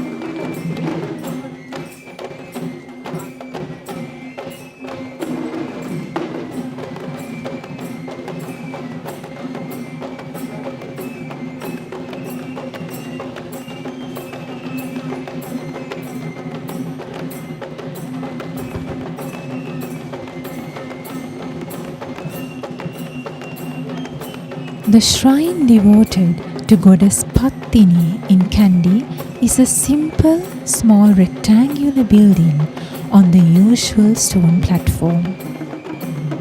It consists of 4 compartments, including the traditional Kandyan roof adorns, golden entrance to the chamber, and charming elegance that makes this Devalaya a simple but beautiful shrine that is home to many devotees who flock to this Kandian shrine to worship Goddess Pattini.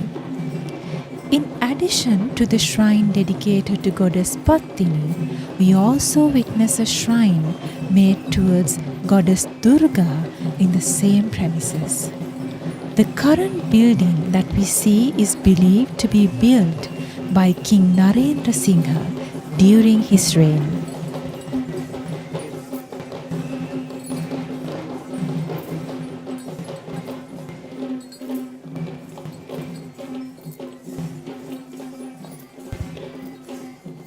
Now we are witnessing the arrival of the elephant Balangoda Kumari, who belongs to Mr. Vijitha Nilmina.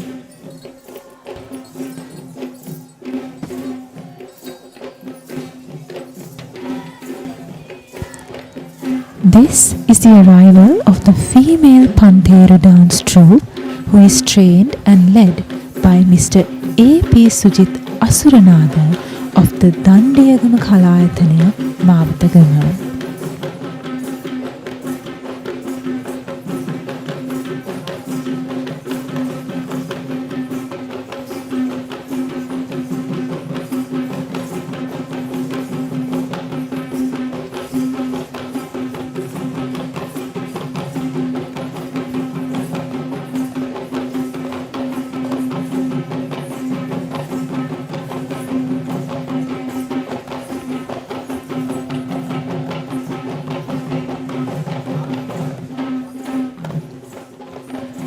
These performers are not just seen dancing but also chanting various verses which are distinguished as Pantheru Kavi or poetry associated with the Pantheru dance.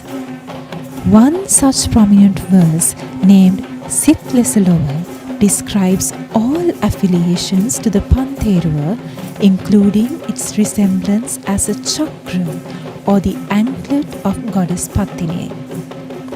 Therefore, the Pantheruva is certainly a performance that is infused with dancing, swinging, singing and playing, which makes this Pantheru dance very special.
And this is the arrival of the first West dancing troupe of the Sri Mahapattini Devalaya, accompanying the tuskers who are carrying the godly ornaments.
This is the chief trustee of the Sri Mahapattini Devalaya.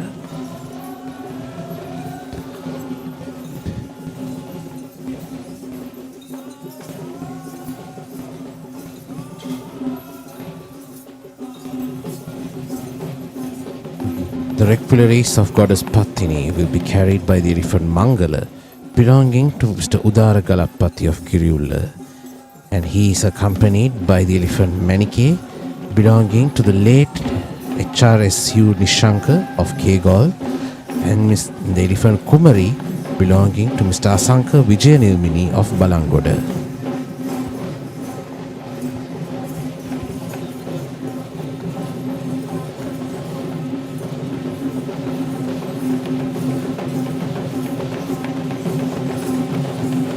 This is the second troupe of West dancers, represented by Mr. Chandana S. Jayaratna.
Goddess Pattini is much popular among Sri Lankans due to her power in curing diseases among women and small children. This is the same reason why many of the Sri Lankan low country healing rituals, including the Gam Madua, Devul Madua and Pahan Madua, have accepted its protagonist deity as Goddess Pattini. The popularity of these ceremonies can only be agreed with an eyewitness, where thousands of devotees spend their time. Today we see the Basnayak Nilame of the Sri Mahapattini Devalaya in Kandy, Honorable Hemantha Herath Bandara, who is gracing the Perahera of this final Randoli Perahera. He is accompanied by the Basnayak Nilames of the rural shrines, Basnayak Nilame Ryan Bandara Valisundara, who is the Basnayak Nilame of the Amboka Pattini Devalaya of Matale, and Basnayak Nilame Bhashana Udipa Kulatunga, who is the Honorable Basnayak Nilame of the Alavatugoda Saman Devalaya of Alavatugoda.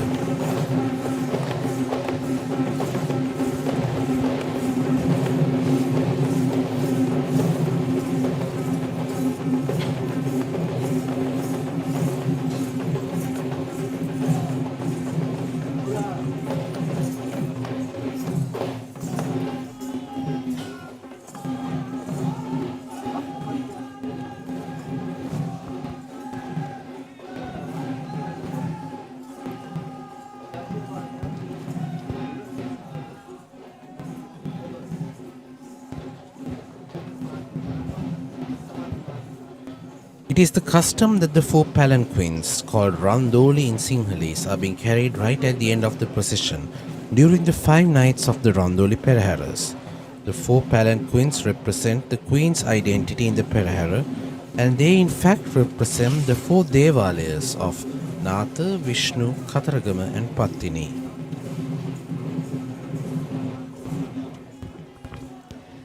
The palanquin, which is also known as Randoliya or Dolava, is the special carrier that used to commute the queen in the ancient times. And this Randoliya takes a very special place in the Randoli Perahera customs, not just in the Kandy Esala Perahera, but also in many Perahera festivals across the country.